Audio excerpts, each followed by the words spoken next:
Before a man builds anything, he must decide where the weight of it will rest. This is true of cabins, roads, fences, wells, and perhaps of lives, although I did not understand the last part when I began. I believed land could be chosen from a map. I believed that if the acreage was sufficient, the price reasonable, the title clear, and the road passable, the rest could be solved in order.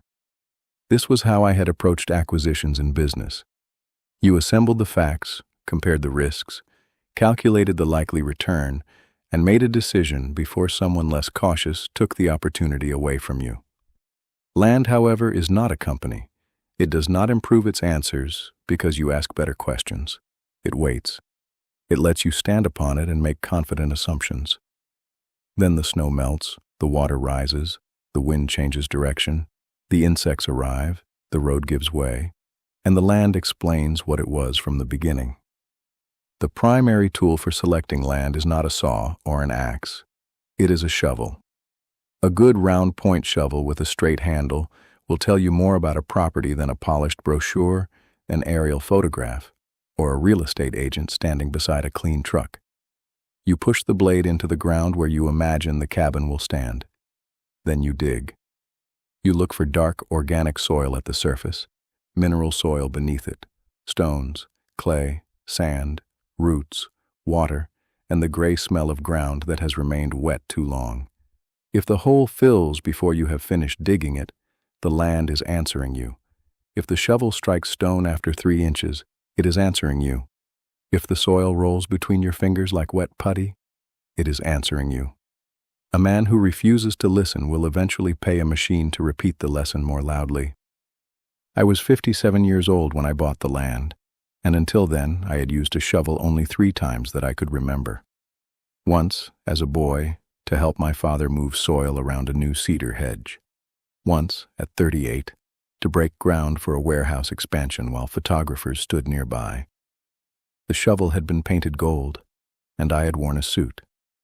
The 3rd time was after a spring storm when the storm drain in front of our house became blocked with slush. I cleared it badly and went inside with a pain across my lower back that lasted 4 days. None of these experiences qualified me to judge soil in northern Canada, but retirement had given me a dangerous amount of confidence. For 32 years I had worked inside office towers where problems arrived through email and departed through committees. I had managed divisions, approved capital expenditures, closed plants, opened others, and learned how to sit quietly while men with louder voices made errors I would later be asked to correct.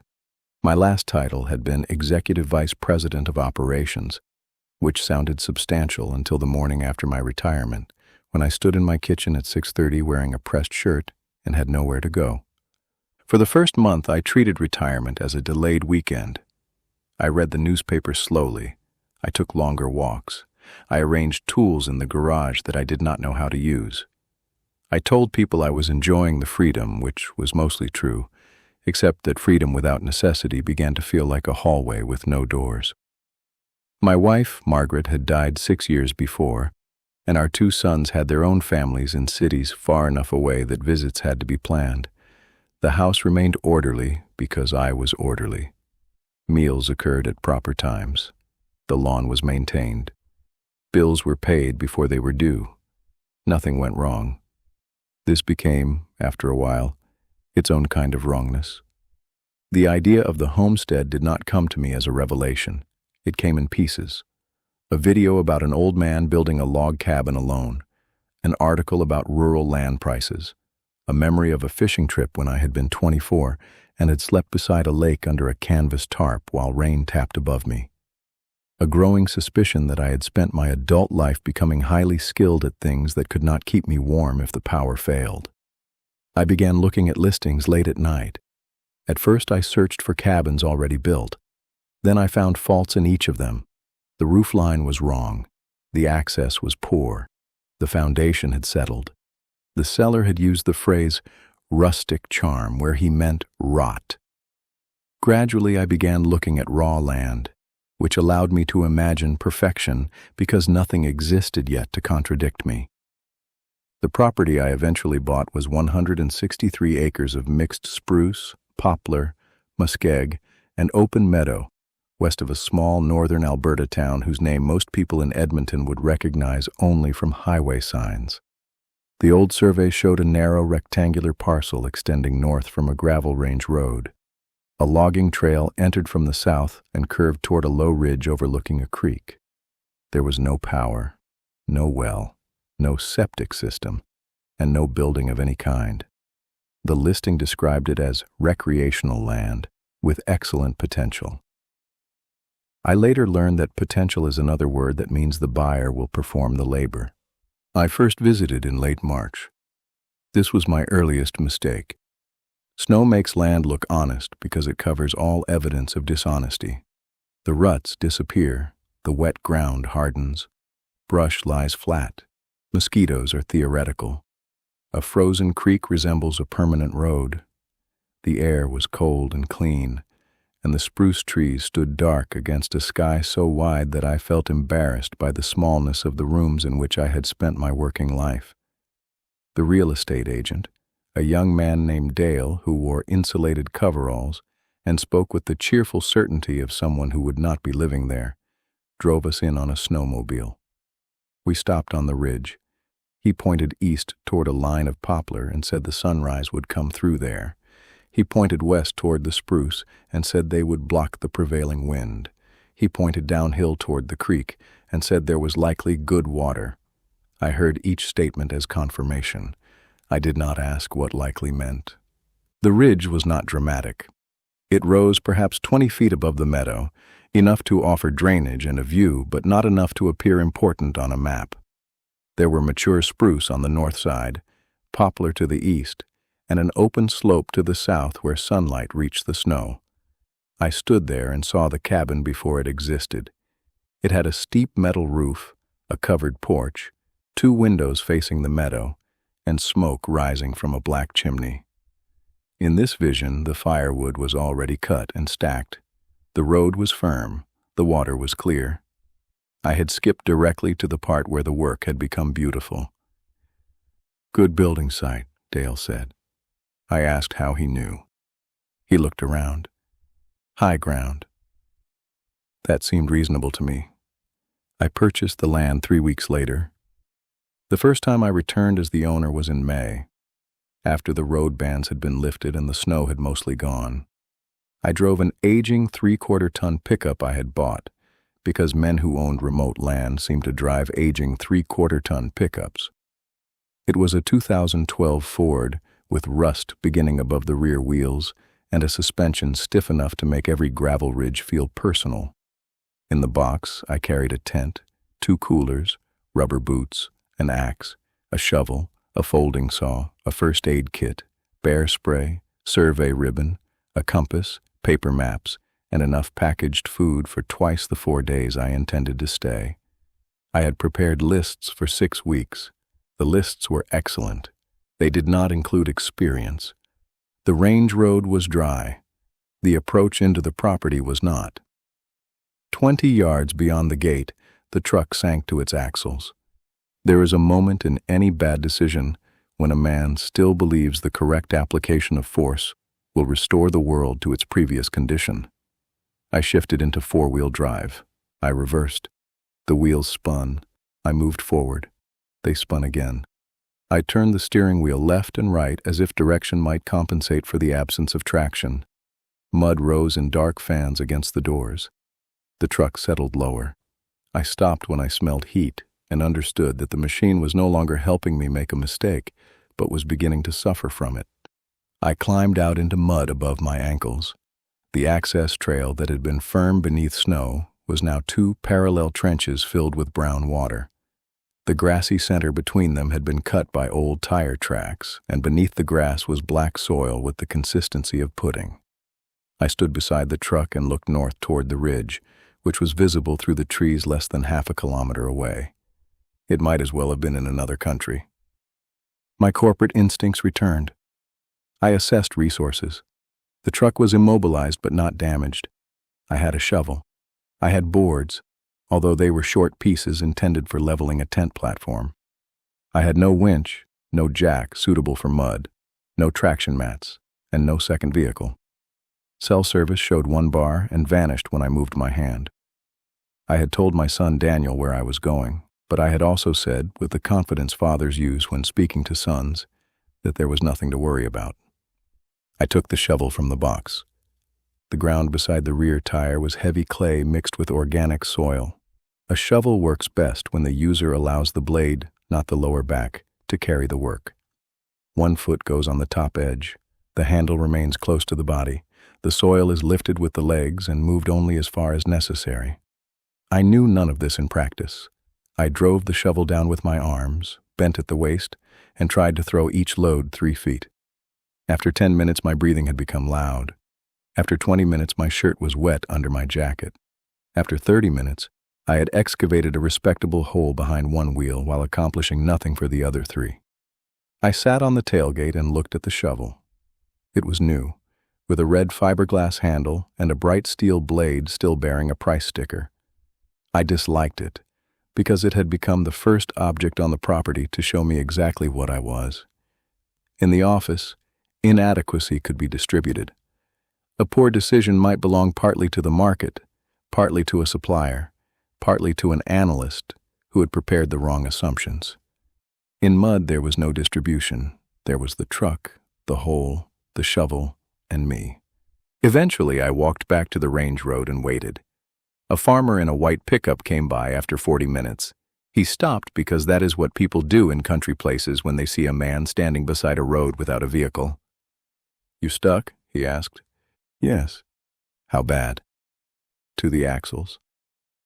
He nodded as though I had reported the temperature. His name was Harold. He lived 3 miles south and had pulled many people from many places.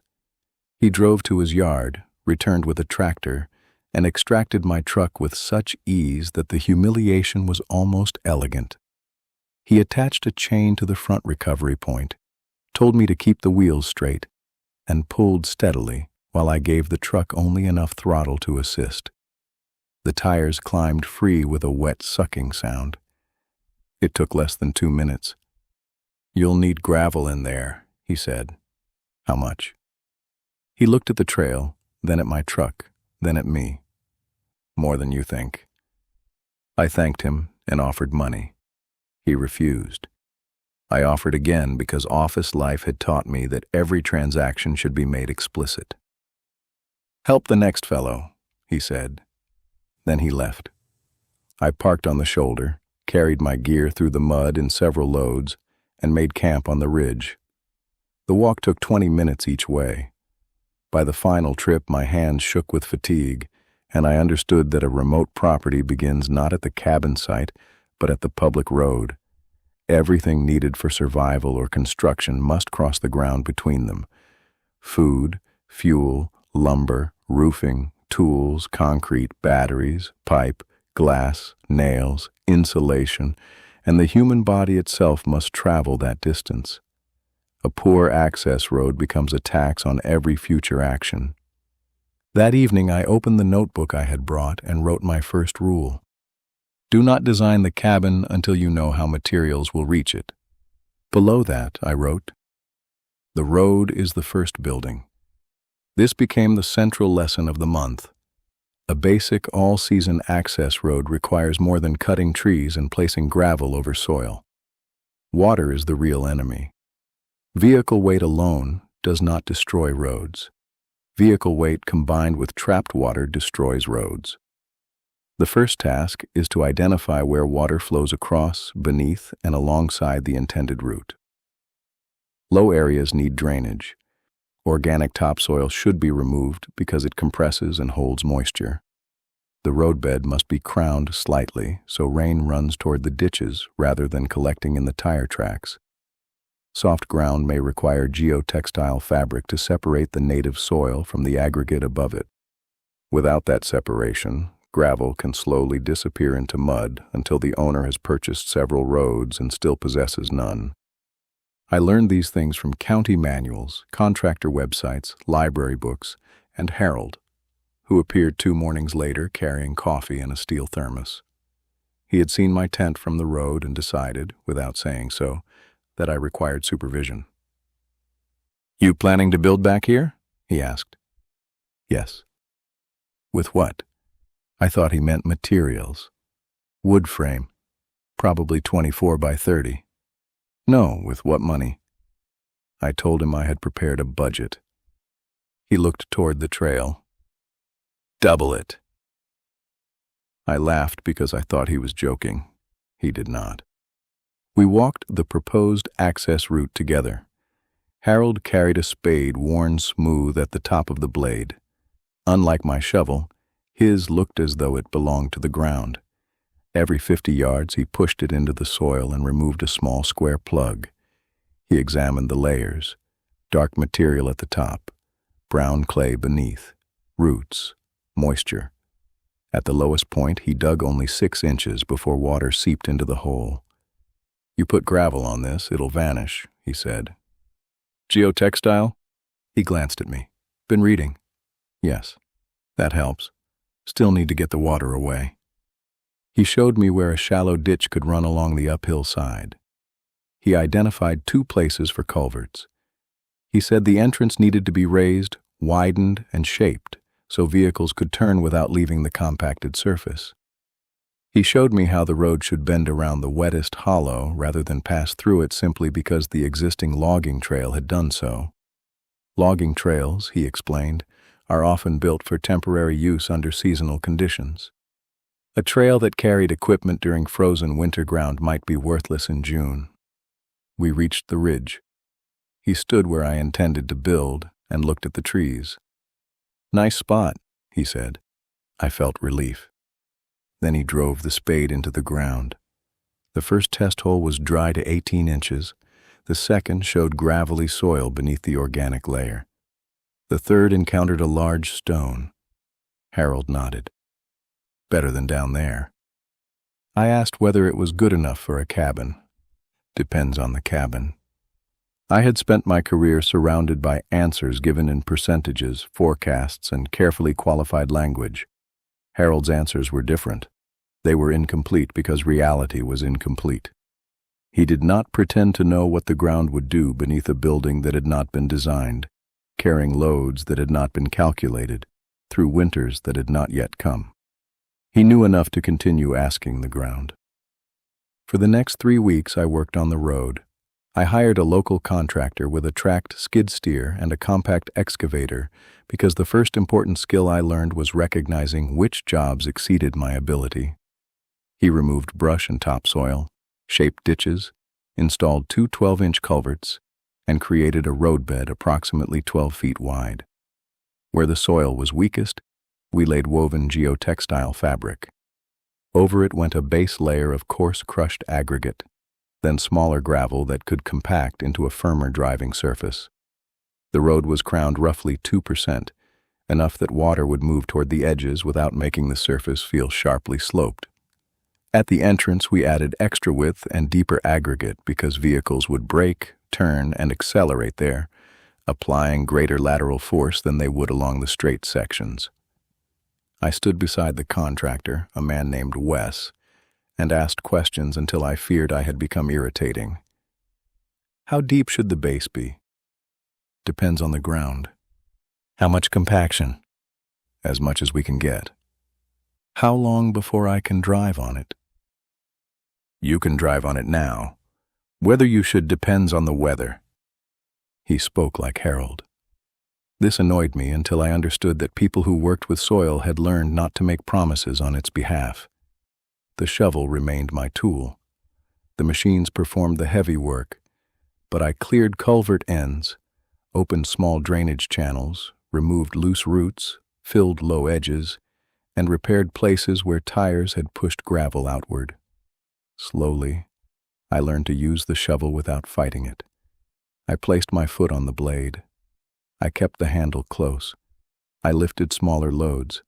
I changed sides before one arm became tired.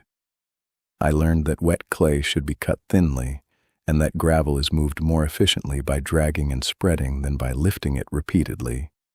These were modest discoveries, but they entered my body in a way information never had before.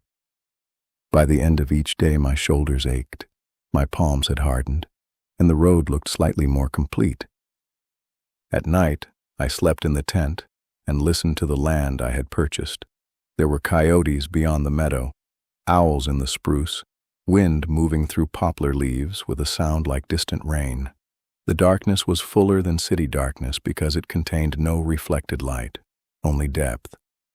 I had expected loneliness. What I found was absence, which was not the same thing. Loneliness is the feeling that someone should be present. Absence asks nothing. It leaves a man alone with the fact of himself. I thought about the offices where I had worked, the polished tables, the controlled temperature, the soft mechanical hum of ventilation, the annual meetings where we discussed resilience as though it were a characteristic of organizations rather than people. I had been considered decisive. I had made choices affecting hundreds of employees and millions of dollars, yet on the land I hesitated over where to place a drainage ditch, because water did not care about confidence. It followed slope. It found weakness. It accumulated where a man had failed to provide an exit. One afternoon, a hard rain came from the west. It lasted less than an hour. I stood beneath a tarp and watched the new road. Water struck the gravel, gathered in small streams, and moved toward the ditches. Most of it drained properly. At one bend, however, a shallow depression held a widening pool. I had noticed the low spot earlier and decided it was too minor to correct. The rain enlarged my judgment. Water crossed the road, softened the outer edge, and began carrying fine gravel down the slope. I took the shovel and worked in the rain. I cut a narrow channel through the shoulder to the ditch. The first attempt was too shallow. The water slowed but did not clear. I deepened it. Mud filled the channel. I removed the mud. At last the pool began to turn, then move, then empty itself into the ditch in a brown stream. I stood with rain running from my hair and watched the road recover. The repair took 20 minutes. It was not perfect. In several places, the surface remained soft after rain. The ditches needed widening. Grass would have to be seeded on exposed soil to reduce erosion. The culvert ends required stone to prevent washout. But I could drive from the public road to the future cabin site without spinning a tire. The first time I did so, I moved slowly, watching the mirrors as though the road might vanish behind me. I parked where the cabin would stand and turned off the engine. The silence after the diesel stopped was immense. I took the shovel from the truck and walked to the center of the site. I measured from the trees, checked the southern exposure with a compass, and marked the approximate corners with survey stakes and orange ribbon. Then I dug 4 test holes, one near each proposed corner. I placed the soil in separate piles and recorded what I found. Organic layer, 4 to 6 inches, sandy gravel beneath, moderate stones, no standing water at 2 feet. Roots near the spruce side, firmer ground toward the south. I did not know enough to design the foundation yet. That would come next. There would be load calculations, frost depth, concrete, forms, rebar, and mistakes I had not learned to anticipate. For the moment, I had only the road, the marked corners, and the shovel resting against a tree. The cabin did not exist. There was no shelter, no well, no power, no stove, and no guarantee that I possessed the patience or strength to finish what I had begun. Yet something had changed. A month earlier, the ridge had been an idea purchased through a lawyer. Now there was a road I understood because I had watched its layers go down. There were ditches I had shaped with my own hands. There were culverts beneath the gravel carrying water where I had asked it to go. I had come to the wilderness because I wanted to build a cabin. At that time, I still believed the cabin would be the difficult part. I did not yet understand that every stage would require a different version of me, or that the man who had arrived in May would not be capable of completing the work planned for October. He would have to be replaced gradually, not by a stronger man exactly, or a braver one, but by one who had failed often enough to stop being surprised by failure. Before leaving the ridge that evening, I drove the shovel into the ground and left it standing upright inside the 4 marked corners. It was a small thing against the trees. The red handle caught the final light. That was the first tool. The road was the first building, and the first thing I constructed on the land was a way to return.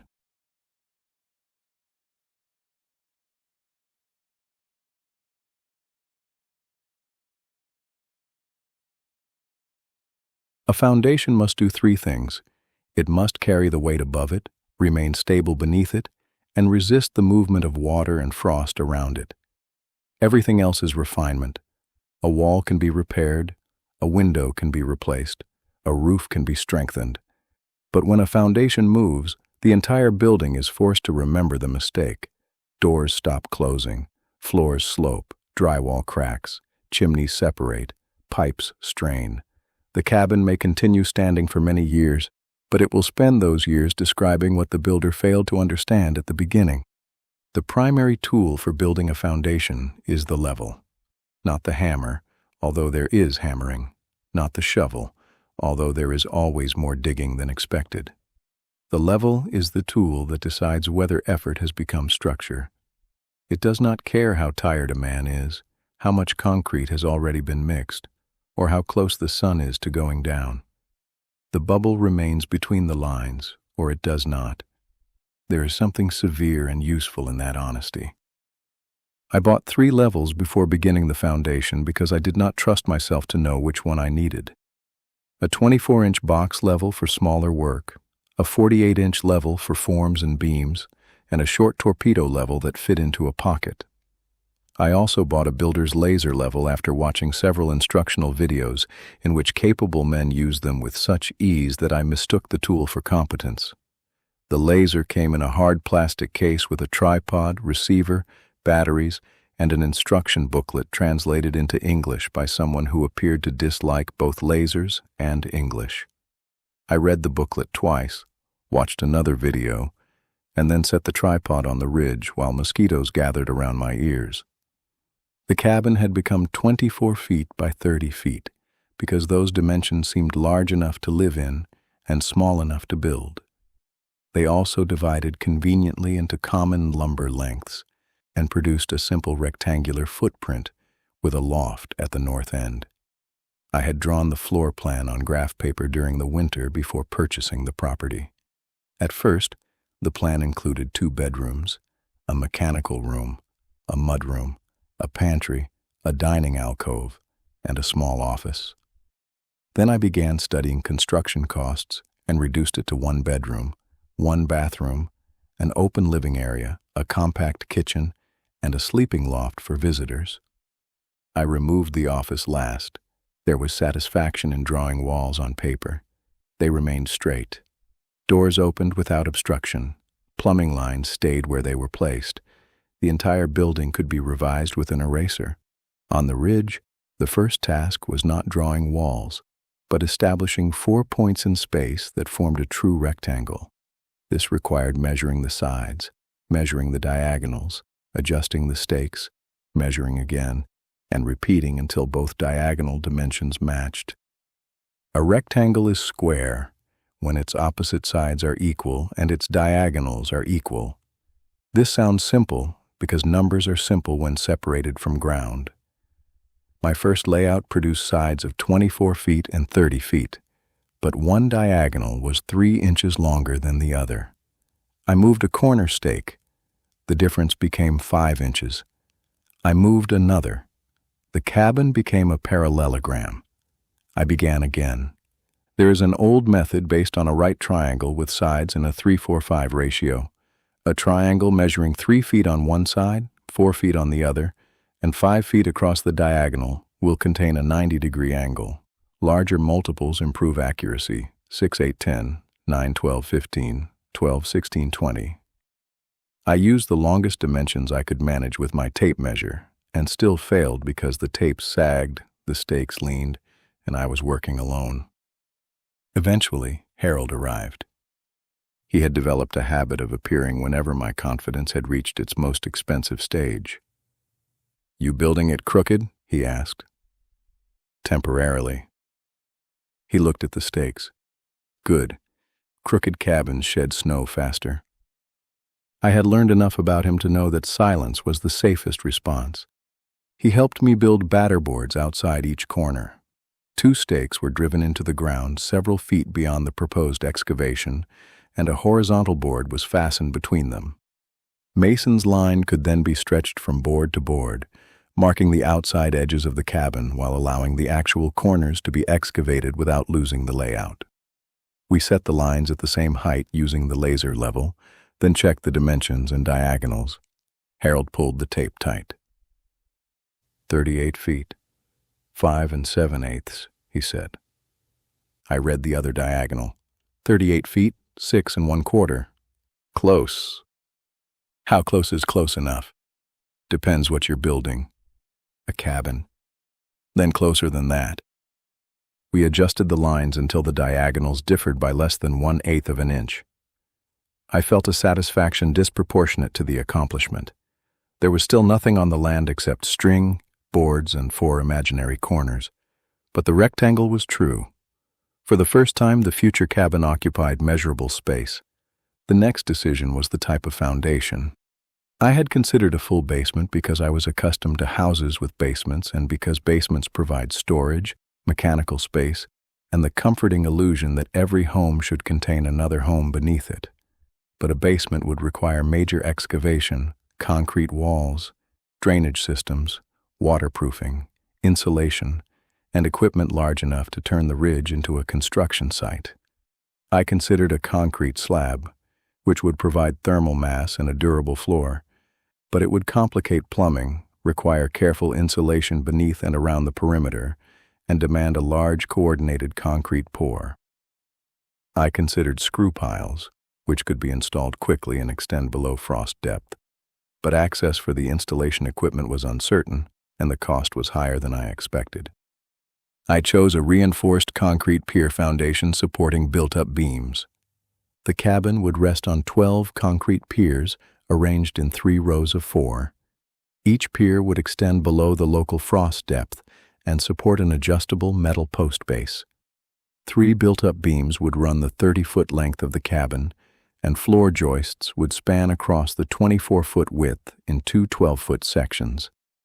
This design reduced excavation, allowed air beneath the building, made future inspection possible, and suited a site where the ground sloped slightly from north to south. It also created 12 separate opportunities to make a permanent error. Frost is not dangerous because cold soil simply expands in all directions. The real problem is frost heave. Water in certain soils freezes and forms ice lenses, drawing additional moisture toward the freezing zone. As the ice grows, it can lift shallow footings. When spring comes, the soil thaws unevenly, and the foundation may not return to its original position. The solution is to place the bottom of the footing below the depth at which frost is expected to penetrate, provide drainage, remove frost-susceptible soil where necessary, and avoid shapes that allow frozen ground to grip and lift the foundation. The local building office told me the required design frost depth for my area. I wrote the number in my notebook, then wrote it again in larger figures. It was deeper than I had hoped and shallower than I feared. The exact depth mattered less than the realization that each pier hole would be a narrow excavation nearly as deep as I was tall. I rented a compact excavator with a 12-inch auger attachment. This was the first machine I attempted to operate on my own. Wes delivered it on a flatbed and spent 20 minutes explaining the controls. The machine had 2 joysticks, travel levers, a blade, hydraulic connections, and enough independent movements to expose the limitations of a brain trained for spreadsheets. The left joystick controlled swing and part of the boom. The right controlled the remaining boom and bucket movements. The travel controls changed direction depending on which way the upper structure was facing. This last fact seemed designed by engineers who wanted to preserve humility in the construction trades. Wes demonstrated. The machine moved smoothly. The boom rose, swung, and lowered. The auger rotated into the ground and returned, carrying a neat spiral of soil. Then I took the seat. My first movement swung the machine left when I intended to raise the boom. My second lowered the auger too quickly. My third caused the machine to lurch backward while the upper body faced sideways, producing the sensation that the ground itself had moved incorrectly. "Small inputs," Wes said. I nodded. "You're not moving a file around a desk." I did not ask how he knew. The first hole wandered 6 inches off center before reaching 2 feet. The auger followed the path of least resistance, deflecting around roots and stones. I withdrew it, repositioned, and tried again. The hole widened. Loose soil fell back in. A stone jammed between the cutting teeth. I stopped the machine and climbed down to inspect it, keeping well clear of the hydraulic controls.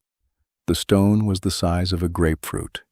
It had existed beneath the ridge for thousands of years without interfering in anything. Within 15 minutes of my operating machinery, it had become management. I used a steel digging bar to loosen it. The bar was 6 feet long and weighed nearly 20 pounds. Its pointed end could break compacted soil and pry stones from narrow holes.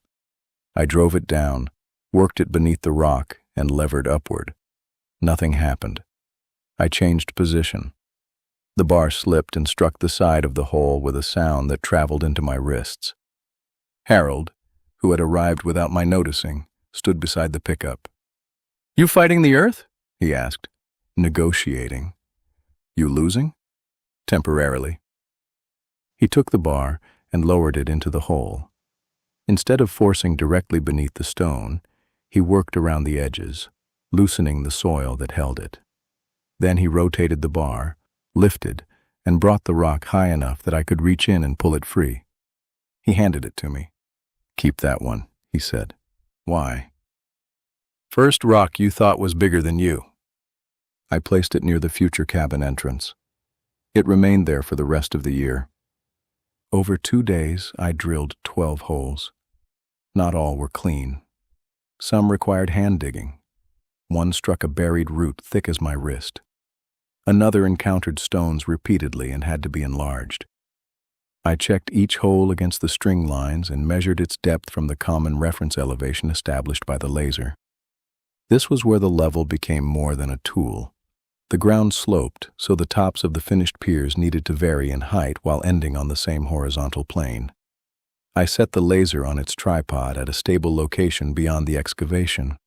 The rotating beam created a level reference around the site. A receiver attached to a measuring rod beeped when it crossed the beam. By recording the rod reading at each hole, I could calculate the difference in elevation across the cabin footprint. At the northwest corner, the ground was highest.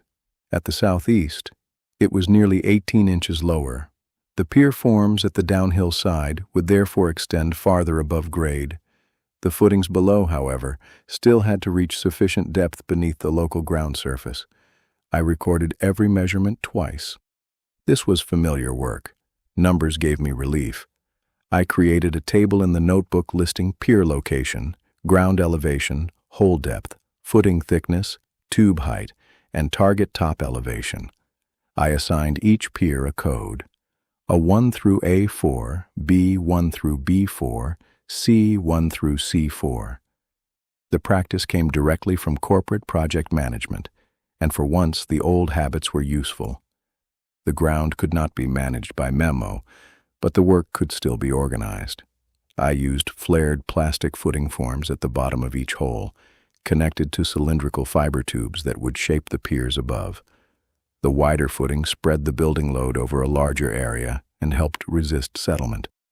The forms had to be centered under the beam lines, braced so they remained vertical, and set to the correct height. A pier that is not plumb can still carry weight, but it introduces eccentric loading. The force from above no longer travels directly through the center of the concrete. A small deviation may be tolerable. 12 casually leaning piers are not a foundation. They are a collection of future arguments. I set the first tube, held the level against it, and adjusted the bracing. When it was plumb in one direction, it leaned in the other. I corrected the second direction and lost the first. I added another brace. The tube shifted downward. I raised it. The footing form twisted in the hole. The process took 45 minutes. The second took 30. By the sixth, I could position, brace, and level a form in under 15 minutes. This was the pattern of the land. The first attempt at every task carried the full weight of ignorance. Repetition distributed it. Concrete was the part I feared most. I could have ordered ready-mix concrete, but the truck could not reach the ridge safely, and pumping from the road would have been expensive. I decided to mix on-site using a portable electric mixer powered by a generator. This meant hauling bags of cement mix, water, reinforcing steel, and tools up the road. It also meant producing a consistent mix many times in succession. Concrete is composed of cement, aggregate, sand, and water. Bagged concrete mix contains the dry ingredients in prepared proportions. The user adds water. This appears straightforward until one understands that water both enables the chemical reaction and weakens the finished concrete when used excessively. Too little water produces a mix that is difficult to place and consolidate.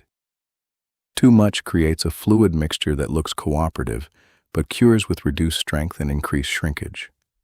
The correct consistency is workable without becoming soupy. This is not a measurement I trusted myself to judge. I read the manufacturer's instructions. I measured the water for every batch.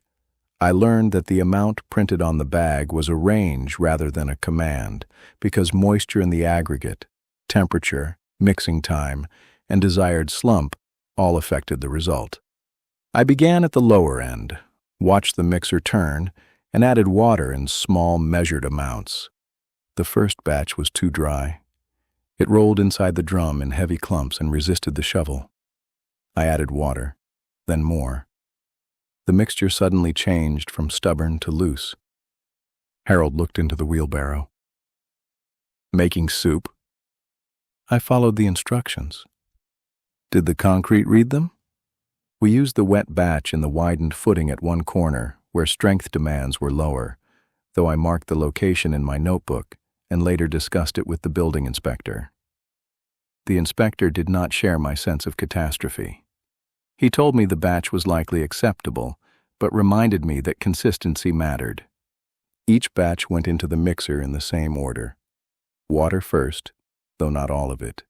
Dry mix gradually. Remaining water as needed. Allow sufficient mixing time. Discharge into the wheelbarrow.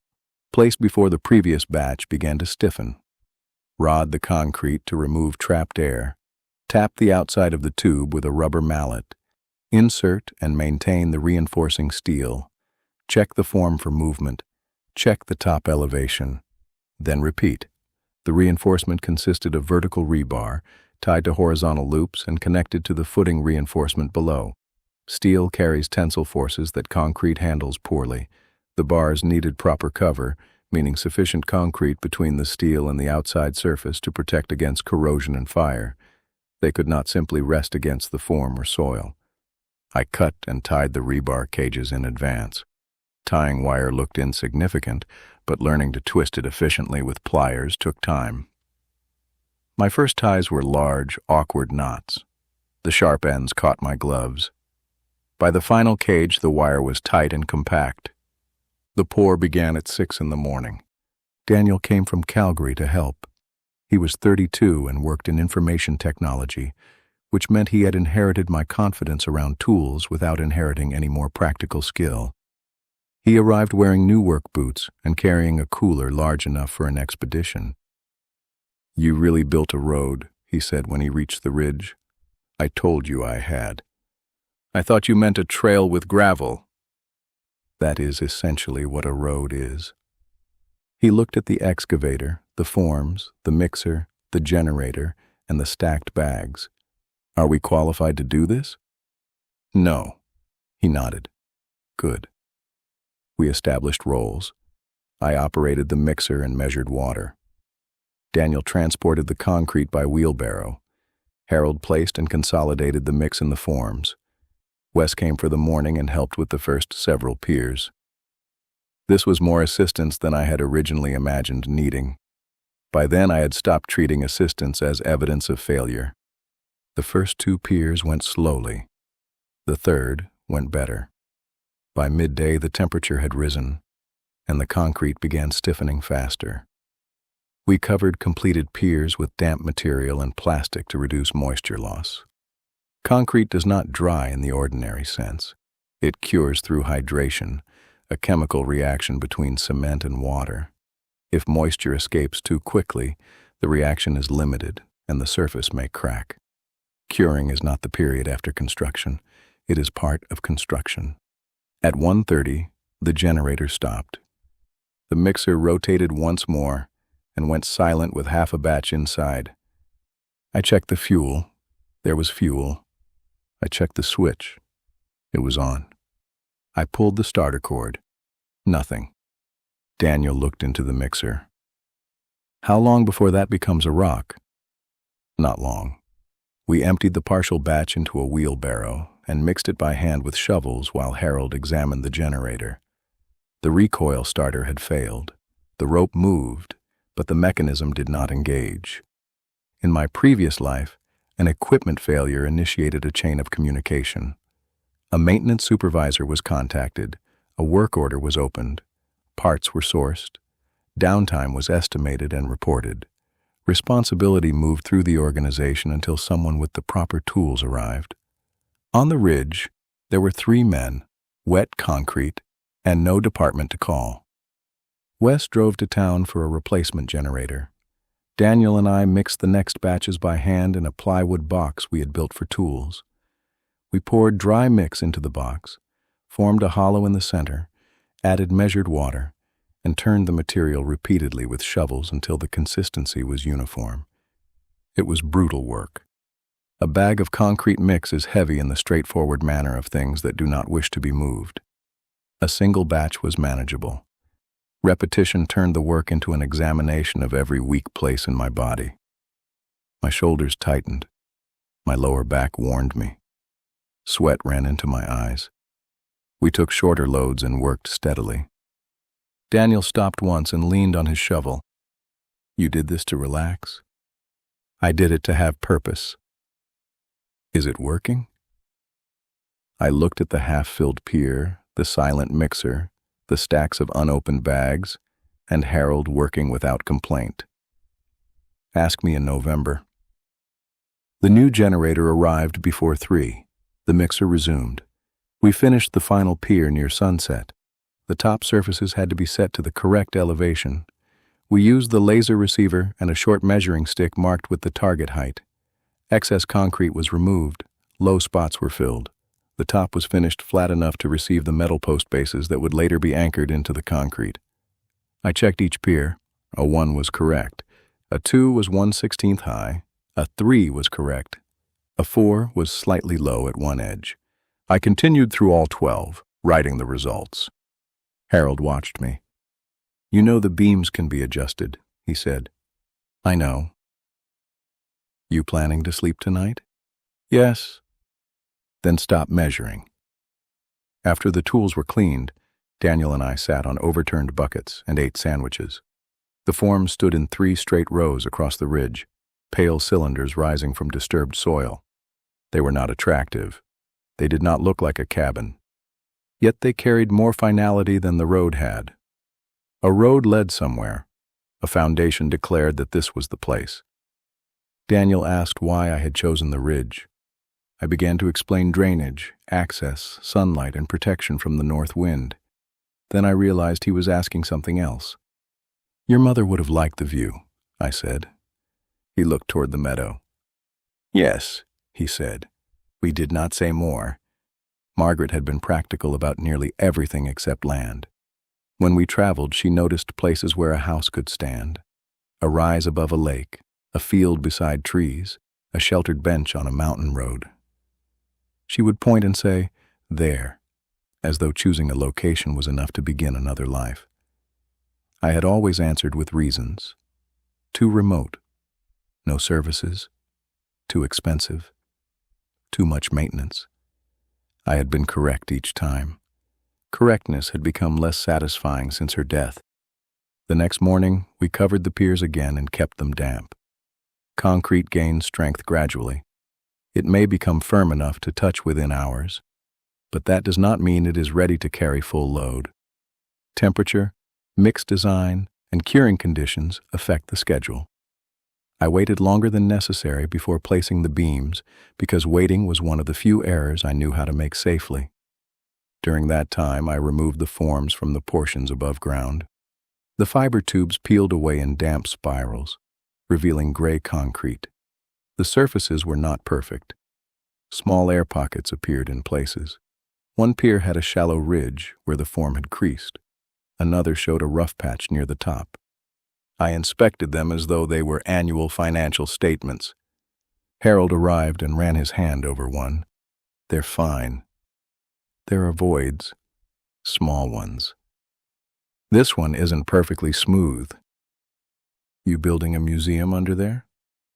I filled the minor voids with repair mortar where appropriate and left the rest. This required restraint. I wanted every surface to confirm that I had done the work correctly. The concrete offered a more useful confirmation. It was solid, positioned properly, and capable of supporting what would come next. When the inspector visited, he checked the pier locations, reinforcement records, elevations, anchor details, and site conditions. He asked questions. I answered with more detail than he needed. He listened patiently. At the end, he signed the approval. "Good work," he said. The words affected me more than I expected. During my career, I had received bonuses, promotions, formal evaluations, and speeches at retirement dinners.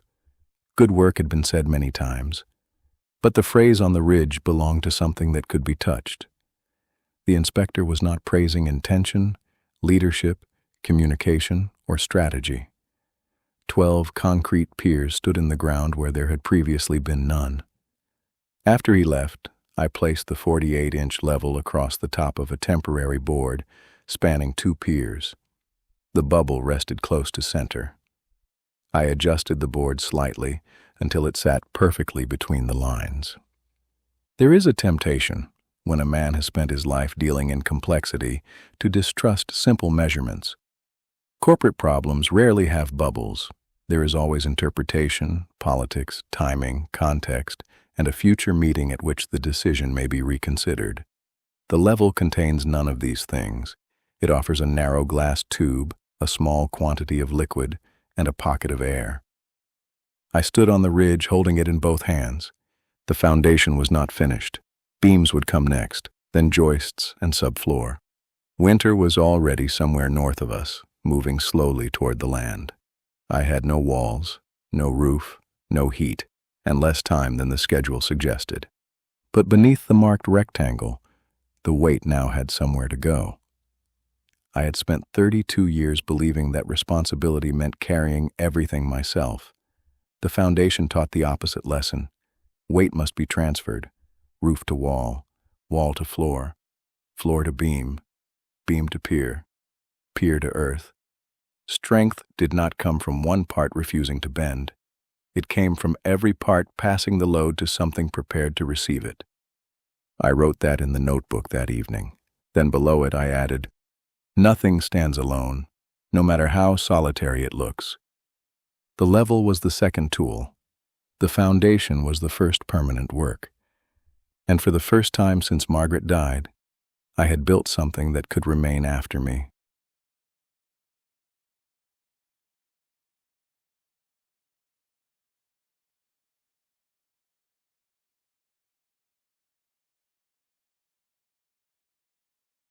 A floor is the first part of a building that asks a man to trust it. Before the walls rise and before the roof closes out the weather, the floor must accept weight without complaint. It must carry the stove, the table, the bed, the water tank, the cabinets, the people, and all the small accumulated things that eventually make a shelter feel inhabited. It must remain stiff enough that cups do not tremble when someone crosses the room, flat enough that doors do not swing by themselves, and strong enough that the builder can stop watching his feet and begin looking upward. A floor is not merely a surface.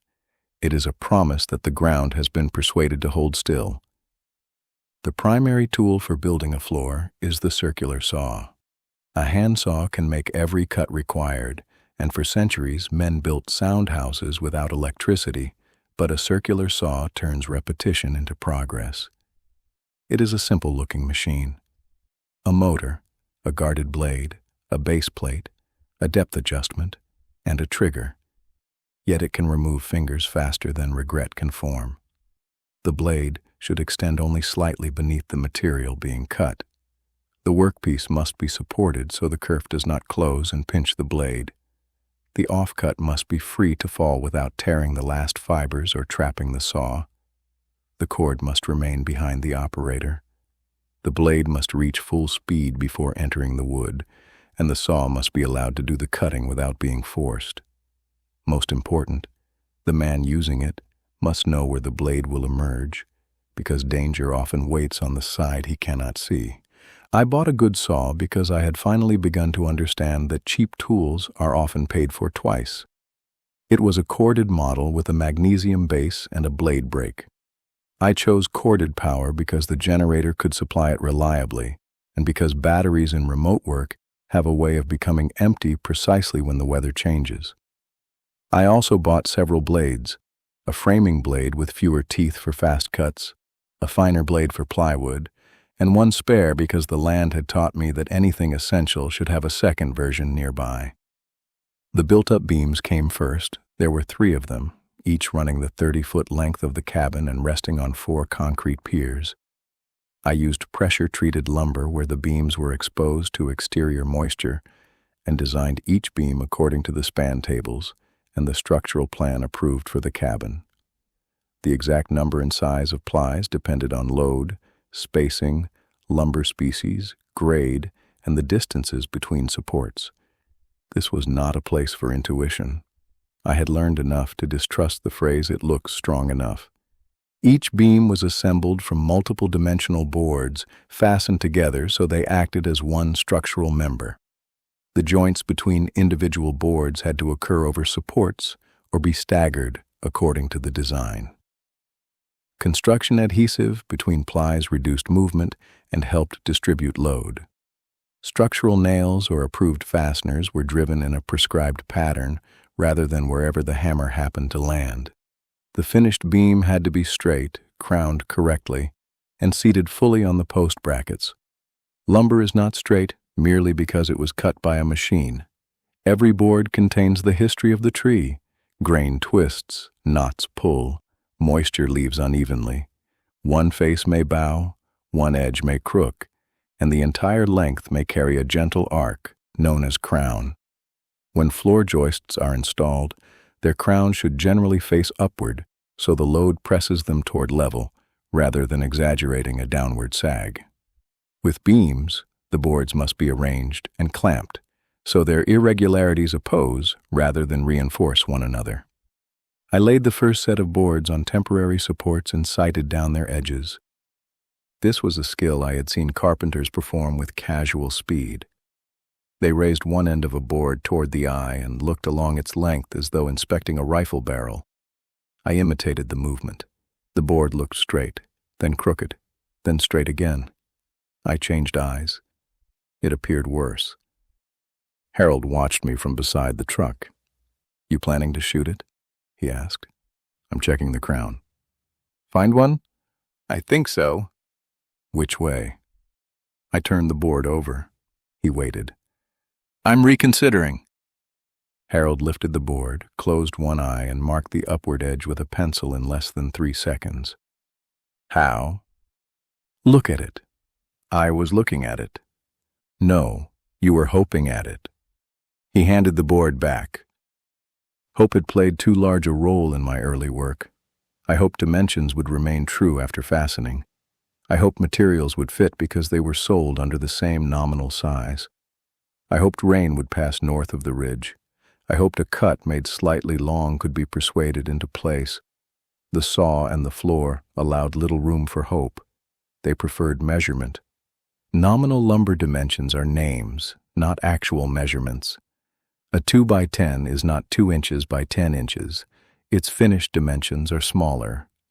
Plywood thickness may also vary from the number used in ordinary speech. These differences matter when calculating elevations, aligning rims, fitting hangers, and planning finished floor height. An office career had trained me to examine assumptions, but construction revealed how many assumptions were hidden in words. I measured every board before assembly. The first beam went together on the ground. I applied construction adhesive in a continuous pattern, aligned the ends, clamped the plies, and drove the required fasteners. The adhesive was less cooperative than the video suggested. It came slowly from the tube, then suddenly in excess. It stuck to my gloves, the boards, the caulking gun, and eventually my jacket. When I placed the second board, it slid on the adhesive and shifted out of alignment. I corrected one end, the other moved. I tightened a clamp. The center bowed. For several minutes, the beam behaved like three boards determined to preserve their independence. Harold brought another clamp. "You own enough of these?" he asked. "I own 6. "No, then." We used blocking beneath the beam to keep it off the ground and set several clamps along the length. Working from one end, we aligned the top edges and fastened gradually. The finished beam was heavy enough that I immediately understood another planning error. "How do we lift it?" I asked. Harold looked at the 3 remaining pier brackets. "With more men. There are tasks that become dangerous not because they are technically difficult, but because the material is awkward. A long built-up beam can weigh several hundred pounds. It bends, shifts, and catches the wind. Hands placed beneath it can be trapped. A man standing on uneven ground may lose balance while carrying more weight than he can safely control. I had intended to use machinery, but the excavator had already been returned. I called Daniel. He arrived the following weekend with a friend named Marcus, who worked as an electrician and had the relaxed physical confidence of a man accustomed to ladders. Wes came with the skid steer for half a day. Using forks and lifting straps, we raised each beam near its final position, then guided it into the adjustable brackets by hand. No one stood beneath the suspended load. We used tag lines to control swing. We communicated before every movement. This sounds obvious when written. In practice, 4 men looking at the same beam may still imagine 4 different next steps. "Bring it toward me," I said. "Toward you or toward the cabin?" Marcus asked. "I am toward the cabin." "Not from here." We stopped. From then on, we used directions based on the site: north, south, east, west, up, down. The vocabulary became impersonal and therefore safer. The beams settled into place one by one. We checked their position against the layout lines and adjusted the metal brackets until the tops shared a common elevation. The laser level returned. I took readings at every pier and shimmed or adjusted according to the approved details. A carpenter's level confirmed the shorter spans, but the laser allowed comparison across the full length. The center beam was 1/8 of an inch high at the second pier. I lowered the bracket. Then it was 1/16 low. I raised it. Harold stood beside me. "You know wood moves." "Yes." "Concrete moves a little." "Yes." "Metal moves." "Yes." "You planning to build the only thing in Alberta that doesn't?" I left the beam within tolerance. This was progress. Once the beams were secured, I could begin the floor frame. The design used floor joists running across the 24-foot width, supported by the outside beams and the center beam. Each joist therefore spanned approximately 12 feet between supports. A rim board enclosed the ends and helped keep the joists upright. Blocking would be added where required to reduce rotation and distribute loads. The spacing was 16 inches on center. This phrase had confused me when I first encountered it. 16 inches on center does not mean 16 inches between the edges of boards. It means the center line of one joist is 16 inches from the center line of the next. Since the first joist often begins at the edge of the layout, the marks on the rim board are adjusted, so the edge of each joist aligns correctly while preserving the center spacing. Standard sheet goods are sized to land on those centers, allowing plywood edges to be supported. I marked the layout on both rim boards at once. Using a tape measure, I made a mark at 15 1/4 inches, then every 16 inches thereafter. From each mark, I drew a line across both boards with a framing square and placed an X on the side where the joist would sit. The 3/4 inch adjustment accounted for half the thickness of the first joist, so subsequent centers fell at 16-inch intervals. This was one of those details that appeared arbitrary until the first sheet of subfloor was placed. Then the edge landed exactly on the center of a joist, leaving half the joist available for the next sheet. Construction contains many such acts of inherited intelligence. A mark made early exists to solve a problem that will not become visible until later. The beginner experiences the instruction as ritual. The experienced builder sees the future consequence. The framing square became a secondary tool of the chapter. It was a flat steel right angle, larger than an ordinary square, with tables and markings stamped into its body. It could lay out perpendicular cuts, stair stringers, roof rafters, angles, and repetitive dimensions. I had purchased one months earlier and used it mostly as a paperweight because the numbers along its edges seemed to belong to an older mathematical language. Now I used the simple part first. I held the short leg against the rim board and drew straight lines across the width. A square line is the difference between a joist that fits and one that almost fits. I cut the joists with a circular saw. The first cut was cautious. I marked the length with a sharp pencil, extended the line with the square, supported the board on sawhorses, set the blade depth, and checked the chord. I placed the saw base on the waist side, aligned the blade with the mark, and squeezed the trigger. The motor rose into a high mechanical whine. For a moment I hesitated. A circular saw announces its danger more honestly than most machines. The blade is partly hidden, but its speed is evident in the sound. The tool wants forward motion. Holding it still while running feels like containing an animal. I pushed. The saw crossed the board in 2 seconds. The offcut dropped. The fresh end was pale and clean. I checked the measurement. It was 1/8 of an inch short. The saw had not wandered. I had placed the blade on the wrong side of the pencil line. A saw blade removes material equal to its kerf, the width of the cut.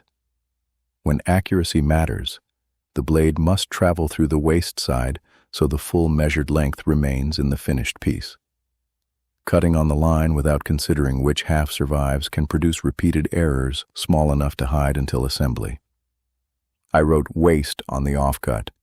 Then I placed a small X on the waist side of every future cut. The second joist was correct. By the 20th, I no longer feared the saw, which created a different danger. Familiarity reduces hesitation before it creates mastery. I began moving faster. I reached across a board to retrieve the tape while the blade was still spinning down. My hand was nowhere near the blade, but the movement was careless. Marcus saw it. "Wait for it to stop," he said. I was clear. "Until you aren't." I waited from then on. We installed the joists, beginning at one end. Each was crowned upward, placed against the layout line, and fastened according to the plan. Where joist hangers were used, every specified hole required the correct approved fastener. Ordinary deck screws were not substitutes. Screws can be strong in withdrawal, yet brittle under shear.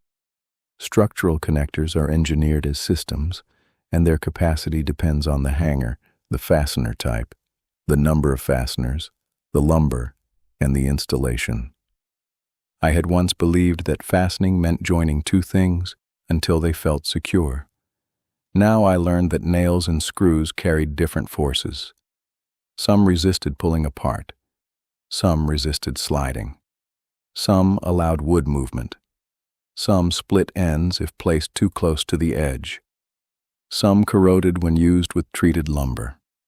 The small metal objects sold by the pound were not interchangeable. Daniel and Marcus worked along the outside beam while I handled the center connections, Harold cut blocking. We checked each joist for crown position and plumb. A twisted joist could be pulled into alignment temporarily, but if left unrestrained, it would try to return to its original shape. Blocking between joists helped keep them upright and transferred some load between adjacent members. I had drawn the entire floor frame in advance, including the opening for the future stair to the loft and the framed area for plumbing penetrations. Drawings created certainty until lumber arrived. One joist contained a knot near the end. Another had a twist too severe to use in a critical location. Several were slightly longer or shorter despite being sold under the same length. We sorted them. The straightest boards went beneath future walls and high-load areas. Slightly bowed joists were placed where they could be corrected by blocking and subfloor fastening. Defective pieces were returned or cut for shorter uses. Good material selection was not perfectionism. It was placing limitations where they could do the least harm. By late afternoon, half the floor frame was complete. I climbed onto the joists and walked carefully along one board. The ground remained visible beneath me. The structure was only a skeleton, narrow parallel lines suspended above the piers. Each step required balance. "This is the last time it'll feel this high," Marcus said. He was right. Once the subfloor covered the framing, the cabin would appear closer to the earth. Open structures exaggerate distance because the eye can see through them. The next day, we installed the remaining joists and checked the frame for square. Opposite sides matched. The diagonals were close but not equal. The frame had racked slightly during assembly. A rectangular frame can shift into a parallelogram, while every side retains its proper length. The correction is to measure diagonals and push or pull one corner until they match. We attached a come-along between opposite points and tightened slowly. The frame moved less than expected, then more. We remeasured. One diagonal shortened by 1/2 inch, the other lengthened by 1/2 inch. We adjusted again until they were equal within tolerance, then installed temporary diagonal bracing to hold the shape. The come-along was a hand-operated ratcheting winch with cable and hooks. It multiplied force through gearing. A man could pull a heavy frame into alignment one click at a time. The hooks had to be attached to secure points. The cable had to remain free of damage and sharp bends. No one should stand in line with a tensioned cable because stored force turns failure into motion. I liked the come-along immediately. It suited my mind. Large correction through small repeated actions. One click did little. 20 changed the geometry of the building. The subfloor came next. I used tongue-and-groove structural panels, rated for the joist spacing and suitable for exposure during construction. The tongue on one sheet fit into the groove of the next, helping support long edges between joists and reducing vertical movement. The panel strength direction had to run perpendicular to the joists. Staggering end joints improved continuity. A small expansion gap was required at panel ends and edges according to the manufacturer because wood products expand with moisture. The first sheet established everything. We began at the straightest outside corner. I applied a continuous bead of subfloor adhesive along the top of the joists beneath the panel. Adhesive reduced squeaks and helped the floor act as a diaphragm, but it also introduced urgency. Once the panel was placed, adjustment became more difficult. 4 of us lifted the sheet. "Tongue out," Marcus said. "Which direction?" Daniel asked. "Toward the unfinished side." "That would have been useful before we put it down." We lifted it again and rotated. The panel was aligned with the rim and fastened temporarily at one corner. We checked square, then drove approved screws and nails according to the fastening schedule, keeping edges properly supported and avoiding overdriving the heads through the panel surface. My first few screws sank too deep. The impact driver made it easy to continue after the head reached the wood. A fastener driven through the top layer loses some holding strength. I reduced the torque setting and learned to stop when the head sat flush. The impact driver was faster than a drill because it delivered rotational blows under resistance. It also produced a hard metallic chatter that traveled across the ridge and into the forest. By the end of the day, my ears rang slightly. After that, I wore hearing protection without exception. I had resisted some protective equipment at first because each item seemed to interfere with the work. Safety glasses fogged, ear protection muffled conversation, gloves reduced touch, steel-toed boots were hot, a dust mask trapped breath. But injury interfered more. The land had no medical room, no safety coordinator, and no quick response. Prevention was not caution in the abstract. It was logistics. The second row of panels required fitting the tongue and groove joints. The sheets were heavy and reluctant. We used a scrap block against the groove edge and struck the block with a sledge so the joint closed without damaging the panel. One sheet stopped half an inch short. We struck again. It did not move. I inspected the joint. Adhesive had begun to set, and a small wood chip was trapped in the groove. "We can force it," I said. Harold shook his head. "You can force anything once." We lifted the panel before the adhesive cured, cleaned the groove, reapplied adhesive, and placed it again. This time the joint closed with 2 blows. That half-inch delay saved a crooked seam across the remaining floor. By evening, most of the joists had disappeared beneath the panels. The open skeleton became a broad wooden platform floating above the ground. The change was immediate and emotional. Before, I had been assembling parts. Now there was a place to stand. I walked from one end to the other. The floor was 30 feet long and 24 feet wide, 720 square feet. On paper, it had seemed modest. Empty beneath the sky, it seemed enormous.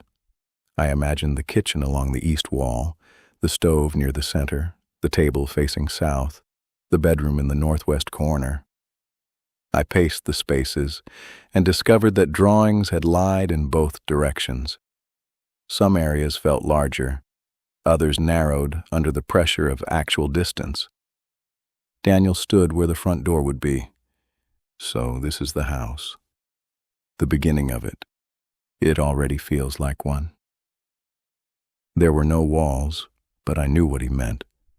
A floor creates inside before enclosure. It defines a territory no longer entirely belonging to the land.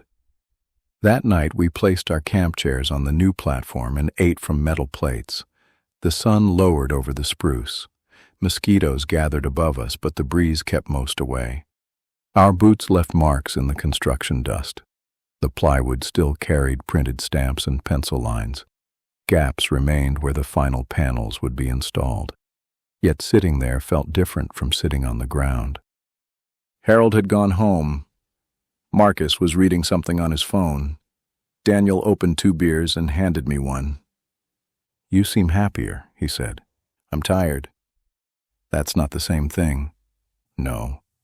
He waited. "I may be happier." He nodded as though this confirmed something he had known before I did. I asked about his work. He described a project delayed by changes in management. People had spent weeks deciding which software platform should be used to organize the work that had not yet begun. He spoke with the controlled irritation I recognized from my own career. "What would you do?" he asked. 6 months earlier, I would have given him an answer. I would have asked about sponsors, governance, authority, budget, stakeholders, and implementation risk. I would have assembled the problem until it resembled something I had already solved. Instead, I looked at the floor. "Find the first piece that has to carry weight," I said. "Build that." He laughed. "You've been out here too long." "Probably." The next morning, clouds came from the northwest. The forecast called for scattered rain. In the city, this phrase had meant carrying an umbrella. On the ridge, it meant protecting thousands of square feet of absorbent material and deciding whether to continue fastening panels while the weather approached. The subfloor was rated for limited exposure, but rated did not mean unharmed. Water could cause edge swelling, surface roughness, and delays. Standing water had to be removed. Seams and cut openings required attention. We worked quickly to finish the remaining panels. The final sheet was not a full sheet. It had to be ripped lengthwise to fit the last strip. A rip cut runs parallel to the long grain or long edge of a sheet. Making it safely with a circular saw requires a stable work surface and a straight guide. I measured the required width at several points because the frame, though square, was not mathematically perfect. The dimension varied by 1/8 of an inch. I marked both ends, snapped a chalk line, and clamped a straight board as a saw guide at the correct offset from the cut line. The saw's base plate, not the blade, would ride against the guide, so the distance between blade and base edge had to be included. I checked the measurement twice, then a third time. The cut ran clean. The panel fit with the required gap. As I drove the final fasteners, rain began ticking against the plywood. We covered tools, moved materials under tarps, and swept water toward the open stairwell section. Rain darkened the floor in broad, irregular patches. The platform became slick. We stopped work rather than pretend speed could defeat weather. The rain continued for 3 hours. I stood beneath the tarp and watched water collect on the subfloor. Small puddles formed where panels dipped between joists. I used a push broom to move them off the edges. The roof did not yet exist, so every storm had direct access to the work. The platform held. There was no visible sagging. The beams remained seated. The joists transmitted the load. The piers accepted it. Rainwater ran from the edges and fell to the soil below. For the first time, I could see the complete path of weight. My body supplied some of it. I crossed the floor, and the force moved through the panel to the joists, from the joists to the beams, from the beams to the piers, and from the piers into the ridge. A structure was not an object. It was an arrangement of transfers. I had spent my working life near the top of organizations. Information rose toward me. Decisions moved downward. When something failed, responsibility traveled in both directions until it found a person willing or unable to refuse it. I had often thought leadership meant being the strongest member in the chain. The floor suggested something else. The panel was not strong because it carried everything alone. Neither was the joist. Neither was the beam. Strength came from spacing, connection, alignment, and the willingness of each part to pass weight onward without abandoning its share. After the rain stopped, the clouds opened in the west. Low light spread across the wet plywood, turning the floor the color of old copper. I walked to the place where the table would eventually stand. There was nothing above me but sky. I thought of the kitchen in the house Margaret and I had owned for 23 years. She had sat at the same corner of the table every morning, one foot tucked beneath the chair, reading the first section of the newspaper while I read the business pages. We had believed repetition meant there would always be another morning. The table remained after she did not. For years I had walked past it and felt the room carrying weight it had not been designed to hold. The cabin floor would eventually carry another table. I took the circular saw to the edge of the platform and cleaned the dust from its base. The blade had collected resin. The cord bore a new scrape but no exposed wire. I coiled it loosely rather than wrapping it tightly around the tool because repeated sharp bends damaged cords near their connections. I placed the saw in its case and carried it beneath the tarp. Before leaving the site, I returned with the level. I set it on the floor in the center of the future living room. The bubble sat between the lines. I moved it north, then east, then near the door. In one place, the floor was slightly out, less than the thickness of a coin across 4 feet.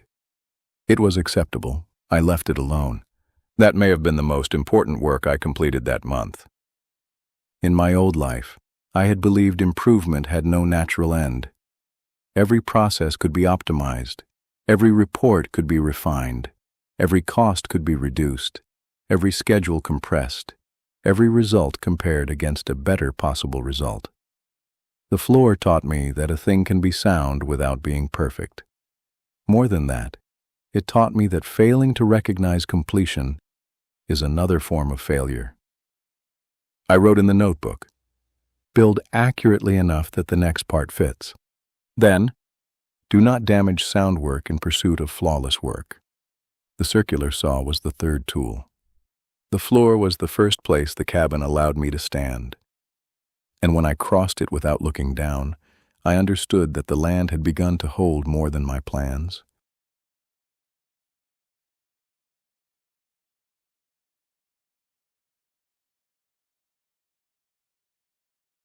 A wall has two lives. In the first, it lies flat upon the floor and appears manageable. Its studs are straight lines. Its openings can be measured. Its nails can be driven from comfortable angles. A man can step across it, correct it, and believe he has command of the work. In the second life, the wall is raised. Gravity takes hold of every imperfect joint. Wind finds the broad face. The bottom plate must remain where it was placed while the top travels through an arc and comes to rest above a line that may be 20 feet long. What had been carpentry becomes weight, balance, and consequence. A wall is easy to assemble. The difficulty is persuading it to stand and then giving it no reason to fall.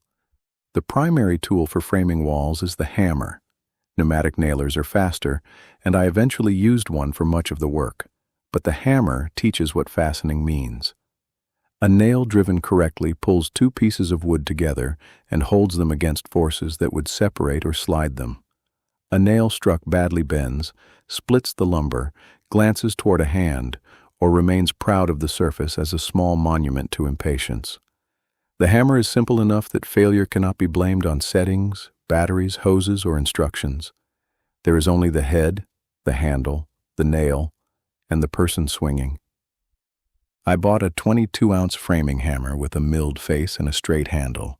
The milled face gripped nail heads better than a smooth one, though it also marked any finished surface it touched. The weight seemed reasonable in the store. After an hour of driving 16-penny nails, it felt as though someone had attached a small engine block to my wrist. I gripped too tightly. I swung mostly from the elbow. My blows were careful and weak. Harold watched me drive a nail with 6 strikes. "You planning to wear it down?" he asked. "I prefer accuracy." "Then hit the nail." I struck harder and missed. The hammer glanced from the head and crushed the edge of the bottom plate. Harold nodded. Closer. The walls would be conventional wood framing, 2x6 studs at 16 inches on center, with double-top plates, structural sheathing, and opening sized for standard windows and doors.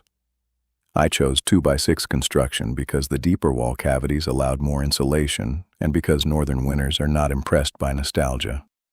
A cabin may look traditional from the outside while depending upon modern control of heat, air, and moisture to remain durable. The framing plan showed exterior walls, interior partitions, window and door openings, headers, king studs, jack studs, cripple studs, blocking, and load paths. I had spent evenings learning the vocabulary. A king stud runs full height beside an opening. A jack stud, sometimes called a trimmer, supports the header. The header carries the load that would otherwise have traveled through the missing studs above the opening. Cripple studs fill the shorter spaces beneath a window or above a header. The sill forms the bottom of a window opening. The rough opening must be larger than the actual window so the unit can be leveled, shimmed, insulated, and adjusted. The first time I read this, it seemed unnecessarily elaborate. Then I understood that a framed wall is an interrupted system. Every opening removes part of the normal load path. The framing around it must redirect that weight without allowing the wall to weaken or distort. A window is not simply a hole. It is a problem with light in it. I began with the north wall because it had the fewest openings and would be easiest to frame. I snapped a chalk line on the subfloor to mark the inside edge of the bottom plate. Then I selected the lumber. Studs sold under the same grade varied considerably. Some bowed, some twisted, some contained knots near the ends. I sorted each bundle before cutting. The straightest studs went beside doors and windows, where alignment mattered most. Slightly bowed pieces could be used in open sections with crowns facing the same direction. Twisted studs were set aside for blocking or returned. By then I had become capable of sighting along a board. I was not fast, but I could see the crown. This pleased me more than it should have. The wall height was determined by the stud length, top and bottom plates, subfloor elevation, loft design, and roof structure. I used pre-cut studs where possible because their consistency reduced labor, but every dimension still had to be checked. A nominal 8-foot wall is not necessarily 8 feet from finished floor to ceiling. Construction dimensions accumulate. Plates, sheathing, flooring, ceiling finishes, and structural members all take space. One cannot decide the final room height from the name printed on a stack of lumber. I laid the bottom and top plates side by side on the floor and aligned their ends.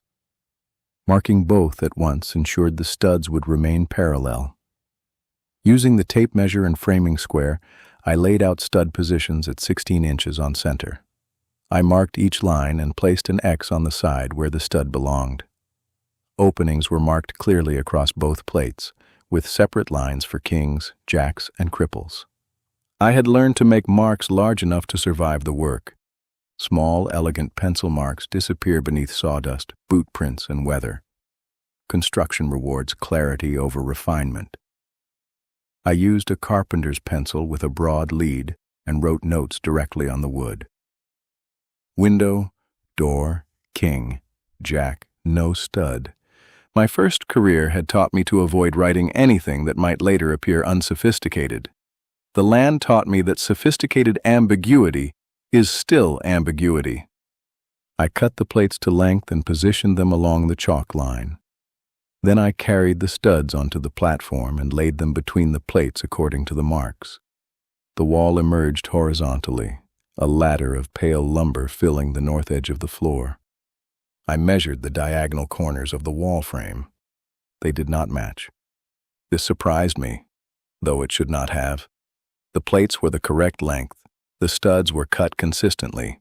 Every layout mark had been checked, yet the frame had shifted while lying loose on the floor. I pushed one corner with my boot and measured again.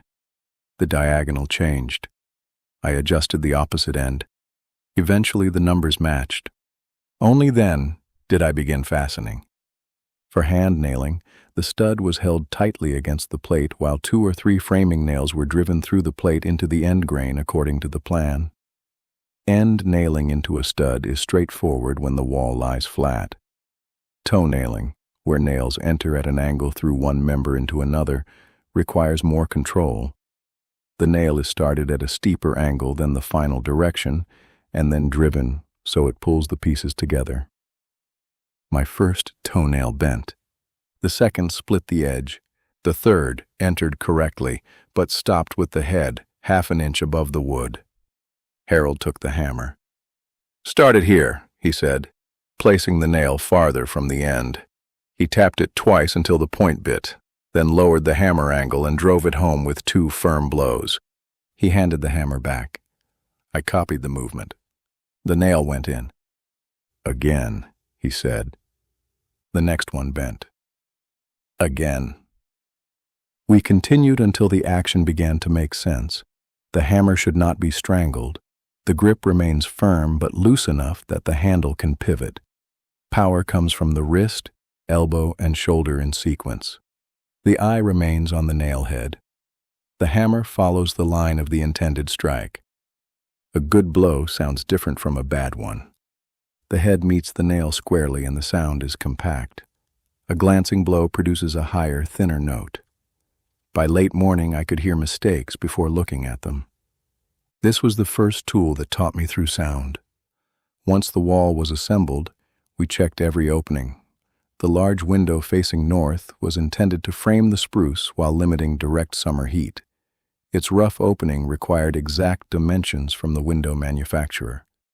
Too small, and the unit would not fit. Too large and shimming would become excessive, weakening support and complicating air sealing. I measured the opening at the top, middle, and bottom. The difference was 1/4 inch. One jack stud had shifted while being nailed. We removed the nails with a cat's paw and pry bar, repositioned the stud, and fastened it again. Pulling a framing nail from new lumber is harder than driving it. The cat's paw has sharp curved claws that bite beneath the nail head. A hammer drives the claws into the wood, after which leverage raises the nail enough for a larger bar to finish the extraction. The process damages the surface, but framing lumber does not require beauty.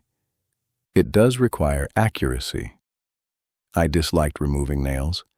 Each one felt like evidence of wasted work. In the office, revision occurred in documents. The first version vanished when saved over. Physical work preserved the cost of correction.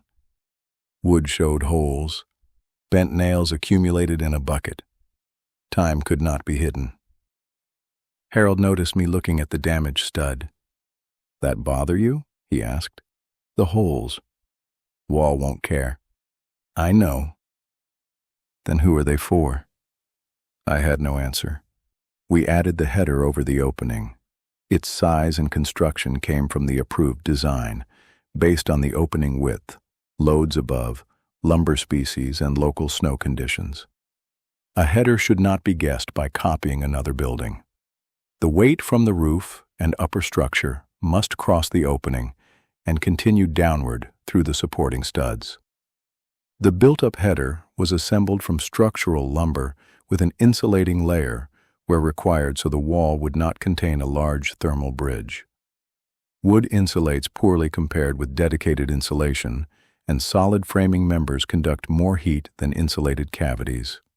The more lumber gathered around an opening, the colder that area can become unless designed carefully. I had once thought walls existed to hold roofs. Now I understood they also controlled heat, air, vapor, rain, insects, sound, and fire. Their structural function was only the beginning. By afternoon, the north wall was ready to raise. There were 4 of us: Harold, Daniel, Marcus, and me. We cleared the platform. Loose tools were moved. Temporary braces were cut and placed nearby. The bottom plate was aligned with the chalk line and secured so it could rotate without sliding from the edge. We discussed the lift. A framed wall should be raised from the top plate side while the bottom remains controlled. The wall is lifted gradually, with workers spaced along its length. As the angle increases, the apparent weight changes. Near the floor, it feels heaviest because the workers must lift outward and upward. As it approaches vertical, the center of gravity moves over the bottom plate, and the wall may suddenly become eager to complete the movement. At that moment, control matters more than force. No one should stand beneath it. No one should place hands where they can be trapped between plates. Bracing must be attached immediately. We took positions. "Ready?" Marcus asked. I said yes. We lifted. For the first foot, the wall barely moved. The weight spread across my hands and shoulders. We stepped forward. The studs rose. The wall became a slanted plane, broad enough to catch the wind. "Hold," Harold said. We stopped at perhaps 45 degrees. One of the temporary bottom fasteners had begun pulling loose. Marcus shifted to support the center. Harold drove another nail. The wall trembled slightly in the breeze. "Again," he said. We lifted. At shoulder height, I felt my footing become uncertain. My boots moved across the plywood. I looked upward instead of at the floor. The wall continued rising. The load became lighter, then suddenly tried to pass us. "Easy," Harold said. We guided it through the last few degrees.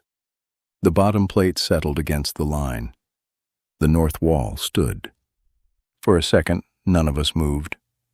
Then Harold held it plumb while Marcus attached a diagonal brace from the upper wall to the floor. Daniel secured the opposite end. We checked the bottom plate, adjusted the position, and added more braces. I stepped backward. The change in the site was greater than I had expected. One wall had altered the meaning of the platform. The spruce trees beyond it were no longer simply north of me. They were framed by a future room. The rectangular window opening held a portion of forest apart from the rest, as though the cabin had already begun deciding what would be seen. Daniel stood in the opening. "This is going to be a good window," he said. "Yes." "Mom would have put a chair here." Yes. We left the thought where it was. The second wall was the west wall, shorter in openings but exposed to prevailing weather. A smaller window would provide light to the bedroom. The wall also contained the section where the wood stove chimney would eventually pass through the roof, although the chimney itself would remain inside the room with required clearances from combustible materials. We framed it on the platform while the north wall stood braced above us. The presence of one wall made the floor feel smaller. Tools that had been spread freely now occupied the interior of a building that did not yet exist. Shadows crossed the plywood. Wind moved differently, curling around the standing frame. I drove nails through the plates. My swing improved. I still missed sometimes. A framing hammer with a milled face leaves a waffle-shaped mark in wood. It leaves the same mark in a thumb. I learned this near the third stud from the corner. The blow was not full strength. The nail shifted as I swung and the hammer clipped the top of my left thumb. Pain arrived as a bright pulse. I dropped the hammer and gripped the hand. Blood appeared beneath the nail. Daniel came over. How bad? I don't know. This was not entirely true. I knew it hurt. We removed the glove and examined the thumb. The skin was not split. Movement remained possible. The nail was darkening, but there was no obvious deformity. I washed it, applied cold, and sat for 15 minutes while the pain settled into a steady throb. The accident had not resulted from ignorance. It had resulted from confidence. I had stopped placing the nail carefully. I had held it too high between thumb and finger instead of starting it with short, controlled taps. I had begun swinging before my other hand was clear. The sequence took less than a second. I wrote it later in the notebook. Speed is not the same as rhythm. Then, the dangerous moment is often after you believe you understand the task. We used the pneumatic framing nailer for more of the remaining work. A nailer drives fasteners using compressed air. It saves time and reduces fatigue, but it introduces hazards of its own. The tool must be loaded with the correct nails. The air pressure should be sufficient to seat the fasteners without overdriving them. The nose must be kept away from the body. Hands must never be placed behind a nailing surface where a fastener might pass through or deflect. The trigger system matters. Sequential firing requires the nose to contact the work before each trigger pull. Bump firing allows rapid nailing by holding the trigger and pressing the nose repeatedly, but it increases the risk of unintended discharge. I used sequential mode. The compressor sat outside the future doorway, its motor starting and stopping as the tank pressure changed. The hose followed me across the floor.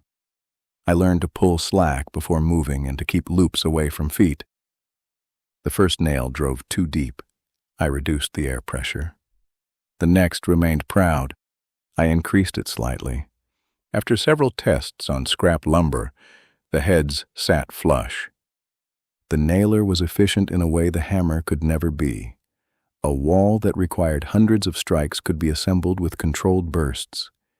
Yet I trusted the tool only because the hammer had already taught me what the nail was supposed to accomplish. Speed without understanding merely produces mistakes at a faster rate. We raised the west wall late that day. This one met the north wall at the corner. The two walls had to be plumb individually and connected securely. Corners in framed construction must provide structural attachment and backing for interior and exterior finishes while minimizing unnecessary lumber that creates thermal bridging. The details had been shown in the plan. On the platform, they became three-dimensional. We raised the wall, braced it, pulled it into alignment with the north wall, and fastened the corner. For the first time, the cabin had an angle. Two walls created shelter from wind. I stepped into the corner and immediately felt the difference. A building begins before enclosure. The next morning, I stood inside the L-shaped frame while rain clouds moved across the west. The walls interrupted the breeze and reflected the sounds of footsteps. I could hear the slight change in my voice when I spoke. I said Margaret's name once. The wall gave nothing back except a faint wooden echo. The south wall contained the main windows and the front door. It was the most complicated wall and the heaviest. 2 large windows faced the meadow to gather winter sun. The door opened onto the future porch. The combined openings left less continuous framing, requiring careful headers and temporary support during the lift. Windows lose more heat than well-insulated walls. Even high-quality units represent a weaker part of the thermal envelope. Large south-facing windows can provide useful solar gain in winter when the sun is low, but they can also create overheating in summer and substantial nighttime heat loss. Overhang depth, glazing type, orientation, shading, and interior thermal mass all matter. My first drawings had shown an entire wall of glass. The energy calculations corrected my romance. I reduced the openings, increased their performance specifications, and planned a roof overhang size to shade the higher summer sun while allowing lower winter light beneath it. The final design still favored the view, but not at the cost of turning the cabin into a cold greenhouse. We assembled the wall carefully. The door rough opening had to account for the actual unit dimensions, required shimming space, threshold height, and future flooring. The window sill heights were established from the finished floor, not merely from the current subfloor. I marked each opening and checked them against the drawings. Then I checked again. Daniel arrived while we were building the headers. "You've measured that one 4 times, he said. "Yes. Is it changing?" "Not yet." He smiled. "You're getting better." "At measuring?" "At stopping before 10. The lift required 6 people. Wes brought 2 men from his crew. We attached temporary lifting blocks to improve handholds and used long braces ready to secure the wall once vertical. Wind was light, but we waded through a stronger gust before beginning. Everyone took position. The wall rose slowly. Halfway up, one end lagged. The frame began twisting. The men at that end pushed harder. The wall straightened. The top plate climbed above us. Through the rough openings, the meadow appeared in pieces. Near vertical, the wall shifted toward the edge. "Hold it," Harold said. We stopped. The bottom plate had caught against a small ridge of dried adhesive on the subfloor. It needed to slide less than half an inch to reach the chalk line, but the full wall weight now pressed downward. We could not simply shove it while holding the frame. Wes used a long pry bar at the bottom plate.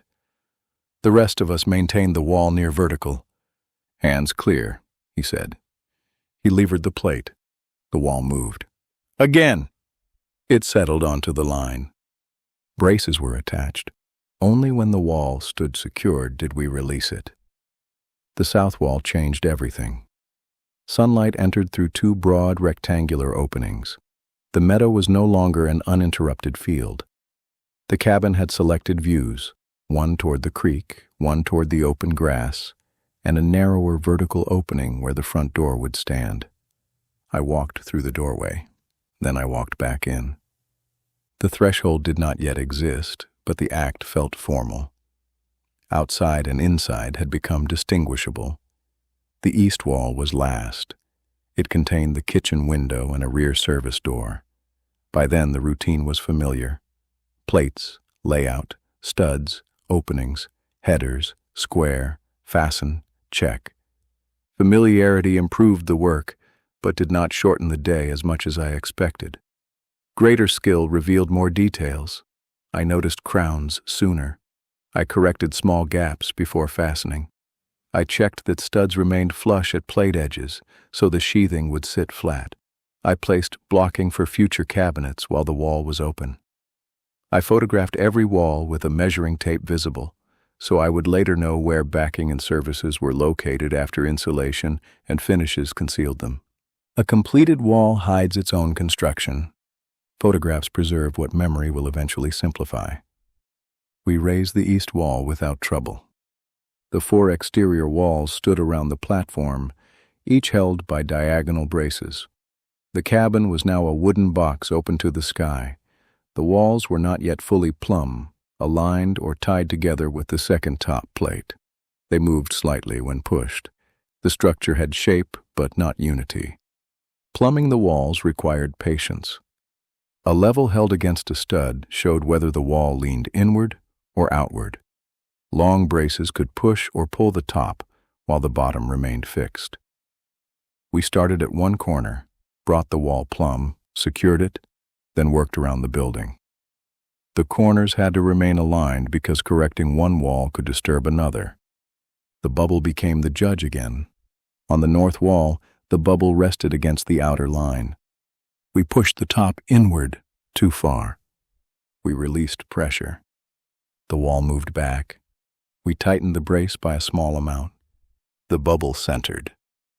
At the opposite corner, the wall was correct at the bottom but bowed slightly near the top. A twisted stud and uneven bracing were contributing. We adjusted both rather than forcing the entire wall to satisfy one reading. A level measures local truth. A straight line must still be checked over distance.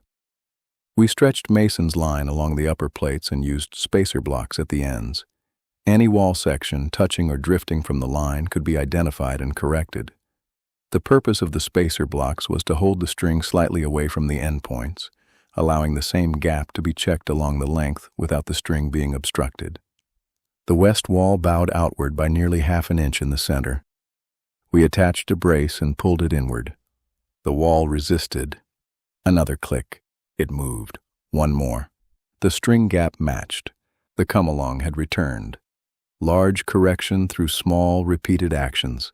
When all walls were plumb, straight, square, and aligned, we installed the second top plate.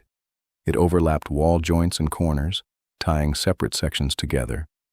The lap pattern ensured loads and forces could transfer across connections, rather than terminating at a single seam.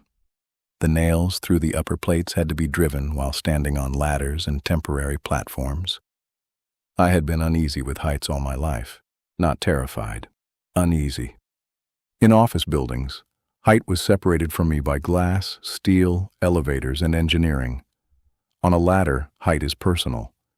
Every rung reports how far the body has traveled from the ground.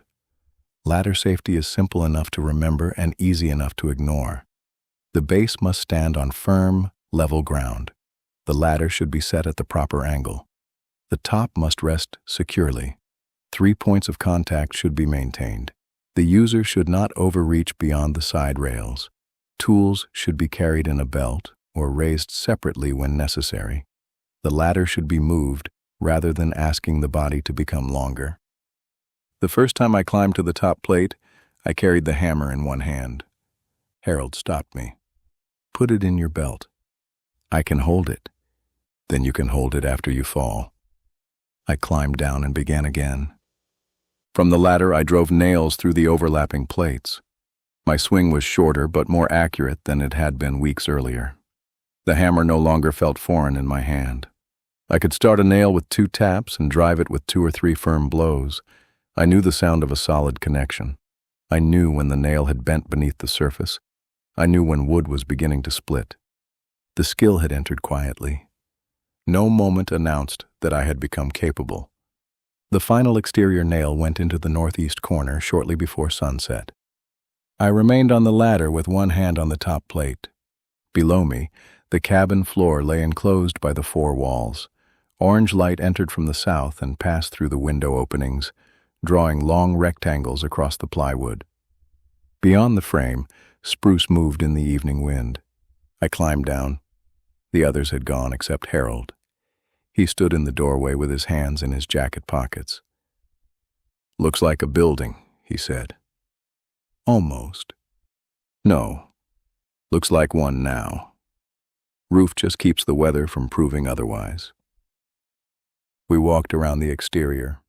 The walls were bare studs. Diagonal braces crossed the openings. The corners showed layers of plates and fasteners. Nothing was finished, but the shape was undeniable. From the road, a person could now see a cabin under construction rather than a platform in a clearing. I stepped inside again. The rooms existed only as chalk lines on the floor, but I could sense their arrangement. bedroom to the north, bathroom beside it, kitchen along the east wall, table near the south windows, stove near the center, loft above the northern half. I stood where the table would be and looked through the window opening toward the meadow. For months I had imagined this view. The actual view was lower than I expected. I had placed the sill according to standard dimensions without considering how it would feel from a seated position. Standing, the meadow opened fully. Sitting on an overturned bucket, part of the foreground disappeared behind the sill. I felt immediate disappointment. The wall had already been framed. Lowering the window would require removing the sill, cripples, and parts of the king and jack arrangement depending upon the revised design. It might affect the header support and exterior elevation. It would cost time and material. Harold sat on another bucket. "What's wrong?" "The window is too high." He looked through it. "No. For the table." He remained seated. "Can see the trees." "Not enough of the meadow." "You planning to eat the meadow?" I did not answer. He stood. "Change it if it matters." "That wall is finished." "No, that wall is standing. Finished comes later." The distinction stayed with me. The next morning I lowered the rough opening by 4 inches after confirming the change would remain structurally acceptable and would suit the chosen window. We removed the sill and lower cripples, recut them, adjusted the layout, and rebuilt the section. The work took 2 hours. When I sat again, the meadow filled the opening. It was right. There are mistakes that weaken a structure and must be corrected. There are mistakes that affect only appearance and can be accepted. Then there are decisions that are technically sound, but wrong for the life intended inside the building. Those are harder to identify. A man can live for years with a window 4 inches too high. He can explain the efficiency of leaving it alone. He can call acceptance maturity. But every morning he will sit at the table and see less of the world than he had hoped. I had spent much of my working life living with decisions because changing them would have embarrassed the people who made them, including me. Projects continued because too much had already been invested. Offices remained in the wrong cities. Systems stayed in use because replacing them would acknowledge that the original choice had failed. The wall taught me that sunk cost is not structure. A nail can be pulled, a stud can be moved. Sound work can still be wrong. That evening I walked outside and looked back through the lowered window.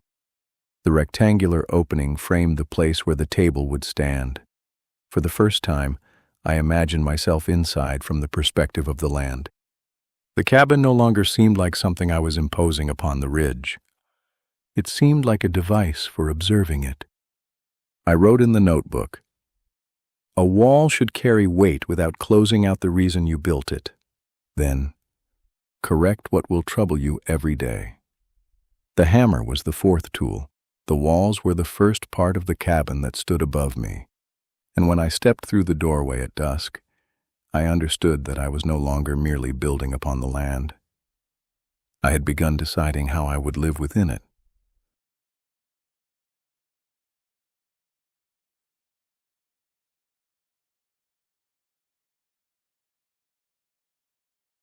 A roof does not exist to keep rain out. That is only the most visible part of its work. A good roof manages gravity, wind, snow, heat, condensation, expansion, ultraviolet light, and time itself. Every drop of water that lands upon it must be encouraged to leave before it discovers another idea. Snow must slide or melt according to the design. Warm air from inside the cabin must not quietly condense into hidden moisture where mold and rot can spend years working unseen. A roof is less a lid than a carefully managed conversation between weather and structure. When it succeeds, nobody notices.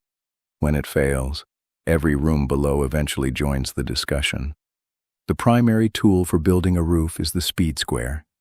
Mine was a simple triangular piece of aluminum no larger than a dinner plate, painted bright orange so I could find it after laying it down in sawdust for the 20th time. It looked almost disappointingly ordinary. yet it could mark 90-degree cuts, 45-degree cuts, roof pitches, birds' mouths, rafter layouts, stair angles, and countless measurements that previously had required pages of geometry. Like many good tools, its intelligence had already been built into it. The man using it merely had to understand enough not to fight it.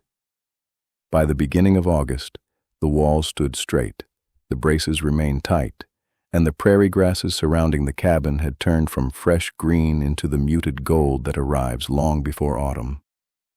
The mornings were noticeably cooler. Heavy dew coated the subfloor each dawn, reminding me that summer was already beginning its quiet retreat northward. I had become accustomed to waking in the small camping trailer I had purchased after deciding that sleeping on the ground every weekend was a young man's solution to an older man's ambition. The trailer was only 16 feet long, containing a narrow bed, a propane stove, a tiny refrigerator, and a table barely large enough for my notebook. It was luxury by comparison. Each morning followed nearly the same rhythm. Coffee while the propane kettle hissed. 15 minutes reading whichever section of the building code or construction manual applied to the day's work. A slow walk around the cabin, inspecting yesterday's progress before touching a single tool. That walk became my most valuable habit. Problems reveal themselves differently before work begins. Fatigue has not yet narrowed your attention. The morning light strikes from a new direction. Overnight rain leaves evidence. Lumber that twisted while drying announces itself quietly. Nails that seemed properly seated yesterday sometimes stand proud after the wood relaxes. The building speaks most clearly before the noise of construction begins. I discovered this one Tuesday morning while circling the cabin. One of the temporary diagonal braces supporting the west wall had loosened slightly. Only a quarter inch, barely visible. Had I climbed onto the top plates without noticing, the movement could have become much greater once roof framing began. Instead, I tightened the brace, checked every other temporary support, and wrote another sentence in my notebook. Never begin today's work until yesterday's work has been inspected. The roof design had occupied my thoughts for months. I had considered a simple shed roof because it would be easier to build alone. I had considered a gambrel because it offered additional loft space. I even spent several evenings sketching a low-sloped modern roof before finally admitting that I was trying to impress nobody. The cabin wanted a gable roof. Simple, strong, easy to ventilate, easy to maintain, easy to understand. The pitch would be 8 inches of rise for every 12 inches of horizontal run, an 8 to 12 roof. Steep enough to shed Alberta snow reliably, gentle enough that I could still work on it with proper precautions.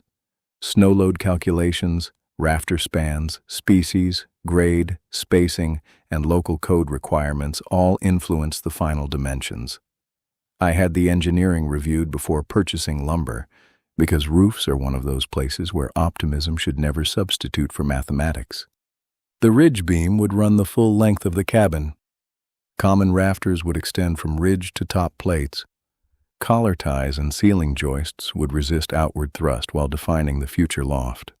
The roof would eventually receive plywood sheathing, synthetic underlayment, an ice and water membrane along vulnerable edges, vertical strapping where required for ventilation details, and finally, dark charcoal standing seam steel roofing. I chose steel for reasons that would have disappointed my younger self. When I was 30, I preferred materials because they looked impressive. At 57, I preferred them because they reduced maintenance. Steel roofing lasts decades, sheds snow efficiently, resists fire, weighs less than asphalt shingles, and allows rainwater harvesting without the gradual deterioration of granular roofing products. It also costs more initially. Retirement had finally taught me that inexpensive and economical are rarely identical words. The first task was laying out the rafters. Every rafter begins as an ordinary board. Only after a series of carefully placed cuts does it become part of a roof. The top cut fits against the ridge. The bird's mouth seats the rafter securely upon the top plate. The tail forms the roof overhang. Every angle depends upon the roof pitch. Every measurement depends upon the building width. Every mistake compounds itself dozens of times because roofs contain many nearly identical pieces. I spent nearly an entire afternoon making one rafter. The speed square rested against the edge of the board while I followed tables and markings that only weeks earlier had seemed completely mysterious. I marked the plumb cut, then the seat cut, then calculated the overhang, then measured everything again. The circular saw handled the long cuts. The remaining corner of the bird's mouth required a hand saw because cutting beyond the intersection would weaken the rafter. I held the finished piece against the wall. It did not fit. The seat landed nearly an inch above the top plate. I stared at it for several minutes. The mathematics were correct. The measurements were correct. The lumber was correct. Eventually, I realized the mistake.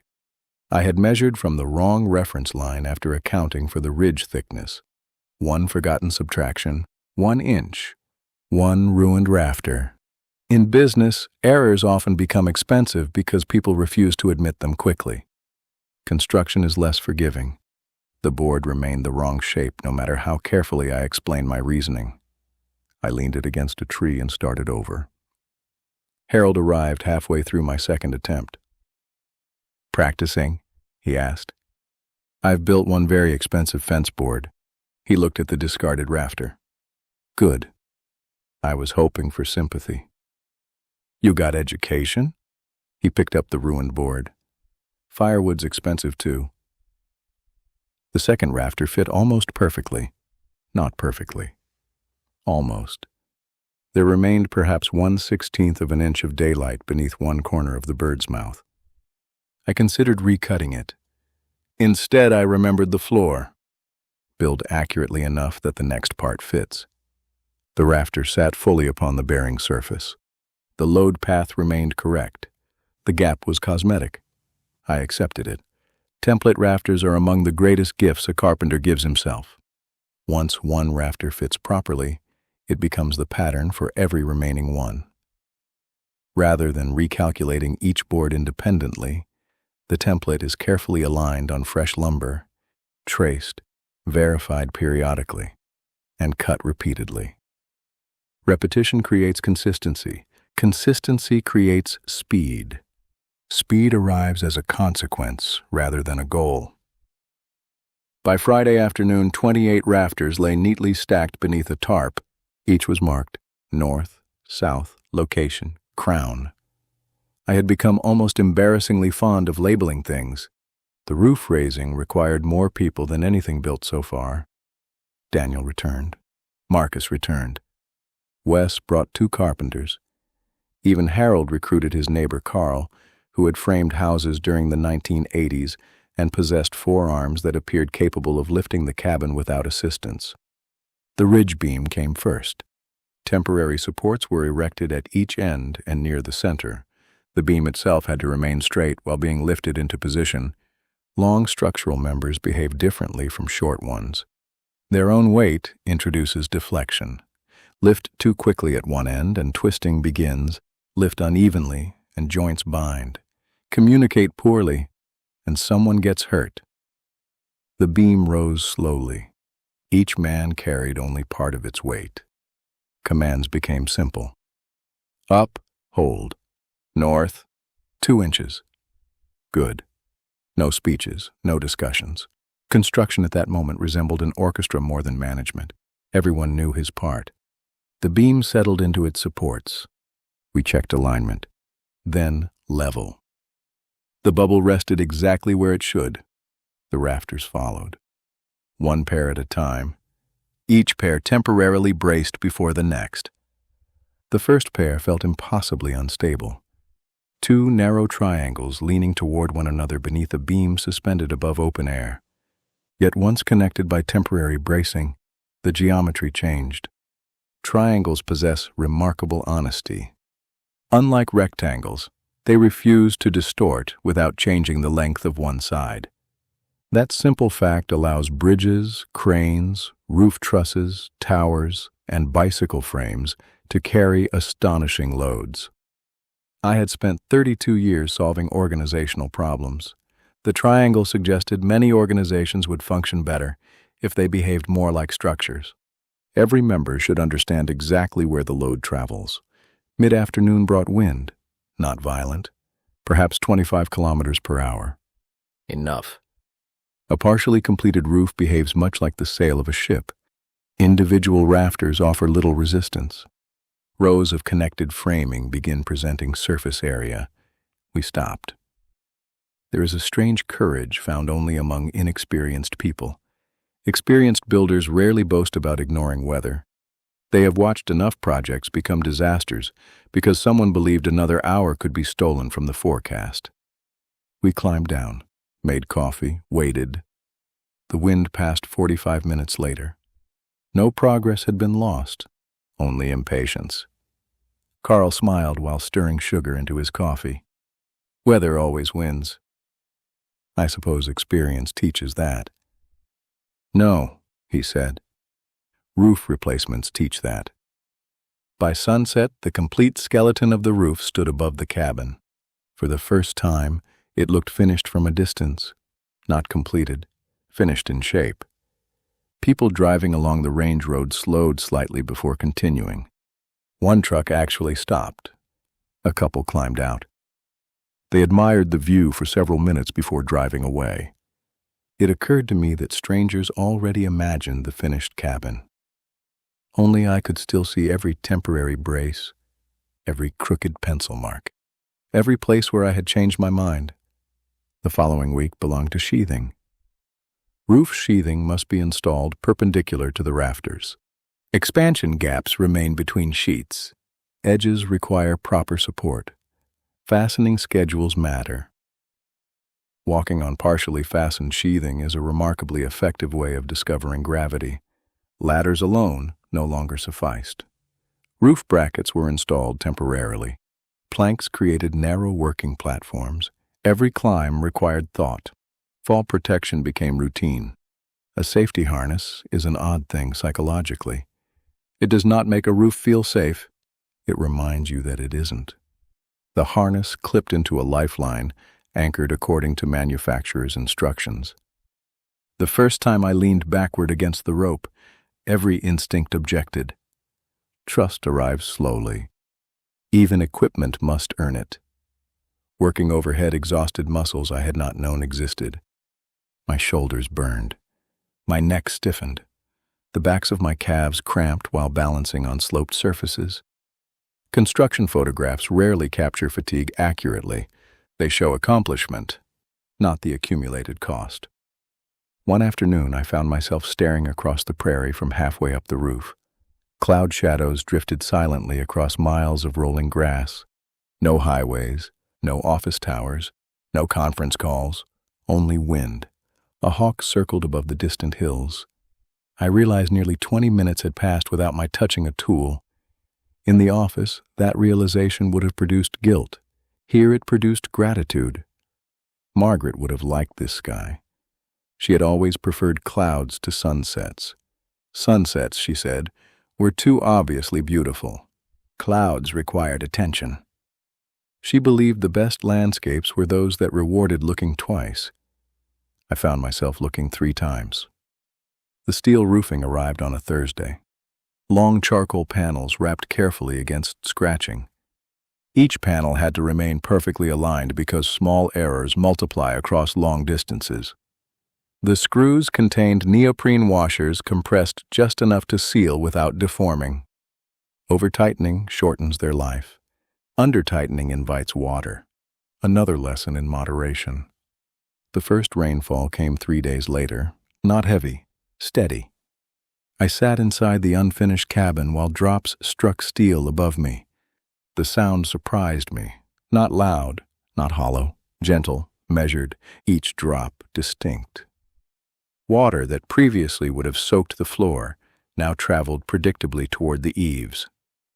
For the first time since buying the land, I remained dry without depending upon a trailer, tarp, or tent. I made coffee on a camping stove sitting on bare plywood. Steam rose slowly into open rafters. Rain continued overhead. The cabin smelled of fresh pine, damp earth, steel, and sawdust. Nothing had been insulated. No windows existed. The doorway remained open to the weather.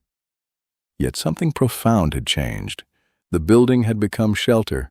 Not complete shelter. Enough. I walked outside after the rain ended. Water dripped steadily from the roof edge. The walls remained dry. The floor remained dry. The notebook remained dry. Such a small sentence. Such an enormous achievement.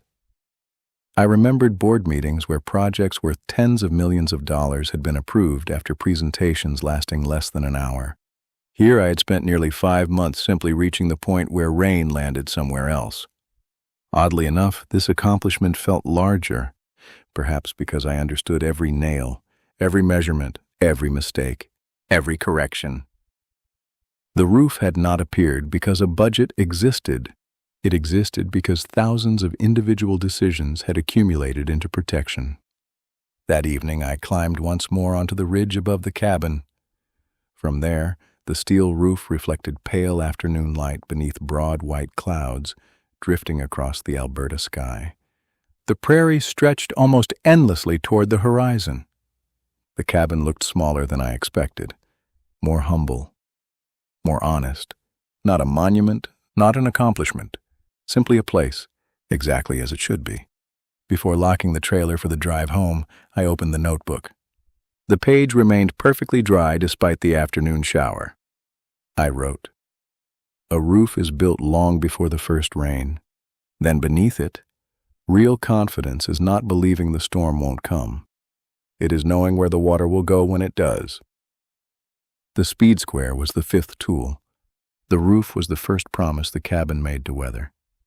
And as rain disappeared quietly into the prairie grasses below, I realized that building a home was slowly teaching me something no corporate success ever had.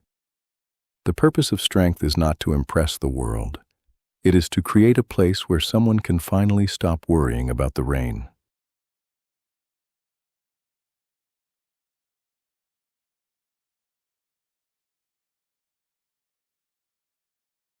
A cabin without windows is a box. A cabin without a door is a puzzle. Together they determine far more than light and access. Every opening weakens a wall structurally while strengthening it emotionally.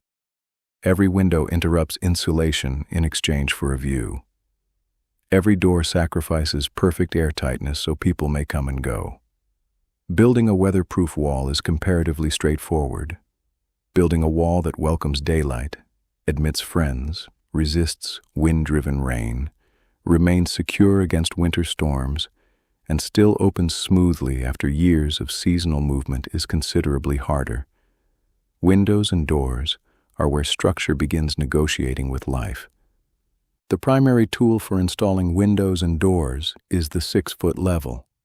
Not because the level performs the installation itself, but because almost every problem that appears months later can often be traced back to a moment when someone accepted close enough. A window that is only slightly out of level may refuse to lock during January. A door opening twisted by less than 1/4 of an inch may scrape every spring. Rainwater always notices what the eye is tempted to ignore. The windows arrived on a cool September morning. A flatbed truck pulled slowly onto the range road, carrying carefully wrapped units that represented nearly 6 months of saving after retirement. They were triple-pane, low emissivity, argon-filled casement windows with fiberglass frames finished in dark bronze outside and warm pine inside.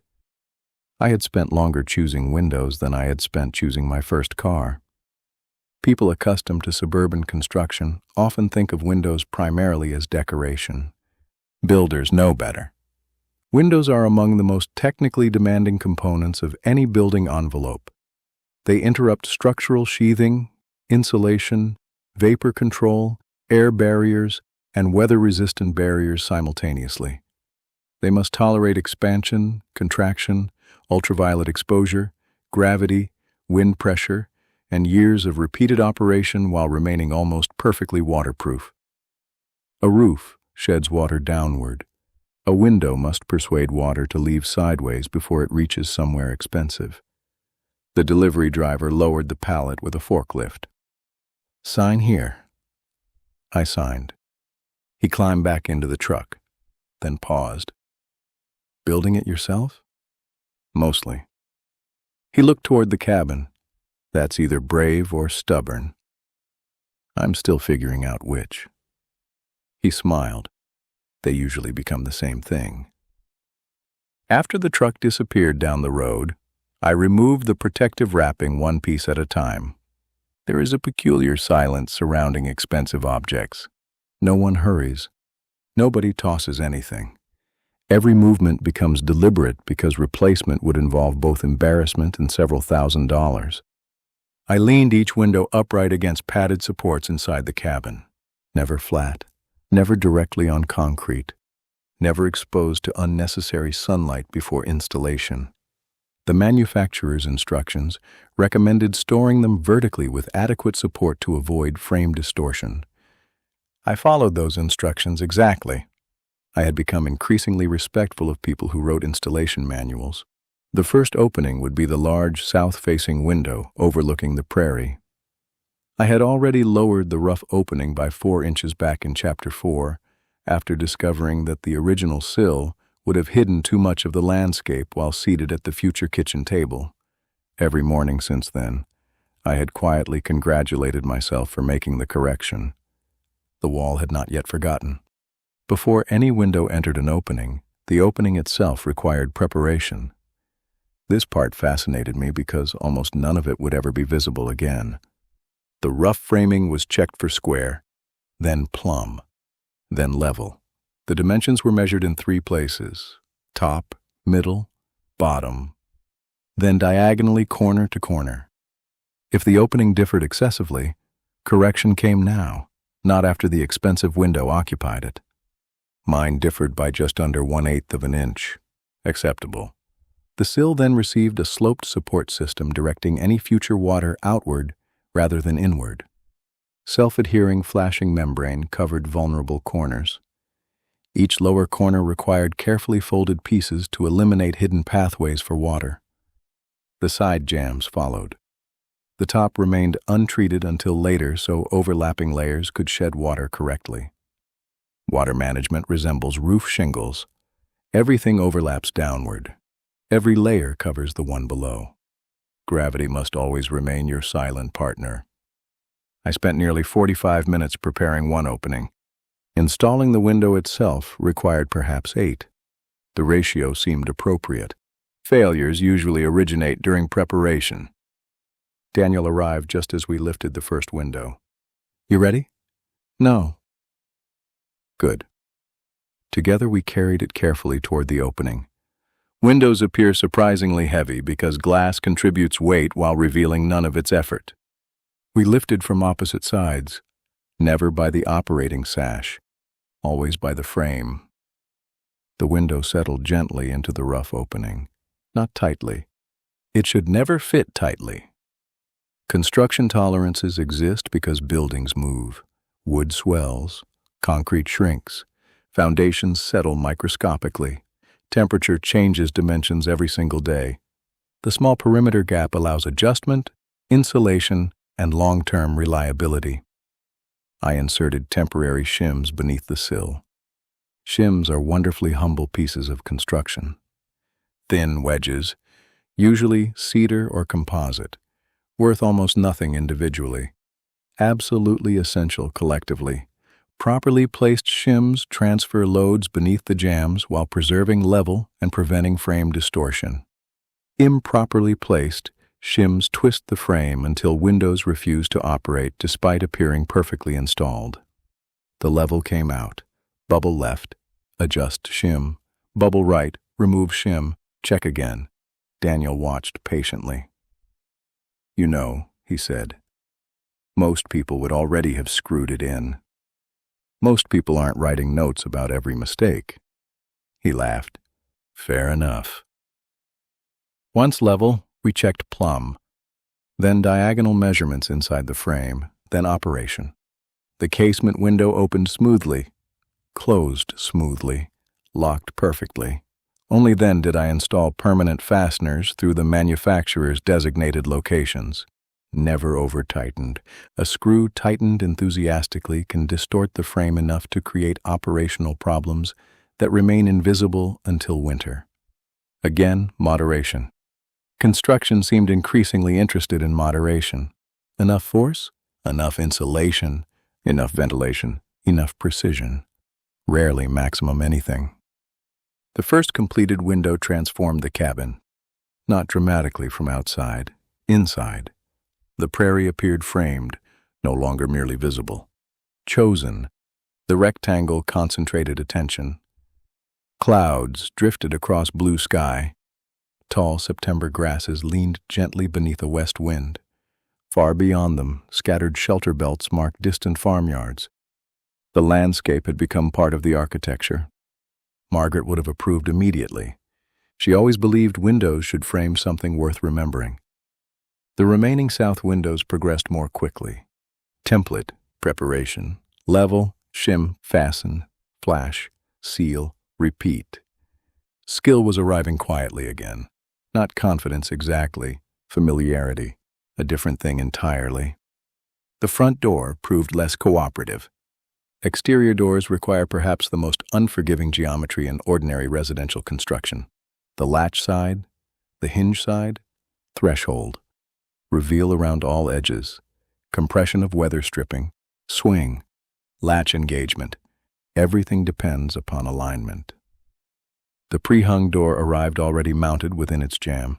In theory, installation simply involved placing the entire unit into the prepared opening. Reality preferred another approach. We lifted, inserted, shimmed, checked. The latch corner stood proud. Adjusted. Now the hinge side leaned inward. Adjusted. The top reveal narrowed. Adjusted again. Nearly 3 hours passed. The door still refused to latch properly. I felt old frustration returning. Office frustration. The feeling that effort should automatically produce progress. Harold wandered in around noon. Door giving you trouble? Apparently, it dislikes retirement. He examined the hinges, then the threshold, then looked at the framing. Finally, he asked one question. You tighten all the screws? Yes. Before checking operation? Yes. He nodded. Loosen them. Every screw. The frame relaxed almost imperceptibly. The door swung freely. Then we re-tightened each fastener gradually while continually checking operation. The latch clicked perfectly. Harold smiled. Wood likes conversations. I thought structures preferred certainty. They prefer patience. I wrote that sentence immediately after lunch. The next task involved sealing. Many people imagine expanding spray foam solves every problem. Used improperly, it creates several new ones. High expansion foam around windows and doors can bow frames enough to prevent operation. Only low expansion products specifically intended for fenestration should be used, and even then sparingly. Insulation fills the cavity. It should never become a hydraulic jack. I applied the foam carefully, short sections. Allow expansion. Return later if necessary. Excess trimmed after curing. The air barrier then connected continuously around the opening. Every seam taped, every penetration inspected. Building science had gradually become one of my favorite subjects. Not because it was complicated, because it explained failures that older construction had often accepted as inevitable. Drafts, rot, condensation, ice dams. Many were not mysteries. They were conversations between heat, air, and moisture that previous generations had only partially understood. The cabin deserved better. The kitchen window went in during gentle rain. Light showers interrupted work throughout the afternoon. The roof kept us dry. The open doorway admitted cool, damp air carrying the smell of wet prairie grass. Raindrops struck the steel roofing above with their now familiar rhythm. I paused while installing flashing tape. Months earlier, that same rain would have stopped all meaningful progress. Now it merely altered the soundtrack. That realization pleased me more than finishing another window. Late that afternoon, Daniel asked whether I ever missed the office. The question surprised me. I miss some people. But not the work? I thought carefully. I miss solving difficult problems. He looked around the cabin. It seems like you're still doing that. Different problems. Worse? I considered the window opening before answering. No, better. He waited. They stay solved. He nodded quietly. Corporate work often resembles mowing grass. One solves today's crisis before tomorrow grows. Buildings remember solutions differently.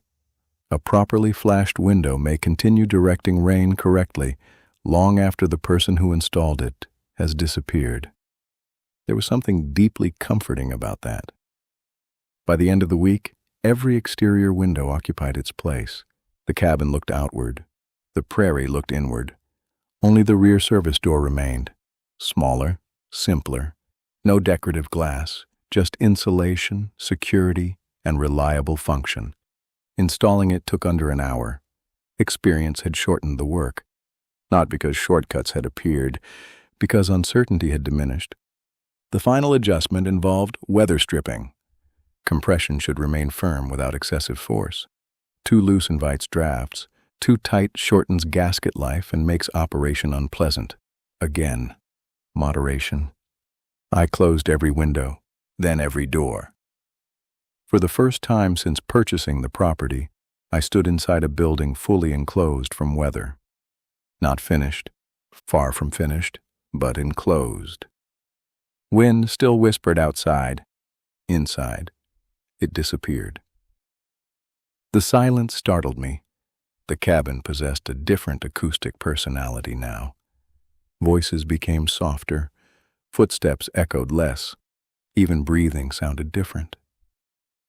I walked slowly from room to room, bedroom, kitchen, future living room, bathroom. Loft ladder opening. Everywhere I turned, windows presented carefully selected pieces of Alberta: prairie, aspen, spruce, sky, clouds, distance. No window accidentally faced the neighboring property. None framed the road.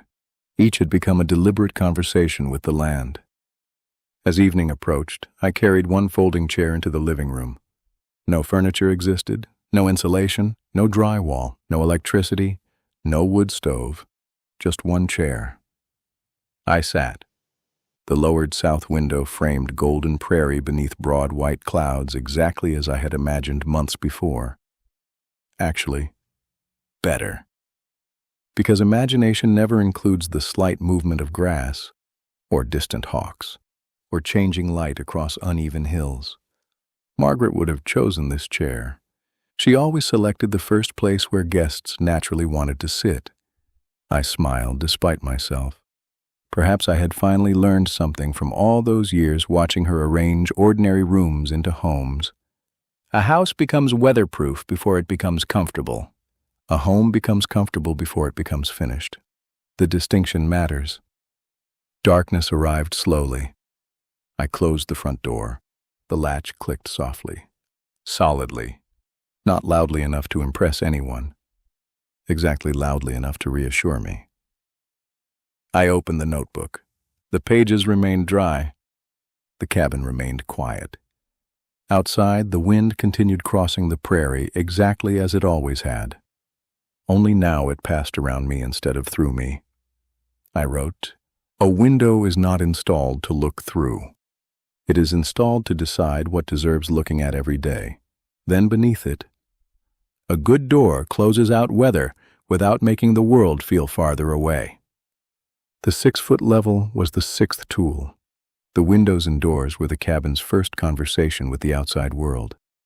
And sitting alone beneath an enormous Alberta sky, I finally understood that building had never been about shutting the wilderness out. It had always been about learning exactly how much of it to invite in.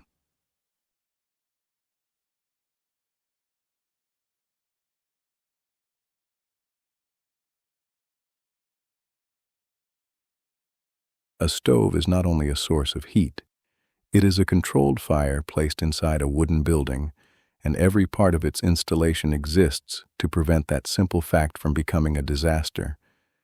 The appliance must be sized correctly for the space. The floor beneath it must resist heat and sparks. Nearby walls must be protected or kept at safe distances. The chimney must remain hot enough to draw smoke upward, insulated enough to prevent condensation, and separated far enough from combustible materials that years of ordinary use do not slowly turn wood into tinder. Fire is useful because it is dangerous in a predictable way. The predictability is what makes it possible to live beside. The primary tool for installing the stove is the plumb bob. A plumb bob is little more than a pointed weight suspended from a string. Gravity pulls the point directly beneath the place where the string is held.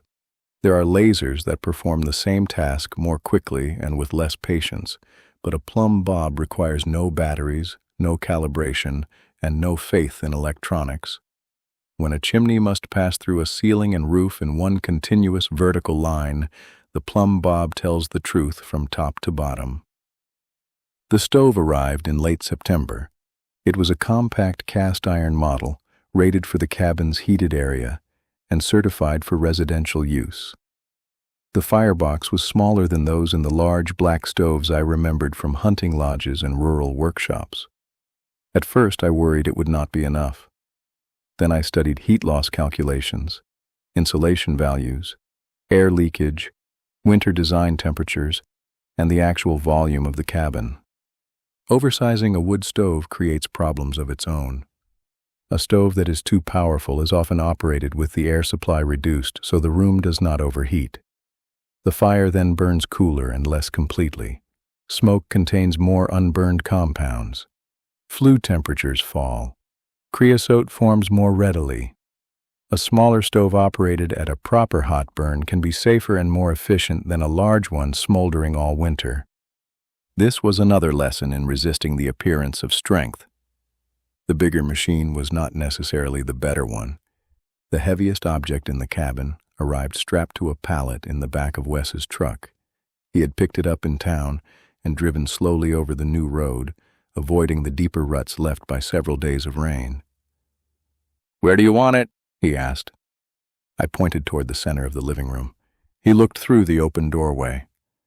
"That's not a place, that's a destination." The stove weighed nearly 400 pounds. The pallet jack would cross the gravel but not the threshold. We built a temporary ramp from doubled planks and moved the stove with a heavy appliance dolly. Straps held the load against the frame. The route was cleared in advance. No one placed a foot downhill from the wheels.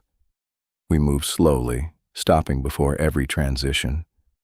The stove reached the floor without drama. This felt like success. Much of competent work is the absence of a story. We placed it near the planned hearth and left it on the pallet while I confirmed clearances. The manufacturer's installation manual listed minimum distances from the stove body and connector pipe to combustible walls, furniture, and trim. These values could sometimes be reduced using tested wall shield assemblies with ventilated air spaces, but the reductions had to follow approved details exactly. A sheet of metal screwed directly to a wooden wall is not an effective heat shield. The air gap behind the non-combustible panel is what allows convective cooling. Cool air enters at the bottom, warms behind the shield, and rises out the top. The shield must remain open at the proper edges. Spacers must be non-combustible. Fasteners must not create unnecessary paths for heat into framing. The assembly works as a system. I had intended to place the stove close to the wall to save floor area. The clearances corrected that idea. The unit moved several inches farther into the room.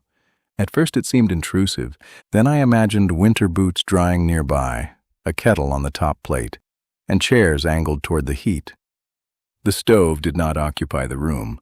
It organized it. The hearth came next. The floor protector had to extend the specified distance in front of the loading door and around the sides and rear. It needed sufficient ember protection and, depending on the appliance, thermal resistance. The stove manual distinguished between the two. Ember protection prevents hot coals from reaching combustible flooring. Thermal protection reduces the transfer of sustained heat. Some appliances require only one, others require both. Assuming they are the same can produce a hearth that looks substantial but performs poorly. I built the hearth from approved non-combustible materials over the subfloor. Its layers provided the required protection, and the top surface was finished with dark slate tile. I had not laid tile before. This made the hearth dangerous to my schedule rather than to the cabin. Tile work begins long before mortar. The substrate must be flat, clean, stable, and suitable for the chosen system.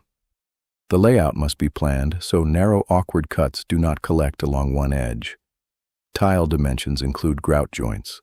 Natural stone varies in thickness. Dry laying the pattern reveals problems, while correction is still easy. I ignored this last rule. Not entirely. I placed several tiles to judge the appearance, then decided the rectangular hearth was simple enough to continue. The first row went down in thin-set mortar. I used a notched trowel to spread the mortar and comb it into even ridges. The tile backs were pressed and shifted slightly perpendicular to those ridges to collapse them and improve coverage. Spacers controlled the joints. By the third row, I discovered the slate varied enough in size that the joint lines were drifting. The difference was small, perhaps 1/16 of an inch per tile. Across the width, it became visible. I tried correcting the next row by narrowing the joints. The result looked worse. A minor inconsistency became a wave. I sat on the floor and stared at it. The mortar had not yet set. The tiles could still be removed. I knew this. I also knew removing them would mean scraping mortar, cleaning stone, remixing material, and beginning again. The old temptation returned. It was functional. It would support the stove. A rug would cover part of it. No one else might notice. Then I remembered the window. Correct what will trouble you every day. I lifted the tiles. The work came apart faster than it had gone together. This fact felt both discouraging and merciful. I cleaned the slate, scraped the substrate, and drew complete control lines before starting again the following morning. I sorted the tiles by size and thickness. I used a straight edge to keep the joint pattern aligned. The second hearth was not flawless, but it was deliberate. When the mortar cured, I applied grout. Grout fills the joints but does not hold the tile down. It must be packed fully, cleaned in stages, and allowed to firm before final polishing. Too much water during cleanup can weaken color and consistency. Waiting too long allows haze to harden on the surface. I waited too long. By evening, a pale film covered the slate. I scrubbed it with a dry cloth. Little changed. I used the recommended cleaner carefully, testing a small area first. The haze came away gradually, revealing the dark, uneven surface beneath. Another rule entered the notebook. Finishing work has its own schedule. It cannot be rushed, but it also cannot be ignored. The chimney installation was the part I respected most. A chimney is an engine driven by temperature difference. Hot exhaust gases inside the flue are less dense than colder outdoor air. They rise, creating draft that pulls combustion air into the stove and carries smoke upward. The taller and straighter the chimney, the more reliable the draft tends to be, though excessive height and poor sizing can create other issues. Interior chimneys generally perform better than exterior ones because more of the flue remains warm. Bends add resistance. Horizontal runs reduce performance. A chimney that exits near the roof peak often requires less exposed height and experiences better surrounding airflow. The planned chimney would rise vertically from the stove, pass through the loft edge, continue through the insulated roof assembly, and terminate above the ridge according to clearance rules. No offsets, no exterior chase. Simple. That simplicity depended upon making one correct hole. I placed the stove in its exact final position and assembled a short section of black connector pipe on the flue collar. The connector pipe would carry exhaust from the stove to the listed insulated chimney system at the ceiling support. It was not suitable for passing through walls, ceilings, or concealed spaces. The transition had to occur using components tested for that purpose. I climbed the ladder and held the plumb bob string at the underside of the roof. The pointed weight hung above the center of the stove collar. It did not align.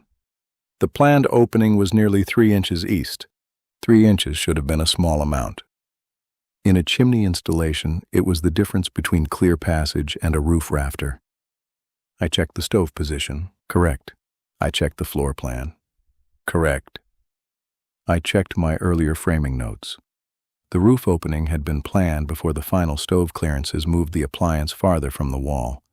I had preserved one decision and changed the other. The line between them no longer existed. Harold arrived while I was holding the bob. "Found oil?" he asked. "The chimney hits a rafter."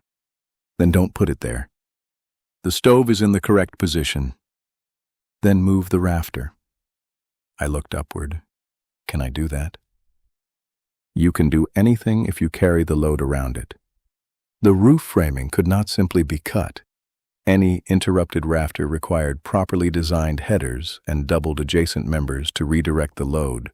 The change had to follow structural requirements. I contacted the engineer who had reviewed the roof design, sent photographs and dimensions, and received an approved detail for framing the chimney opening. The correction took an entire day. Roof sheathing came off around the area. One rafter was cut only after temporary support was installed. Headers were added between doubled rafters. The opening was framed to maintain the required clearance from the insulated chimney. The roof underlayment was repaired in layers. The steel roofing panel had to be carefully removed and later reinstalled. Every step cost time because I had failed to coordinate 2 drawings. The chimney opening reminded me of corporate projects in which separate teams each completed their assigned work correctly while the final system failed where responsibilities met. The roof plan was right. The stove plan was right. The building was wrong between them. Integration, I wrote, is where individually correct decisions meet reality. Once the framed opening was ready, I cut through the roof. This was the first time I intentionally made the cabin less weatherproof. The saw blade entered the sheathing. Daylight appeared. For months, I had struggled to keep water outside. Now I had created a hole large enough for rain to enter freely. The work had to be completed before weather changed. The ceiling support box was installed according to the chimney manufacturer's instructions, maintaining clearances from framing. Sections of listed insulated chimney pipe locked together above it.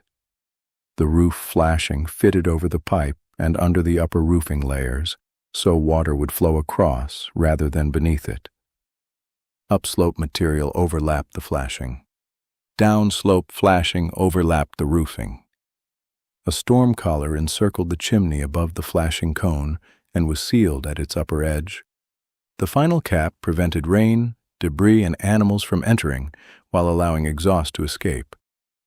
Every component had a direction. Every seam had a reason. Marcus helped with the roof work. He had worked around chimneys on electrical installations and moved with more confidence at height than I did. We wore harnesses and remained connected to the lifeline. The prairie wind stayed light.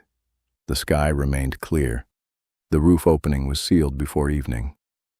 I stood below and looked upward through the support box. The chimney descended in a straight silver line. The plumb bob hung through its center. Gravity and construction had finally agreed. The wall shield followed. I built a ventilated non-combustible assembly using the approved spacers and panel material. The lower edge remained open for air entry. The top allowed heated air to leave. The shield extended beyond the required dimensions around the stove and connector pipe. I painted it a dull charcoal. The finish was plain. A cabin stove should look as though it has always belonged in the room, even before the first fire. We lowered the stove from the pallet using steel pipes as rollers and a pry bar for controlled movement. The pipes allowed the heavy appliance to travel across the hearth a few inches at a time. As one roller emerged from the rear, it was moved to the front. It was an ancient method. It worked perfectly. The stove settled into position. I checked the clearances, then checked again. The connector pipe was assembled with the crimped ends oriented correctly so any condensation or creosote remained within the pipe rather than leaking from the joints. The seams faced away from view where possible. Each joint received the required fasteners. The pipe rose vertically into the chimney adapter. The installation looked simple because all the complicated parts were hidden in decisions. Before lighting any fire, the system required inspection. The inspector checked the stove certification, clearances, hearth dimensions, wall protection, connector pipe, chimney components, support, roof penetration, height above roof, and clearances from nearby materials. He looked through the manual, then at my measurements, then at the installation. "You did this yourself? With help?" He nodded. "Clean work." I waited. He completed the approval. Only then did I bring firewood inside. Dry firewood is measured by moisture content, not by how old or gray it appears. Properly seasoned wood generally burns hotter, produces more usable heat, and creates less smoke and creosote than wet wood. The wood should be split and stacked where air can move through it, protected from rain above but not sealed along the sides. Moisture must leave. I had purchased several cords of seasoned birch and tamarack from a farmer north of town because the land had not yet produced its own supply. The birch lit easily. The tamarack burned hot. Both had been split small enough for the compact firebox. I used a moisture meter to test random pieces. Some were ready, some were not. Even firewood sellers, I learned, used the word seasoned with flexibility. The first fire was small. Very small. New stoves require controlled initial burns to cure paint and allow materials to adjust gradually to heat. The manual specified a sequence. I followed it. I opened the air control fully, placed 2 dry splits on the firebox floor, added kindling in a loose arrangement, set a fire starter beneath, then lit it. The flame caught slowly. Kindling darkened, smoked briefly, and began to burn. The first draft was weak because the chimney was cold. I held the door slightly open as directed, increasing airflow until the flue warmed and the draft strengthened. Then I closed it. The fire changed. Flames leaned inward toward the rear. Smoke disappeared upward. The stove began ticking softly as the cast iron expanded. I watched every joint. No smoke leakage. No unusual odor beyond curing paint. The stovetop thermometer rose gradually. Too cool a burn would create dirty combustion. Too hot could damage the appliance. The useful range lay between. Moderation again. The cabin warmed slowly. Not because the fire was large. Because the building had begun to hold what the stove produced. The insulation had not yet been installed, but the windows and doors were sealed. The shell reduced wind. The roof trapped rising warmth. The room temperature climbed several degrees. I stood near the hearth with my hands extended. The heat felt different from a furnace vent. It was not blown. It radiated. The stove warmed objects and bodies directly. The warmth gathered in the slate and walls. It had weight. Harold sat in the folding chair by the south window. "Needs a kettle," he said. "I haven't finished curing the stove." "Still needs one." Daniel arrived the following evening carrying a black enamel kettle.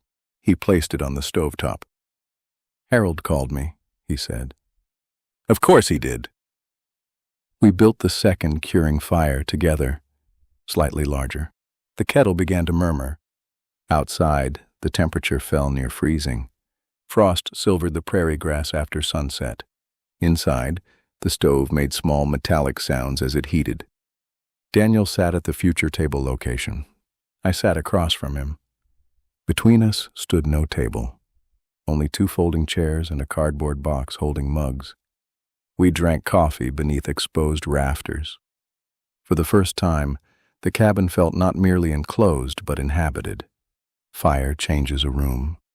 Before the fire, the cabin had resisted weather. After the fire, it offered something in return. I found myself thinking about Margaret's final winter. The hospital rooms had always been too warm. Machines hummed. Air came from ceiling vents at a temperature decided elsewhere. She had asked me once to open the window. It would not open. She laughed. Imagine building a window that only lets you look outside. At the time, I had laughed with her. Years later, installing operable windows became an act of correction neither of us had known I would make. The stove was another kind of correction. Heat produced locally, visible fire, a machine simple enough to understand. Wood entered, air entered, warmth remained. Ash was removed, no hidden network, no distant control room, no dependency beyond the chimney, the forest, and my willingness to keep working. The first real cold came at the end of September. A north wind moved across the prairie beneath a low gray sky. The temperature dropped through the afternoon. Small grains of snow appeared among the rain. I was alone. I built a proper fire, kindling, 2 small splits, then larger wood once the flue warmed. I watched the thermometer, adjusted the air. The flames became slower and brighter. Secondary combustion appeared near the top of the firebox, pale jets of flame consuming gases that might otherwise have escaped as smoke. Outside, wet snow struck the windows. Inside, the stove radiated steady heat. I sat on the slate hearth with my back against a chair. The cabin was still unfinished. Insulation bundles filled one wall. Electrical cable lay coiled in boxes. There was no plumbing, no interior finish, no proper bed, but the room was warm. Warm by my work, warm because the roof held, the walls stood, the windows sealed, the chimney drew. The stove burned. Every previous chapter had become part of this moment. The road brought the stove, the foundation carried it, the floor supported it, the walls protected it, the roof directed the chimney, the windows held back wind. Nothing stood alone, nothing ever had. I opened the notebook and wrote beside the fire. A stove does not create safety by containing fire. It creates safety by giving fire a path. Then beneath it, heat is only useful when the building has learned how to keep it. The plumb bob was the 7th tool. The stove was the cabin's first source of warmth, and as the first snow dissolved against the dark glass of the south window, I understood that shelter was more than a place where weather could not reach me. Shelter was a place where winter arrived outside, and a man had done enough work to notice the difference.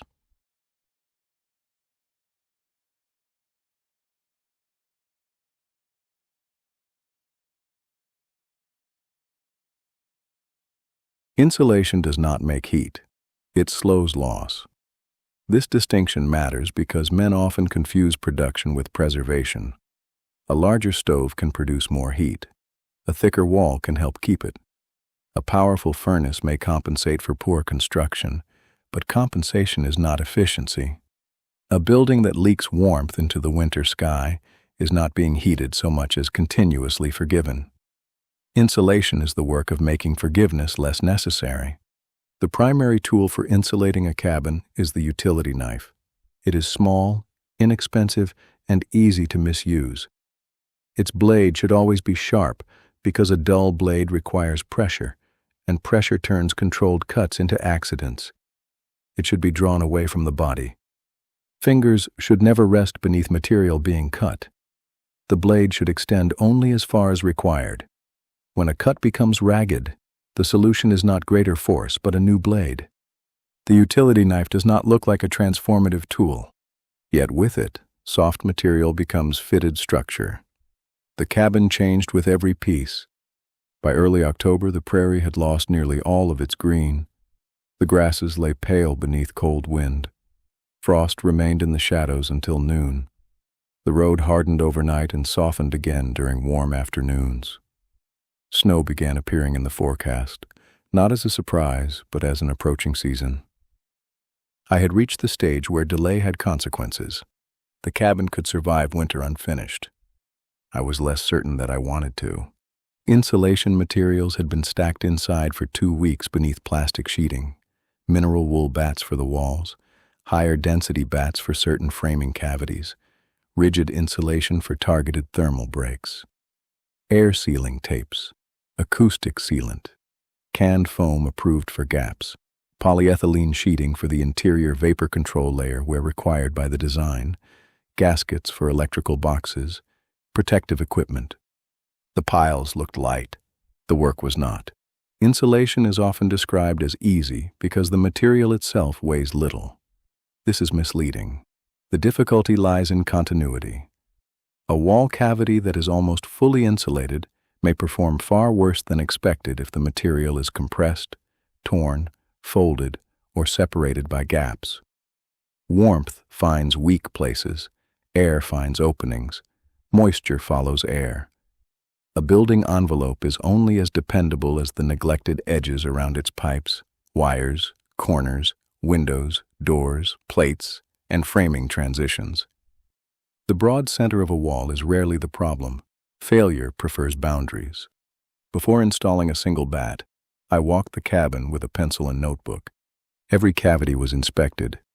I checked blocking, electrical penetrations, future plumbing routes, nail points protruding through sheathing, gaps between doubled studs, openings around headers, the joint between the bottom plate and subfloor, the top plates beneath the roof framing, places where wall sheathing met floor framing, places where one material ended and another began. I had not yet installed the complete electrical and plumbing systems, but the rough pathways were established. This required restraint. Insulating too early would mean removing work later. Waiting too long would leave the cabin exposed to colder weather. Sequencing had become one of the central problems of construction. Every trade wants a clear path. Every finished layer hides the one beneath. The right work at the wrong time becomes another kind of mistake. Marcus handled much of the electrical rough-in with me assisting under the permit and inspection requirements. He had refused payment beyond fuel and meals, though I insisted on purchasing the materials at cost and covering every required fee. He ran cable through bored holes centered in studs where possible, protected wires with steel plates wherever fasteners might later reach them, and left neatly labeled coils at boxes. This aligned with something the land had already taught me. Memory is not a construction system. I photographed every open wall. Measurements from fixed corners were written directly on the framing. The future location of each buried cable, block, pipe, and connection was recorded. One day, interior finishes would hide the entire skeleton. The photographs would become an X-ray of the cabin. The first task was air sealing. Insulation slows conductive heat flow. Air sealing controls heat and moisture carried by moving air. The two work together but are not interchangeable. A thick batt placed in a cavity where wind can pass through will not perform as intended. Air moving through or around insulation carries heat with it. In cold climates, warm interior air can also transport moisture into wall or roof assemblies. When that moisture reaches a cold surface, it may condense. Repeated over seasons, the result can be frost, mold, rot, and loss of insulation performance. The building needed a continuous air control layer. Continuous was the difficult word. The cabin had hundreds of joints and penetrations. I sealed the connection between the subfloor and bottom plates according to the assembly design. Gaps around rough openings were addressed.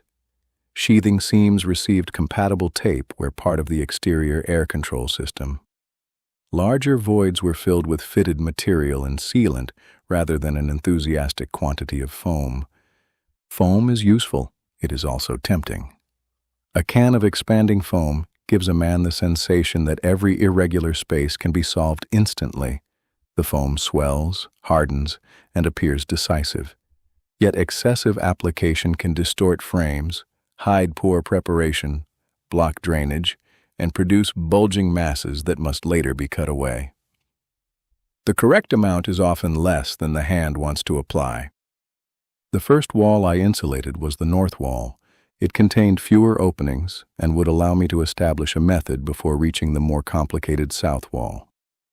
The mineral wool batts were sized for the stud spacing and wall depth. Unlike fiberglass, the material was relatively dense and held its shape when cut accurately.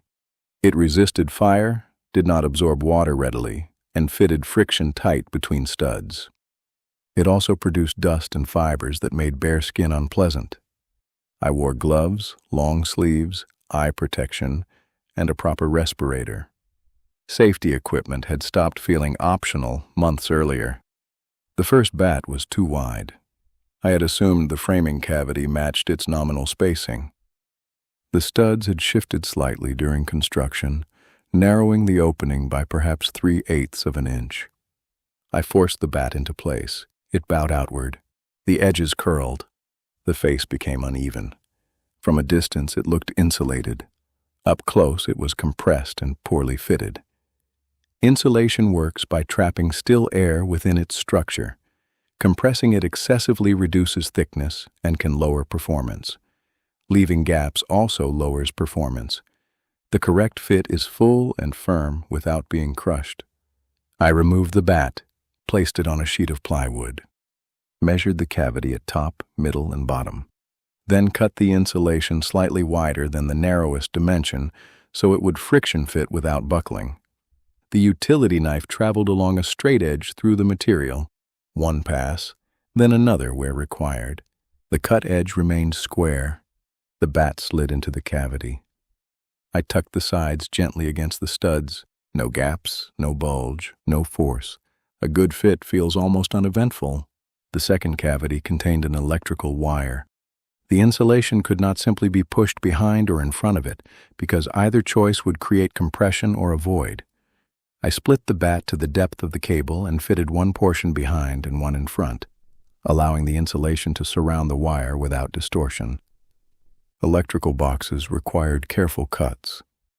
The bat was held against the cavity, the box location marked. The opening cut slightly smaller than the box, so the material fitted tightly around it. Loose fibers were trimmed, no voids left behind. This took several minutes for each box. By noon, I had insulated perhaps 8 feet of wall. I looked at the remaining cabin. The work suddenly appeared endless. Harold arrived carrying a sack of apples from a neighbor's tree. "You insulating or studying it?" he asked. "Both." He pressed one bat with his hand. "Looks good." "It's slow." "So is winter." "That doesn't help." It wasn't meant to. He ate an apple while watching me fit the next piece. When I finished, he pointed toward the wall. "Now, do that again." This became the rhythm. Measure, cut, fit, inspect, repeat. Insulation does not reward imagination. It rewards consistency. By the end of the day, the north wall had changed color and texture. Pale brown bats filled the cavities between framing. The wall no longer looked skeletal. It had gained depth. I stood near it after sunset. The outside temperature had fallen below freezing. The wall did not radiate the same cold as the uninsulated east side. The difference was subtle. My hand felt it before my mind trusted it. Heat loss can be calculated, but the body also understands it through proximity. A cold wall pulls warmth from skin. A well-insulated wall becomes quieter. The second day went faster, not because the walls became easier, because I stopped renegotiating the method. I cut 2 bats at once where cavities matched. I sharpened measurements by marking them directly on a scrapboard used as a cutting guide. I stored offcuts by size rather than throwing them into one pile. Narrow pieces served beside windows. Short pieces filled beneath sills. Thin strips fitted behind partition intersections. Waste decreased. Organization increased speed more effectively than urgency ever had. The south wall slowed me again. Headers created smaller cavities. Window framing produced narrow channels. Corners contained built-up studs that left hidden pockets. These areas required custom pieces. A common framing corner can trap an inaccessible void if insulation is not considered early. I had used an energy-conscious corner detail that allowed interior access to most cavities, but several narrow spaces still required long-fitted strips. I used a thin wooden guide to push insulation gently into place, not packed, placed. The distinction mattered. At one window, I found an unsealed gap beneath the sill framing. Cold air moved through it. Barely. I held the back of my hand near the joint and felt a faint thread of wind. The gap was less than 1/8 of an inch wide. It extended perhaps 2 feet. On a drawing, it would have been invisible. During winter, it would have operated every hour. I sealed it, then checked every other window. 3 showed similar leaks. All were corrected before insulation hid them. This was the danger of completion. Every new layer created pressure to keep moving. Yet the final chance to inspect the previous layer arrived only once. I wrote in the notebook, before covering work, assume it contains one more mistake. The roof assembly required greater care. Warm air rises because heated air is generally less dense, though air movement within buildings is influenced by pressure, leakage paths, wind, mechanical systems, and temperature differences. In winter, the ceiling and upper portions of the building are often under greater outward pressure. Air leaks near the roof can therefore transport significant heat and moisture into cold assemblies. The roof had been designed as a vented assembly. Insulation would fill the intended space while leaving an uninterrupted ventilation channel from soffit to ridge where specified. Baffles maintained that path above the insulation. Exterior air entering low at the eaves could travel upward and exit near the ridge, helping remove moisture and keep the roof deck colder during winter. Blocking the channel would defeat the system. Leaving gaps beneath the insulation would create cold spots. The work took place overhead. This transformed soft bats into instruments of irritation. Mineral wool dust fell onto my shoulders and mask. My neck hurt from looking upward. My arms weakened from holding material above my head while fitting it between rafters. The first bat dropped twice. The third time, I cut it slightly wider. It stayed. I used support strapping where needed until the interior control layers could be installed. Each bat had to meet its neighbor without a gap. Sections around collar ties and blocking required careful splitting and fitting. By afternoon, my shoulders burned. I climbed down and rested beside the stove. The fire was small but steady. Some of the roof above remained insulated. Some did not. Standing beneath the completed section, I could feel the difference. The stove's warmth lingered. Under the unfinished section, it seemed to disappear. The cabin had become an experiment divided down the middle. Daniel arrived that weekend. He entered, removed his coat, and stopped. "It's warm." "The stove is on." "No, different warm." He was right. Earlier fires had heated the air near the stove while colder surfaces pulled warmth away. Now the room temperature felt more even. The fire burned less aggressively. The cabin stopped demanding constant replacement of what it lost. We insulated the loft together. Daniel cut. I fitted. Then we exchanged roles. His first pieces were too tight. He cut them exactly to the cavity dimension. When placed, the edges left slight gaps because the rafters were not perfectly parallel. "Give it a little extra," I said. "How much?" "Depends on the cavity." He looked at me. "You sound like Harold." "I'm sorry." "No, you're not." He recut the piece. It fitted. We worked without much conversation. The repetition made speech unnecessary.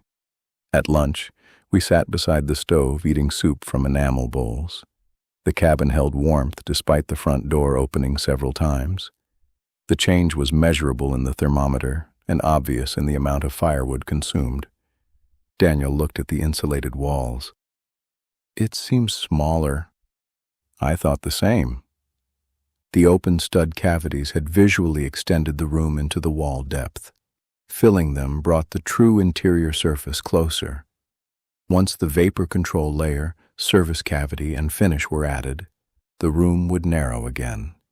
Buildings are largest before completion. Lives may be too. I asked how work was going. He told me the project he had described earlier had finally begun. Management chose a platform, then replaced the manager responsible for the choice. The new manager ordered another review. "What did you do?" I asked. "Found the first part that had to carry weight?" I looked at him. "And?" "We built it." "Did anyone approve that?" "Eventually." He smiled. I felt something between pride and concern. Advice is pleasant until another person uses it. Then it becomes responsibility. The wall insulation took nearly 2 weeks. The cabin grew quieter each day. Outside wind became a lower sound. Rain on the roof softened. The stove required less wood. Even the smell changed. Raw lumber remained, but the mineral scent of insulation joined it. Then came the vapor control layer. In a cold climate, interior humidity can move toward colder parts of an assembly through air leakage and vapor diffusion. The most important moisture transport mechanism is often air movement, which is why the layer had to serve as an effective air barrier as well as vapor control according to the chosen design. The sheets were large, transparent, and difficult to handle alone. They clung through static, caught on nails, folded unexpectedly. A wall that took days to insulate could be covered in minutes, but only if every seam, edge, penetration, and connection remained continuous. I began in the bedroom. The sheet was stapled temporarily with minimal fasteners at planned locations. Seams overlapped and were sealed with compatible tape. The perimeter received acoustic sealant before the sheet was pressed into it, creating a flexible seal against framing. Acoustic sealant is black, sticky, and determined to spread beyond its intended purpose. It does not cure hard. This allows it to remain flexible as the building moves. It also ensures that anything touching it will carry part of it elsewhere. Within an hour, it appeared on my gloves, sleeve, ladder, utility knife, and once, inexplicably, the back of my neck. Harold found this entertaining. "You finally look like you work here," he said. "I have worked here for months." "You looked like management." The transparent layer covered the insulation, but allowed the framing to remain visible. The cabin began to resemble something wrapped for storage. Every electrical box required a sealed gasket or carefully detailed connection. Wires penetrating the barrier needed sealant or approved accessories. Plumbing penetrations would receive similar treatment. The top and bottom edges had to connect continuously with adjacent control layers. A hole smaller than a coin could permit significant air movement under pressure. I became suspicious of every staple, every corner, every fold. Perfection was impossible. Continuity was not. The two ideas had finally separated in my mind. I did not need a flawless building. I needed one in which each system performed its function, and every known weakness had been addressed deliberately. The blower door test came before interior finishes. A technician installed a temporary fan in the front doorway. The equipment depressurized the cabin, allowing air leakage to be measured and located. Pressure differences exaggerated small leaks. Smoke pencils and hands could identify drafts around joints and penetrations. I had prepared for the test as though it were an audit. The fan began. The cabin pressure changed. Air entered through weaknesses. The technician moved slowly around the perimeter. A small leak appeared near one electrical box, another along the rear door threshold, a more noticeable one at the loft-to-wall transition. Each was marked. None was catastrophic. All were repairable. The test result was good for a small owner-built cabin. Not extraordinary. Good. The word satisfied me. We sealed the identified leaks and repeated the test. The number improved. I considered continuing. The technician shook his head. "You've reached the point where ventilation matters more than another decimal. An airtight cabin needs deliberate fresh air management. This appears contradictory only if one assumes that random leakage is ventilation. It is not. Uncontrolled leaks occur at unknown rates in unknown places and under changing weather conditions. They can carry moisture into assemblies and create uncomfortable drafts. Controlled ventilation introduces fresh air where intended and exhausts stale, humid air where needed. The cabin would use a small, balanced, heat recovery ventilator sized for the space. Warm outgoing air would transfer much of its heat to incoming fresh air without mixing the two streams. I had once imagined remote homesteads as simple because they lacked systems. The better ones were simple because their systems were understandable. There is a difference. The first major snowstorm arrived in mid-October. Wind pushed dry snow across the prairie and against the cabin walls. The sky disappeared into moving white. The range road remained passable but uncertain. I stayed overnight. The stove burned steadily. The ventilator had not yet been commissioned, so I opened a window briefly at intervals and monitored interior humidity. The thermometer near the table read 21 degrees Celsius. Outside, the temperature fell below -10. The fire was modest. The south wall remained warm to the touch. No draft moved around the windows. The roof held. The cabin held. I sat in the chair near the table and listened to winter spend itself against the exterior. Months earlier, weather had dictated every action. Rain stopped work. Wind delayed framing. Cold shortened days. Mud denied access. Now the storm had become something observed through glass. That was not victory over the land. The land had not changed. I had learned to prepare a small interior where its rules could be negotiated. The snow continued into darkness. I turned off the lantern and watched the stove through its glass door. Flames moved slowly around the wood. Heat entered the room. Insulation delayed its departure. This seemed a small mechanism. It was also civilization in miniature. Gather energy. Use it carefully. Preserve what can be preserved. Waste less. Prepare for scarcity before scarcity arrives. I thought about my career again. Our companies had celebrated revenue growth with greater enthusiasm than cost avoidance. New sales were visible. Waste reduction was quiet. Expansion earned announcements. Preservation rarely did. Yet here, in the unfinished cabin, the cheapest piece of firewood was the one I did not need to burn. The heat I kept required no additional cutting, hauling, splitting, stacking, drying, lighting, or cleaning. Efficiency was labor saved in the future. A man building alone should respect anything that reduces future labor. The storm passed before morning. The prairie lay white beneath a blue sky. Snow had gathered against the north wall and curled over the road edges. The cabin stood dark and solid on the ridge. Inside, the fire had burned low. The thermometer still showed comfortable warmth. I added one split and watched it catch. Then I opened the notebook. Insulation is invisible work that protects visible life. Below that I wrote, "The easiest resource to gather is the one you have learned not to lose." The utility knife was the 8th tool. The insulation was the cabin's first defense against waste. And as winter sunlight spread across the floor through the south windows, I understood that competence was not only the ability to produce what I needed, it was the discipline to keep what had already been earned.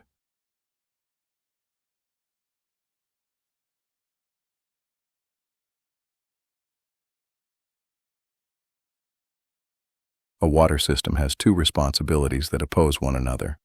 It must bring clean water into a building and carry dirty water away without allowing the two to meet. Everything between those tasks is pressure, gravity, temperature, and restraint.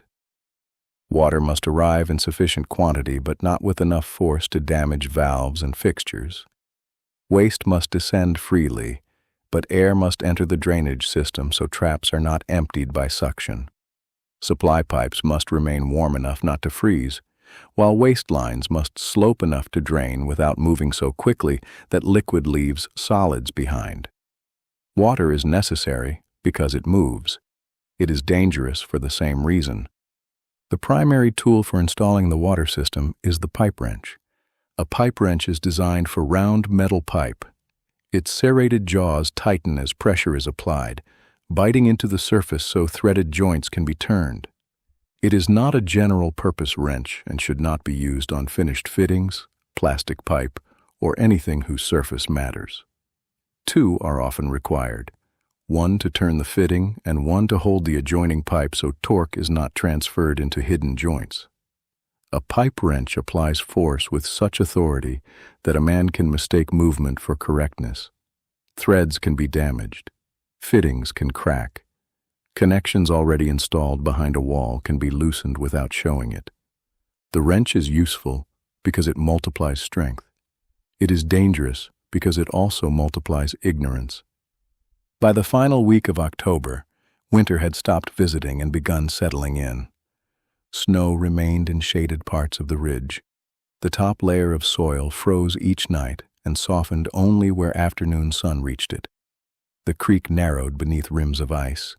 The road still carried the truck, but the ditches had hardened into white channels, and every morning I walked them looking for places where frozen water might redirect spring runoff months later.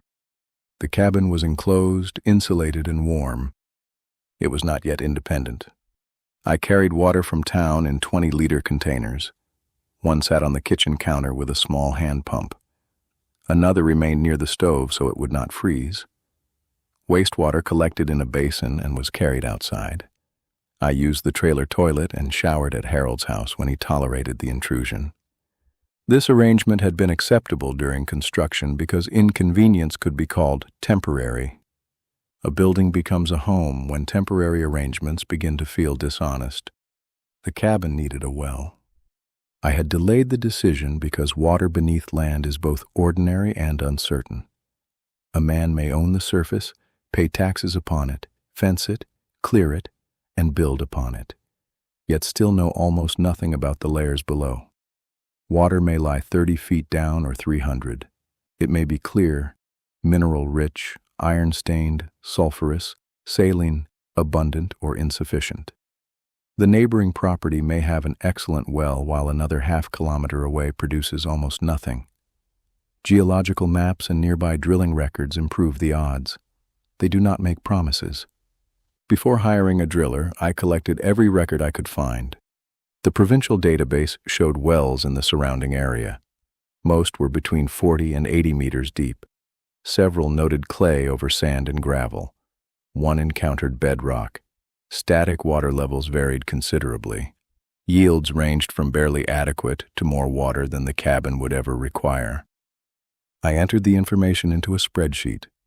Well depth, yield, date drilled, distance from my property, lithology, water quality notes. This was the kind of problem my former self understood. Data points, comparisons, probability. Harold looked at the printed table. "Where are you drilling?" he asked. "I'm still evaluating." He pointed toward the north side of the cabin. "Drill there." "Why?" "Truck can reach it. It's uphill from the septic field. Short run to the mechanical room." "What about the aquifer?" He folded the paper. "It'll either be there or it won't." I unfolded it. "That isn't analysis." "No, that's drilling." The well location had to respect required setbacks from sources of contamination, including the future septic system, property boundaries, drainage areas, fuel storage, and other hazards. It needed year-round access for service. Surface water had to drain away from the casing. The line entering the cabin needed protection from frost. After confirming the regulatory requirements and consulting the driller, we chose a site northwest of the cabin, high enough to remain dry and close enough to minimize trenching. The drilling rig arrived before dawn on a clear morning. It was larger than I expected. Most useful rural equipment is. The truck climbed the road slowly, diesel exhaust hanging blue in the cold air. Hydraulic outriggers lowered against timber pads.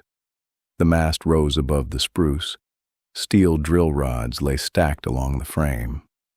The driller was a woman named Rebecca Muir, perhaps 45, compact and quiet, with the permanent squint of someone who had spent years looking into weather. She reviewed the site. "Access is good," she said. This compliment pleased me more than it should have. The road had become invisible infrastructure. Every truck that reached the ridge justified the first chapter again. Rebecca asked what depth I expected. The neighboring wells average around 60 meters. That isn't what I asked. I suppose I don't know. Good answer. The drill began. The rig turned slowly at first. Cuttings and drilling fluid rose from the borehole. Rebecca examined the material as each layer emerged. Clay, more clay, a band of coarse sand, gravel, then clay again. Every few meters she recorded the formation. The process was loud, repetitive, and strangely intimate. The machine was reading the land in a language of broken stone and soil. At 30 meters, we encountered damp sand. At 42, a small water-bearing layer. Rebecca tested the yield. Not enough, she said. How much? Enough to disappoint you. We continued. At 58 meters, the formation changed to coarse gravel mixed with rounded stone. Water rose more strongly. Rebecca watched the discharge. Better. How much better? She gave me an estimate. It exceeded the cabin's likely demand by a comfortable margin. I felt immediate relief. Then she said, "We'll know more after development." A newly drilled well contains fine sediment and disturbed material. Development removes those particles and improves the flow of water from the formation into the well. The driller surges, pumps, or airlifts water until it clears and the yield stabilizes. A well that appears productive during drilling can perform differently after completion. Another that initially looks poor may improve. Nothing beneath the land was willing to become certain early. The final drilled depth was 64 meters. Steel casing protected the upper portion and was sealed to prevent surface contamination from traveling downward along the outside. A sanitary cap closed the top. The casing extended above grade, and the ground around it would later be shaped to shed water away. Rebecca installed a submersible pump deep in the well. The pump would push water upward rather than trying to lift it from the surface. This distinction matters because atmospheric pressure limits practical suction lift. Deep wells require pumps below the water level. The pump cable and polyethylene waterline rose inside the casing. A pitless adapter provided a sealed connection through the side of the casing below frost depth, allowing the buried line to travel horizontally toward the cabin while the wellhead remained accessible above ground. I had assumed pitless meant there was no pit. This was correct. I had not understood why the old method used one. Traditional well pits allowed plumbing connections below frost depth, but pits could admit contaminated surface water and create hazardous confined spaces. The pitless adapter solved the freeze problem without opening the well system to the ground above. Rebecca showed me the internal fitting. "Don't lose the lifting tool," she said. "What lifting tool?" "The one that lets you release the adapter if the pump ever has to come out." "Where should I keep it?" "Somewhere you'll remember in 15 years. This seemed impossible. I labeled the tool, photographed it, recorded its location, and stored it on 2 separate lists. Memory is not a water system either. The waterline trench ran from the well to the cabin's mechanical area. It had to remain below the local frost depth, or be protected by an approved alternative where depth could not be maintained. The trench bottom needed to be reasonably smooth and free of sharp stones that might damage the pipe. Changes in direction were gradual rather than sharply kinked.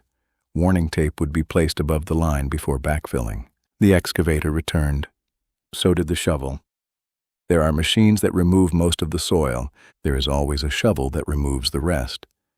Near the cabin, the trench crossed one of the drainage paths I had established in spring. The convenient route for the pipe conflicted with the necessary route for surface water.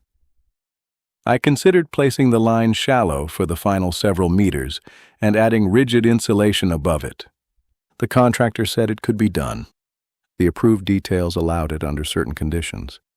The route would be shorter, the excavation easier. Everything about it appealed to the man who wanted the project finished. Harold stood at the edge of the trench. Water line goes there? That's the plan.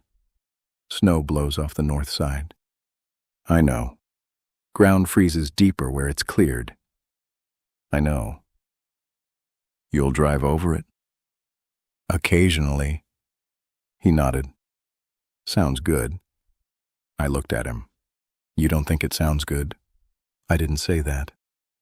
You did, in the way you say things you don't mean. Then you're learning. We rerouted the trench another 6 meters so the line could remain properly buried without compromising drainage or passing beneath the area where vehicles would turn. The added work took half a day. A frozen water line might have taken a week in January. The trench entered the cabin through a sealed sleeve in the foundation enclosure. The pipe continued into the mechanical area, where it connected to a pressure tank and control system. A pressure tank stores water under pressure, so the well pump does not start every time a tap opens. Inside the tank, an air chamber is separated from the water by a bladder or diaphragm. As the pump fills the tank, the air compresses. When a fixture opens, compressed air pushes water into the system until pressure falls to the switch's cut-in setting. The pump then starts and runs until the cutout pressure is reached. Without adequate storage, the pump cycles frequently. Short cycling wastes energy and shortens motor life. The tank does not create pressure. It stores pressure created by the pump. I installed a tank sized for the pump capacity and expected household use. The pressure switch, gauge, drain valve, relief provisions, and shutoff were arranged so the system could be serviced without dismantling the room. I wanted every major component visible, accessible, labeled. The most beautifully installed valve is useless if drywall hides it when water is spraying into the wall. The cabin supply plumbing used cross-linked polyethylene tubing for most domestic lines.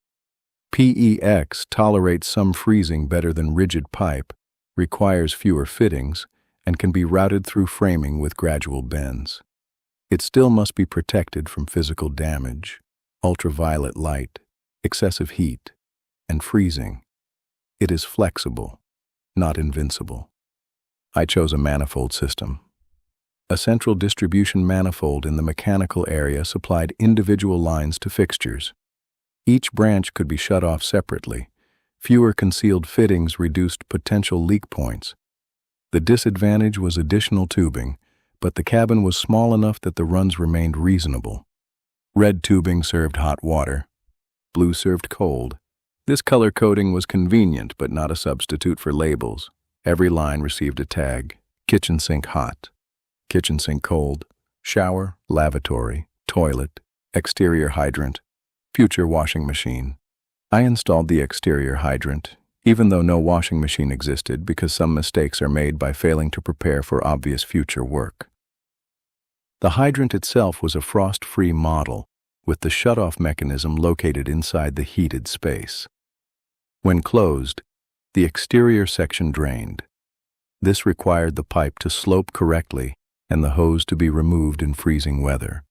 A hose left connected can trap water and defeat the entire design. Every frost-proof product comes with a condition. The condition is usually that the owner use it properly.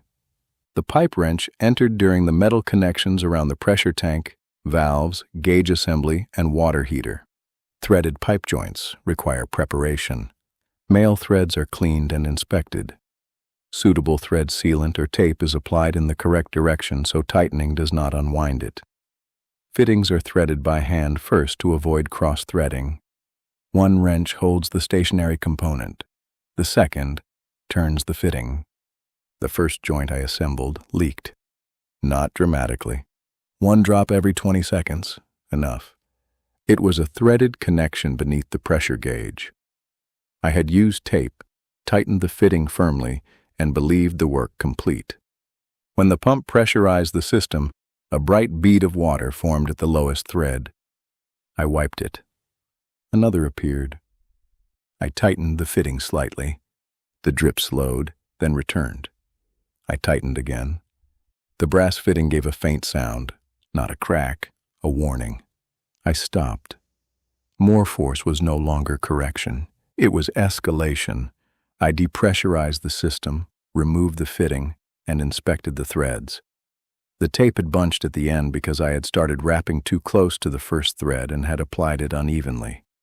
I cleaned everything, rewrapped the threads correctly, applied compatible sealant as recommended, threaded the fitting by hand until seated, then tightened with 2 wrenches supporting the adjoining assembly.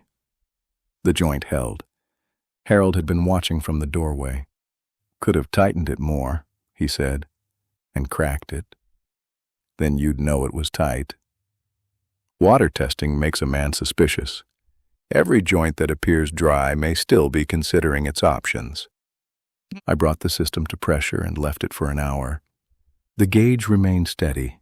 I ran a dry paper towel around each threaded connection. Paper reveals moisture sooner than a finger. Every joint stayed clean. Then I left it overnight.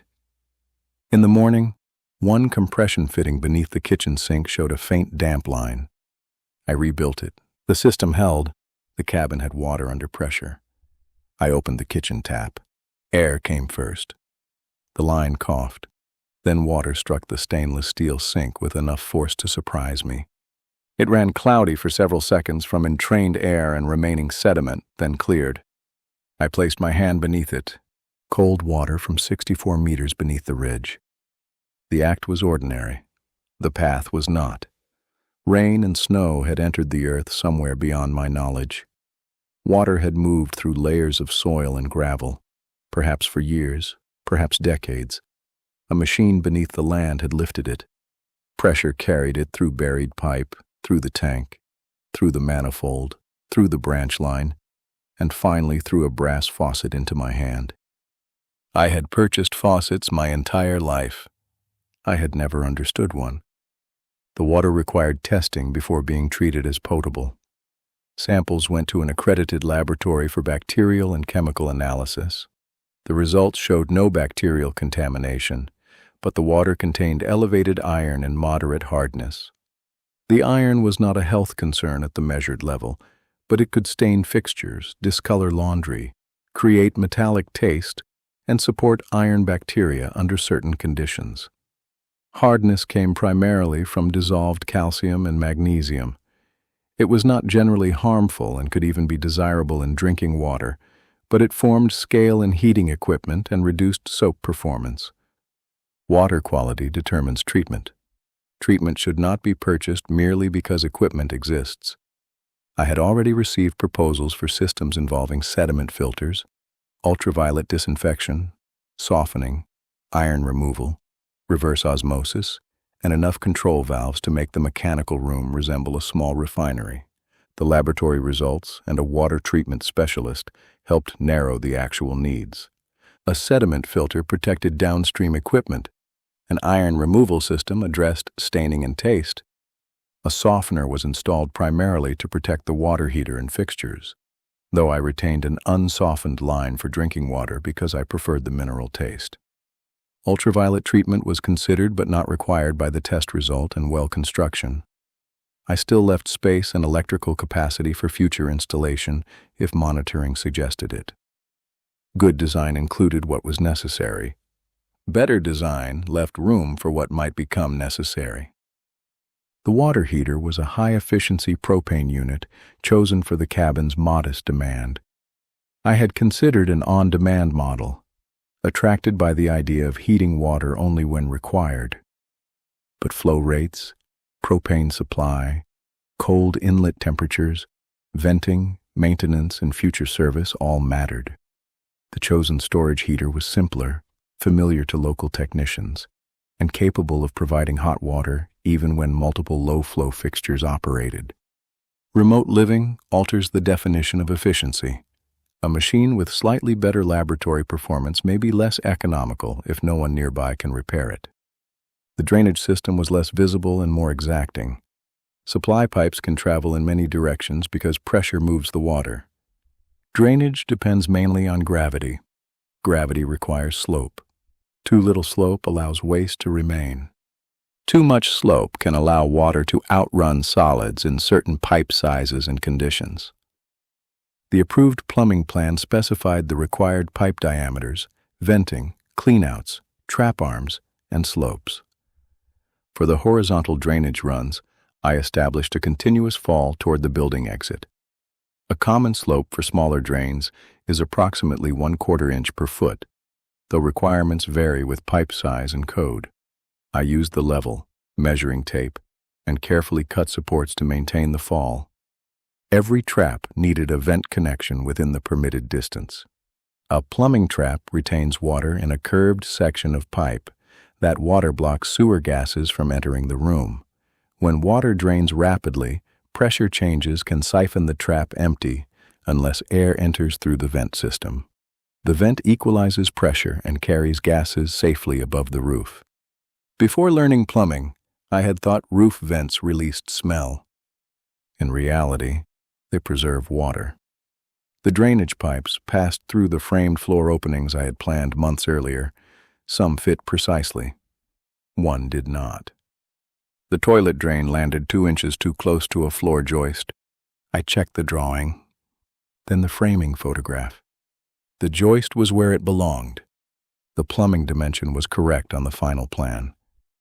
The opening in the subfloor had been cut from an earlier version. Another individually correct decision had collided with an obsolete one. Moving the toilet was impractical because the bathroom dimensions were already tight. Cutting the joist without engineering was unacceptable. The approved solution required header framing around a relocated opening, similar in principle to the chimney correction. I removed a section of subfloor, added temporary support, installed the required doubled members and hangers, created the new opening, patched the abandoned one. The bathroom floor became stronger and uglier beneath the surface. I wrote, "Old drawings remain dangerous after new decisions are made." Then, remove obsolete instructions before they become construction. The cabin's wastewater would discharge to a permitted septic system installed downslope and away from the well according to required setbacks and site evaluation.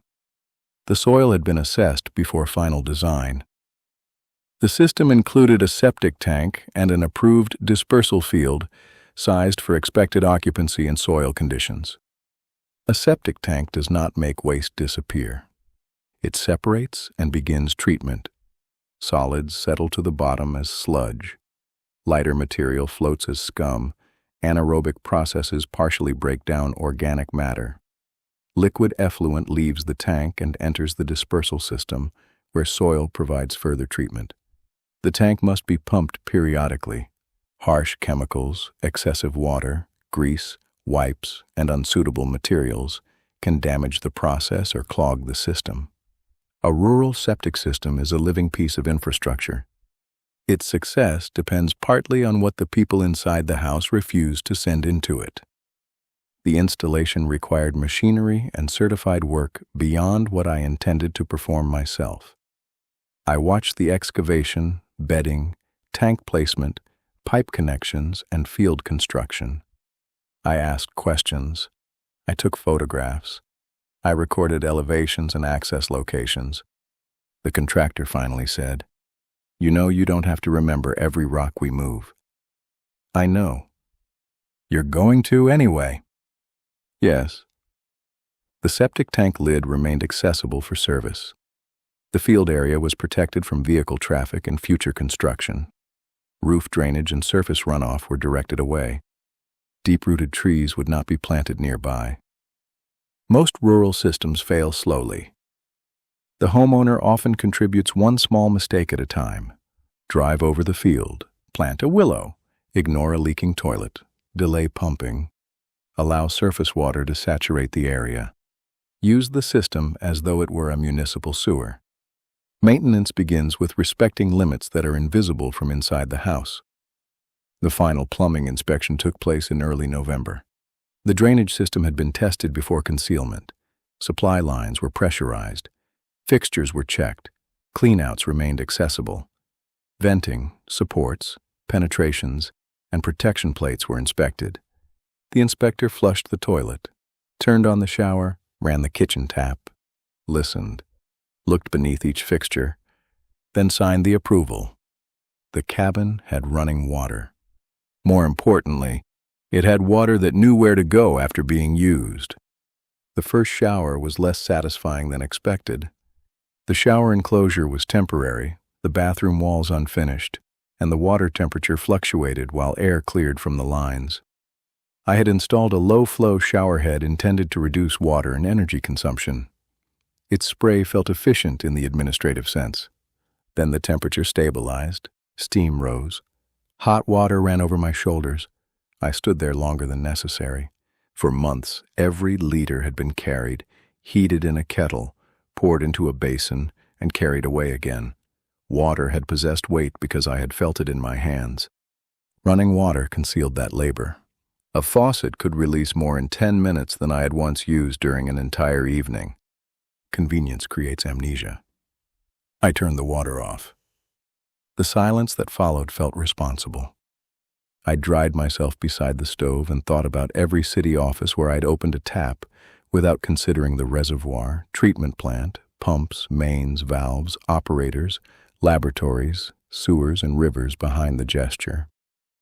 Civilization is most successful when its complexity disappears. That success also makes neglect easy. At the cabin, complexity remained close enough to hear. The pressure switch clicked. The pump started deep beneath the ground. Water entered the tank. The pump stopped. The system rested. That night, the temperature fell below -20. The first real cold. I woke at 3 in the morning because the cabin was too quiet. The stove had burned low. The room remained warm. I added wood, checked the thermometer, and returned to bed. Then I heard the pump start. It ran for several seconds and stopped. No tap was open. I sat upright. A well pump should not cycle without demand. Possible causes included a leaking fixture, pressure loss, a failed check valve, a damaged pressure tank, or a leak somewhere in the system. I waited. 10 minutes later, the pump started again. I turned on the lights, checked the toilet. The fill valve was quiet. Checked every faucet. Dry. Checked the mechanical room. The pressure gauge was falling slowly. I closed the main valve supplying the cabin interior. The pressure continued falling. The leak was between the well and the main shutoff, or within the pressure assembly. Cold tightened around my stomach. The buried line had been tested. The fittings were dry. The system had passed inspection. None of this stopped the pressure from dropping. I shut off power to the pump. The cabin remained warm, but the water system was now dead. At daylight, I called Rebecca. She arrived with a pressure testing kit and began isolating components. We checked the tank. The precharge was correct. We inspected the visible fittings. No moisture. Then she listened near the line entering the cabin. Turn the pump on. I did. The system pressurized. A faint hiss came from beneath the insulated sleeve where the water line entered through the foundation enclosure. We removed the access panel. The fitting inside was dry. Rebecca touched the pipe. Could be outside. The excavator was unavailable. The ground was frozen. We dug by hand. The shovel blade struck frost like weak concrete. We used a digging bar to break the surface. Beneath the frozen layer, the soil remained workable. 2 hours later, we exposed the pipe. Water darkened the soil around a coupling. The connection had pulled slightly apart. The polyethylene line contracted in the severe cold. The coupling itself was approved and properly installed, but the pipe had not been given enough allowance for thermal movement near the entry, and backfill settlement had placed additional stress on the joint. It had held during testing, held through autumn, held until winter demanded more. We shut down and drained the line. The damaged section was removed. A longer protected transition with proper support and strain relief was installed. The trench bedding was corrected. The pipe was repositioned so movement would not concentrate at the coupling. The repair was complete by mid-afternoon. My hands were numb, despite insulated gloves. My back ached. The cabin had gone most of the day without water, though the stored containers covered essential needs. Rebecca stood beside the open trench. Good thing you heard the pump. What if I hadn't? It would have kept cycling, could have burned out, could have washed out more soil. I looked at the repaired line. I thought the system was finished. It was. Then it failed. Finished things fail too.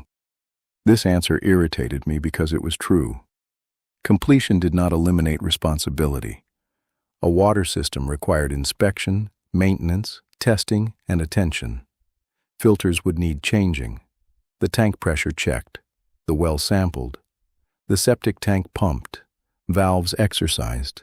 Fixtures monitored. Winter vulnerabilities remembered.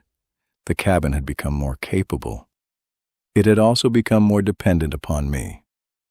That evening I reopened the main valve, turned on the pump. Pressure rose, the system held. I checked after 10 minutes, then 30, then an hour. The needle remained still. I opened the kitchen tap and let cold water run over my hands. The ordinary sound returned. Water into sink, water through trap, water down drain. Water toward the tank and soil. Every movement had a path. That was the real achievement. Not possession of water, direction. Without direction, water flooded, froze, contaminated, eroded, backed up, and disappeared into places where it could do harm.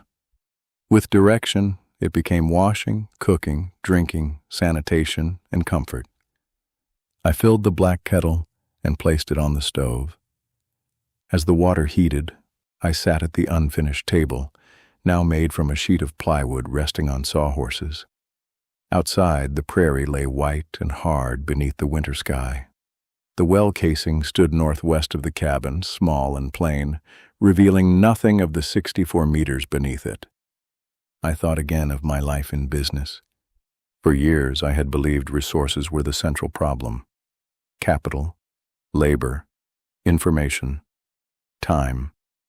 The water system suggested resources matter less than pathways. Money without direction becomes waste. Information without direction becomes noise. Authority without direction becomes interference. Water without direction becomes damage. A man cannot always control what enters his life. He can build better paths for what passes through. I opened the notebook. The pipe wrench lay on the floor beside me, its jaws still marked from the repaired connection. I wrote, "Water is never still merely because it appears contained."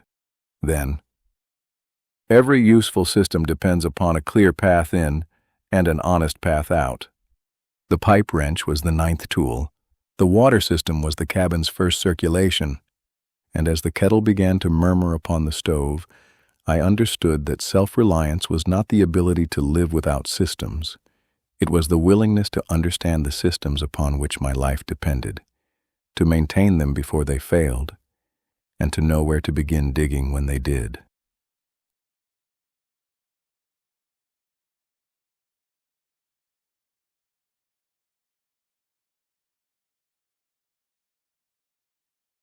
A table appears simple because its purpose is obvious. It must provide a flat surface at a useful height and remain steady when weight is placed upon it. Yet these modest requirements expose nearly every weakness in workmanship. A roof may conceal a crooked cut beneath flashing. A wall may hide imperfect framing behind insulation and finish. A table stands in the center of a room where hands touch it, plates rest upon it, chairs scrape around it, and morning light reveals every joint. It must resist racking when pushed from the side. Its top must remain reasonably flat while expanding and contracting across the grain. Its legs must bear evenly upon an imperfect floor.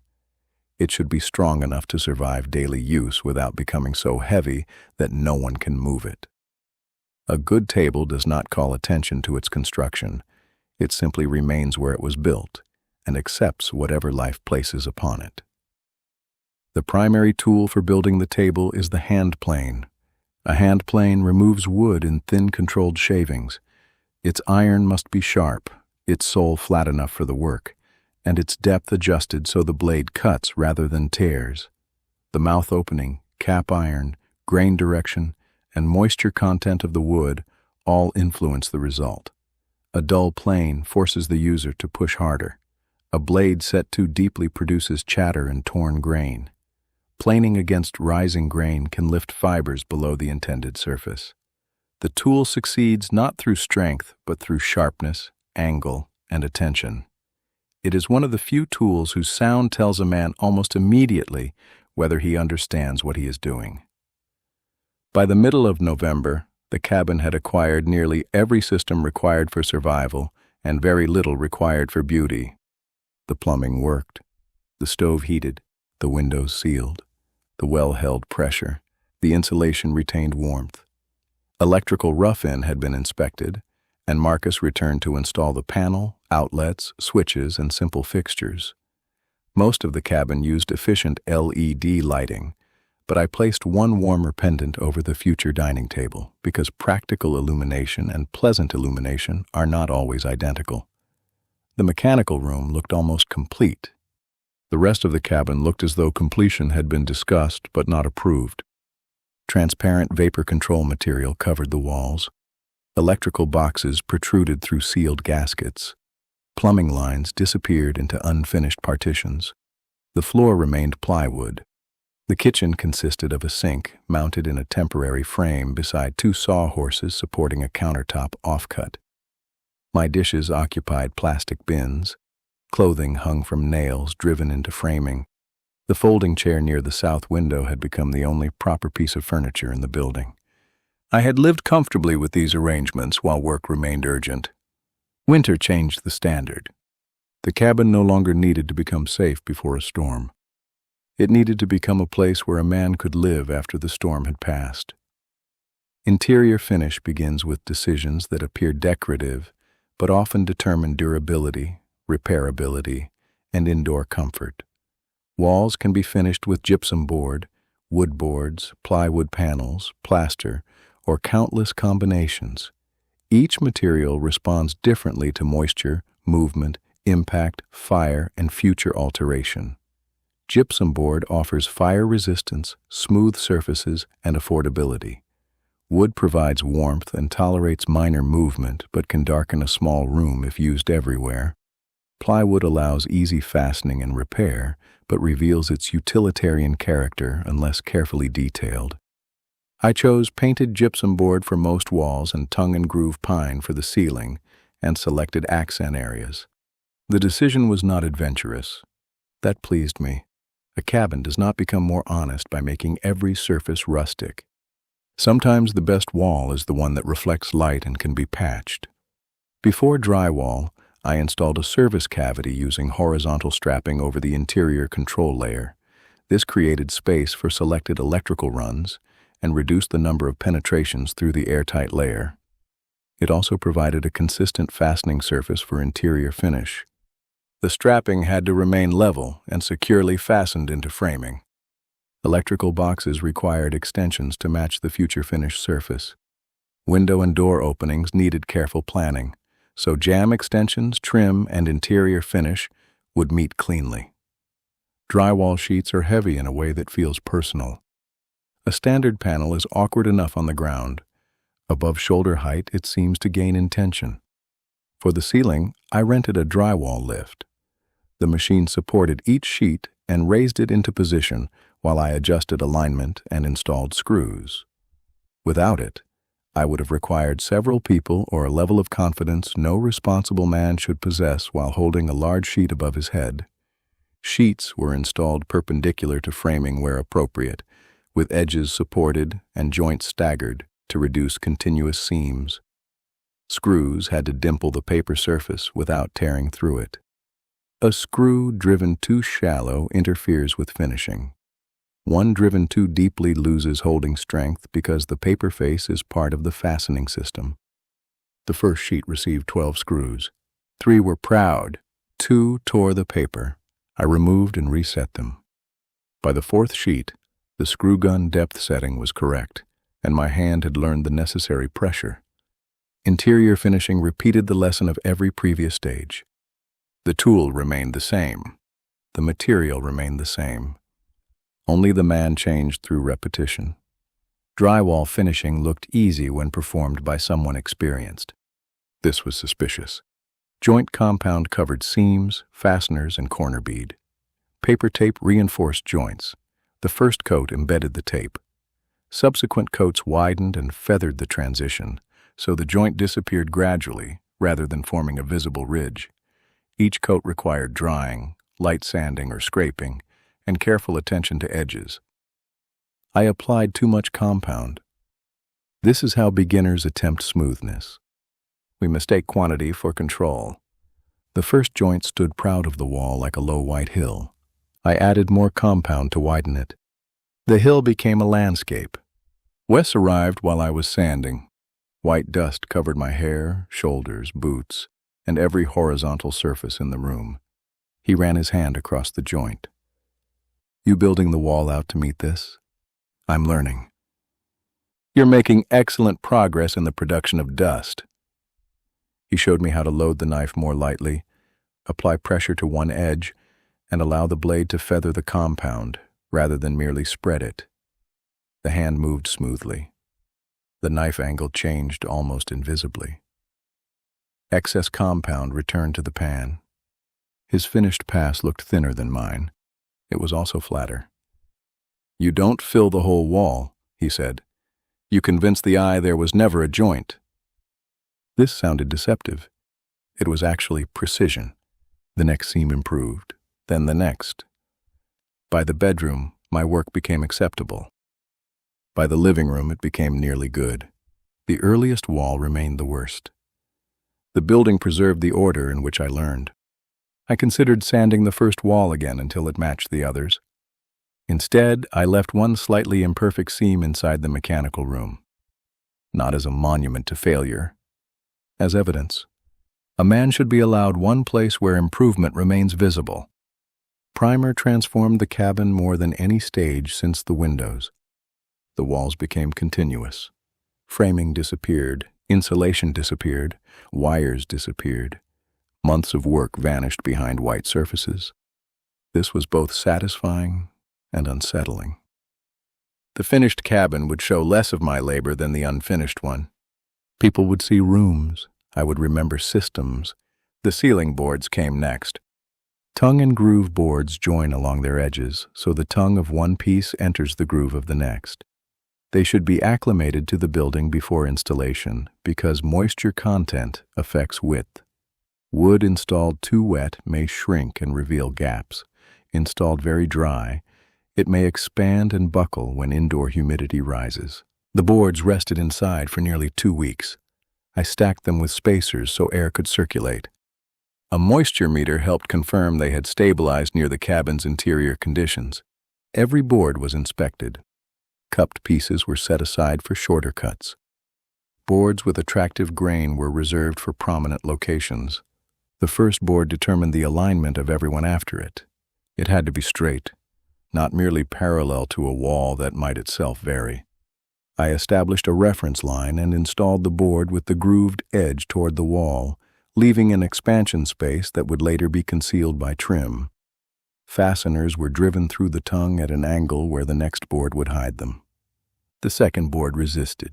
The tongue entered halfway and stopped. I struck the edge with a hammer. The pine dented. I had forgotten the tapping block. A tapping block transfers impact without damaging the finished edge. I cut one from an offcut containing the same tongue and groove profile, fitted it against the board, and tapped gently. The joint closed. The damaged section of the first board remained visible. I replaced it. There are mistakes that can become character.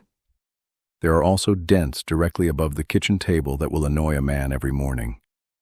Wisdom includes knowing the difference. The ceiling took 6 days. Working overhead slowed everything. Each chimney, light box, and partition required measured cuts. The final board in each section had to be ripped lengthwise, fitted into the remaining space, and lifted without damaging adjacent surfaces. The pine changed the sound of the room. Hard surfaces reflect. Wood softens. Rain upon the steel roof became lower and warmer after insulation, and interior finish enclosed the assembly. The cabin no longer sounded like construction. It sounded like itself. The floor was installed after the messiest wall and ceiling work ended. I chose wide plank engineered wood flooring suitable for the conditions and subfloor. Solid wood had appealed to me, but engineered flooring offered greater dimensional stability with seasonal humidity changes and worked better with the chosen assembly. The subfloor had to be clean, flat, and dry. Flat does not mean level. A floor may slope slightly and still accept finish if the surface remains within the product's flatness tolerance. High points were sanded. Low areas received approved patching compound. Moisture readings were recorded. Expansion gaps remained around the perimeter and fixed obstructions. The first rows required exact alignment. A narrow error there would carry across the entire room. I snapped a reference line and dry-laid several courses to avoid ending with an impractically narrow final row. This time, I planned the whole pattern before installing the first piece. The hearth mistake had not been wasted. The boards clicked or fitted together according to the system, with joints staggered and end pieces reused to begin later rows where lengths allowed. Waste remained low. Knee pads became the most important equipment, despite not being the chapter's tool. At 57, the body keeps excellent records. Every hour spent kneeling was entered immediately. The finished floor turned the cabin from a work site into a room. Boots sounded different. Dust no longer disappeared into plywood grain. Light from the south windows traveled across long boards and revealed subtle variation in color. I removed my boots before walking upon it. Harold did not. He entered carrying an armload of firewood, leaving melting snow across the new surface. I looked down. He looked down. "Floor wet?" he asked. "Yes." "Good thing it's in a house." I wiped the water with a cloth. He was right. A floor that could not tolerate boots, snow, chairs, spills, and ordinary life would have been an exhibit. I had not built an exhibit. The kitchen cabinets were the final major interior system. Cabinets appear to be furniture, but behave partly like buildings. They must be level, plumb, square, anchored, and coordinated with walls, floors, appliances, plumbing, and electrical systems. Base cabinets support countertops. Wall cabinets carry loads above head height. Doors and drawers reveal small alignment errors immediately. I considered purchasing factory-made cabinets. The cost was reasonable compared with the time required to build them. The quality would be consistent. Installation would be faster. For 3 evenings, I nearly placed the order. Then I looked at the stack of local birch boards I had purchased months earlier from a small sawmill. The boards were rough, uneven, beautiful. The table began with those boards. The cabinets could wait. I needed one finished object at the center of the cabin before I disappeared into another system. I wanted a table large enough for 6 people, though I lived alone. This was not efficient. It was hopeful. The design was simple. A rectangular top made from several joined birch boards, 4 tapered legs, aprons connecting the legs beneath the top, mortise and tenon joints at the base, wooden buttons securing the top while allowing seasonal movement, no metal brackets visible, no decorative carving, no attempt to disguise what it was. I built the table in the cabin because the workshop did not yet exist. 2 sawhorses supported a temporary bench. The floor was protected with heavy paper. The stove maintained steady warmth. Snow stood deep outside the north wall. The first task was preparing the rough lumber. Wood should be dried to a moisture content appropriate for its final environment before furniture is built. A board that changes moisture content after assembly changes dimension. Along its length, movement is relatively small. Across the grain, it can be substantial. Wide tabletops must be attached in ways that allow this movement, or the wood may split, cup, or force joints apart. The birch measured within an acceptable range after weeks inside the cabin. I selected boards for grain, color, and stability. Each board contained a slight bow, twist, cup, or combination. Rough lumber is not defective because it is imperfect. It becomes usable by establishing references. One face must be made flat, one edge made straight and square to that face. Only then can the opposite face and edge be brought parallel. A jointer and planer would have performed much of this work quickly.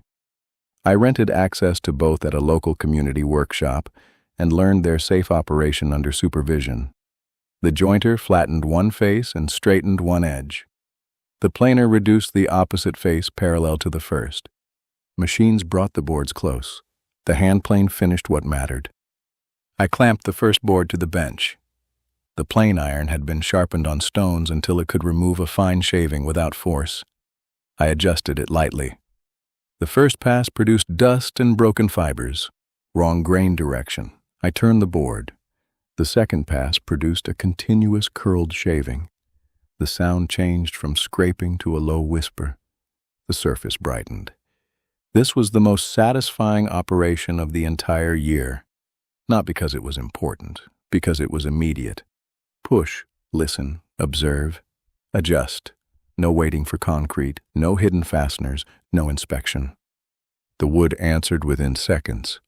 A shaving lifted from the mouth of the plane, thin enough for light to pass through. I held it between my fingers. Harold entered without knocking. He had stopped knocking months earlier because a cabin built with his help apparently belonged partly to him. "What's that?" he asked. "A shaving. Looks expensive." It came from the table. "Then put it back." I showed him the board. He ran his hand along the surface. "Smooth. I'm flattening the faces. Thought the machine did that." "Mostly." He nodded toward the plane. "And that does the rest?" "If I use it correctly." He looked at me. That must be frustrating. The tabletop boards were arranged for appearance and stability. Alternating growth ring orientation is sometimes recommended to reduce the visual effect of cupping, though board quality, grain, moisture, width, and milling matter more than a simple alternating pattern. I arranged them primarily by how they naturally rested and how the grain flowed from one into the next. Each edge had to meet its neighbor without a gap. I jointed them carefully, then dry clamped the entire top. A slight opening remained near the center, perhaps 1/32 of an inch, small enough to close under clamp pressure, large enough to create tension in the assembly. I could have tightened the clamps harder. The boards would have met. The glue might have held. The stress would have remained. The pipe wrench had already taught me where more force leads. I released the clamps and replaned the mating edges. A joint should close because the surfaces belong together, not because steel has threatened them. The second dry fit showed an even seam. I marked every board in sequence, prepared the clamps, placed cawls above and below to keep the top aligned, applied glue evenly, then assembled without delay. Wood glue requires enough pressure to bring surfaces into full contact, but excessive clamp force can squeeze out too much adhesive, bow the panel, or mask poor joinery. I tightened each clamp gradually, moving from one to another so pressure remained balanced. Glue appeared along the seams in a thin, continuous line. Enough. The panel cured overnight. In the morning, I removed the clamps. The tabletop had become one object. It was not flat. The boards had shifted slightly despite the cawls, leaving small ridges along two seams. The plane returned. I worked diagonally across the high areas, checking with winding sticks in a straight edge, then planed with the grain to refine the surface. The work was slow. Every shaving reduced the ridge. Every careless pass could create a hollow. Flattening a tabletop by hand requires more than making one area smooth. Smoothness is local. Flatness is relational. The entire surface must agree with itself. I thought about people I had managed who performed individual tasks beautifully while the larger project wandered. A polished department can still belong to a crooked company. The table base used mortise and tenon joints. A tenon is a shaped projection at the end of the apron. It fits into a corresponding rectangular mortise cut into the leg. The joint provides long grain glue surfaces and mechanical resistance to racking. Proper shoulders help keep the assembly square. I marked every joint from common reference faces. Measurements alone can accumulate error. Direct transfer reduces it. The mortises were cut using a drill and chisels, removing most waste first, and then refining the walls. The tenons were cut slightly oversized and fitted gradually. My first tenon entered halfway and stopped. I pared one cheek. It entered farther. I pared again. The joint became loose. This transition occurred with alarming speed. A tight joint can be adjusted. A loose one requires repair. I had removed perhaps the thickness of paper too much. The tenon still held but lacked the firmness I wanted. I considered using additional glue. Glue does not fill a poorly fitted structural joint well. I considered placing the weak joint at the rear where no one would know. I would know. Instead, I glued a thin matching veneer to the tenon cheek, allowed it to cure, and fitted the joint again. The repair disappeared after trimming. The joint seated firmly. Mistakes in woodworking differ from mistakes in concrete. Wood often permits repair if a man is willing to stop before making the hole larger. The remaining joints improved. I learned to test frequently, remove less, fit again. Patience measured in thousandths of an inch. The legs tapered on two inner faces, giving the table a lighter appearance while preserving strength at the joints. I cut the tapers with a jig and refined them with the plane. The first leg looked elegant. The second matched. The third developed tear out where the grain reversed near the bottom. I sharpened the blade, reduced the cut, approached from the opposite direction. The damaged area became smaller but remained visible. I could shorten all four legs. I could hide the flaw on an inside face. I could remake one leg. The board for a replacement stood nearby. I remade it. Not every defect deserves correction. A split or torn place at the bottom of a table leg would spend decades collecting dirt and attention. The base was dry assembled without glue. Diagonal measurements confirmed square. The floor beneath it was not perfectly flat, causing one leg to rock slightly. I moved the base to another location. The rock disappeared. The floor, not the base, was responsible. Furniture must be judged against a reliable reference, not whichever surface happens to support it. I placed the base upon a flat assembly platform and checked again. Square, steady, ready. During final glue-up, the clamps pulled the joints home. I checked diagonals repeatedly before the adhesive set. One dimension differed by 1/8 of an inch. I adjusted clamp pressure diagonally. The numbers matched. Then I left it alone. Knowing when to stop adjusting was becoming the final skill. The tabletop was attached using wooden buttons fitted into grooves along the aprons. The buttons held the top down while sliding slightly as the wood expanded and contracted across its width. Screwing the top rigidly across the grain could restrain movement and eventually split the wood. The attachment remained invisible. Its flexibility was the source of strength. The finished table was sanded progressively, though I avoided sanding so heavily that every trace of the plane disappeared. The surface retained slight variations visible in angled light. I eased the edges by hand. Sharp corners looked precise. They are unpleasant to live with. The finish was a durable oil and wax system suitable for dining surfaces. Thin coats penetrated the wood and emphasized the birch grain. Each coat required time to absorb and cure. Excess finish had to be removed rather than left sticky on the surface. Oil-soaked rags were handled and disposed of safely because they can generate heat through oxidation and ignite if piled together. The danger seemed unreasonable. A cloth soaked in finish appeared harmless. Yet spontaneous combustion is not theatrical. Heat accumulates within a crumpled pile where air is present but cannot carry warmth away. Rags must be spread flat to dry outdoors in a safe location, submerged in water in a sealed metal container where appropriate, or handled according to product instructions and local requirements. The cabin had taught me that hazards often hide inside familiar materials. Firewood, dust, water, ladders, rags. Competence consists partly of refusing to be bored by warnings, The tabletop darkened slightly under the oil. Grain appeared in long, quiet bands, knots, mineral streaks, and variations that had looked like flaws in rough lumber became the reason the surface was beautiful. I applied the final coat in early December. The table stood near the south window beneath the pendant light. I had built it for 6 people. It looked enormous in the small cabin.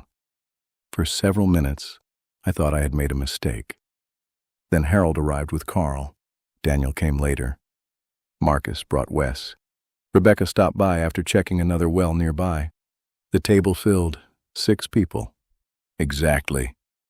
Harold placed a cast-iron pot in the center. Daniel brought bread. Wes produced a bottle of rye whiskey. Marcus set down a bag of groceries and began searching for a corkscrew despite the bottle having a screw cap. Rebecca sat near the window and looked across the snow-covered prairie.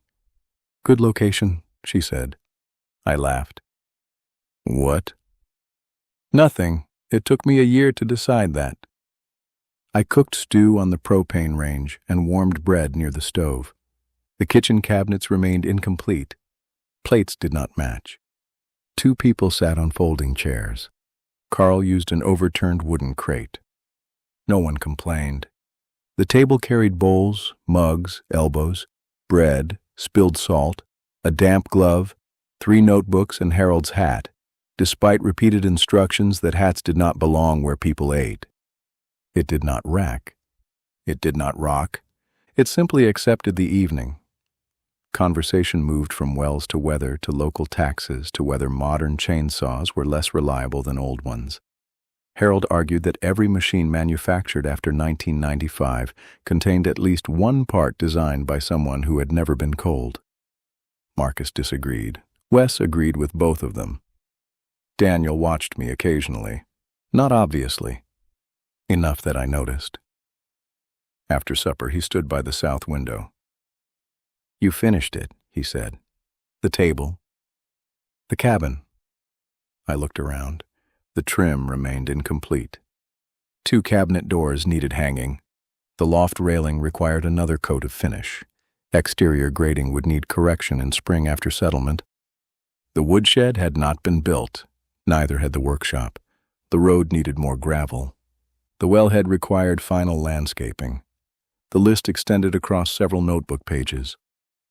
"No," I said. "Not really." He nodded. "I know." This was the correct answer. The cabin had become habitable. It had not become finished. Perhaps no useful building ever does. Roofs require inspection. Wood requires finish. Filters require replacement. Chimneys require cleaning. Roads require grading. Water must be tested. Septic systems pumped. Paint renewed. Hinges adjusted.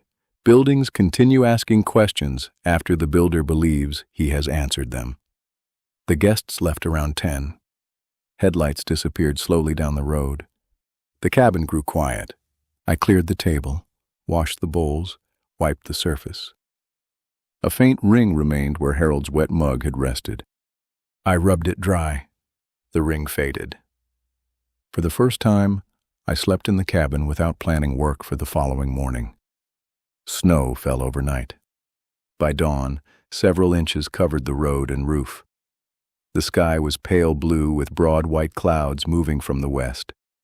Smoke rose from the chimney and bent slightly toward the east. I made coffee, sat at the table, opened the notebook. The first pages contained measurements of road width, culvert diameter, gravel depth, and soil conditions. Later pages held foundation elevations, rafter calculations, flashing sequences, stove clearances, insulation notes, pipe locations, pressure settings, and dozens of corrections. The notebook had thickened. Its cover was stained with mud, coffee, adhesive, grout, oil, and a small black mark from acoustic sealant that had resisted every attempt at removal. I turned to the first rule I had written after beginning the road. The road was the first building, then the foundation. Weight must be transferred, then the floor. Strength comes from each part passing its load to the next. The walls. Do not live forever with a decision you know is wrong simply because it already exists. The roof. Confidence is knowing where the water will go when the storm comes. Windows and doors. Decide what deserves looking at every day. The stove. Give fire a path. Insulation. Keep what has already been earned. Every lesson had sounded like construction because construction had taught it. Only later did each become something else. I looked toward Margaret's chair. I still thought of it as hers, though she had never sat there. The south window framed the prairie beneath winter light. Snow softened the uneven land. Aspen branches stood bare. A hawk rested upon a distant fence post, though no fence crossed the property itself. I wondered what Margaret would have said about the cabin. She would have praised the windows, criticized the temporary curtains, asked why the cabinet handles did not match, moved the chair 3 inches, then made the entire place feel as though it had always been waiting for her. Grief had not disappeared during the year. Work had not cured it. The cabin did not replace what was gone. It gave grief somewhere to sit without occupying every room. That was enough. I had come to the wilderness because I wanted to build a cabin. That statement was true. It was also incomplete. I had spent most of my working life inside organizations where problems arrived already named. Revenue declined. Costs rose. A project fell behind. A division underperformed. A competitor changed price. A board wanted growth. The problems were complicated but familiar, and solutions often depended upon directing other people's knowledge. On the land, problems did not introduce themselves. Water crossed the road. A wall leaned. A rafter missed. A joint leaked. A pipe froze. The material did not care what title I had once held. The weather accepted no presentation. The tools responded only to how they were used. At first, this had frightened me. Then it had simplified me. Every morning required the same question. What is the next problem? Not the whole cabin, not winter, not self-sufficiency, not the rest of my life. The next problem. Find it, understand it, choose the tool. Make the first cut, check the work, correct the mistake. Continue. I had once believed capable people possessed answers. Now I thought capable people were simply less afraid of beginning without them. The hand plane rested upon a shelf near the table. I picked it up. The sole was clean. The blade retracted slightly for storage. A final birch shaving remained curled beside it. I placed the shaving between the notebook pages. Then I wrote, "A table is not built for the day it is finished. It is built for everything that will be placed upon it afterward." Beneath that I wrote, "The purpose of learning one tool is not to become a man who knows that tool. It is to become a man willing to learn the next one."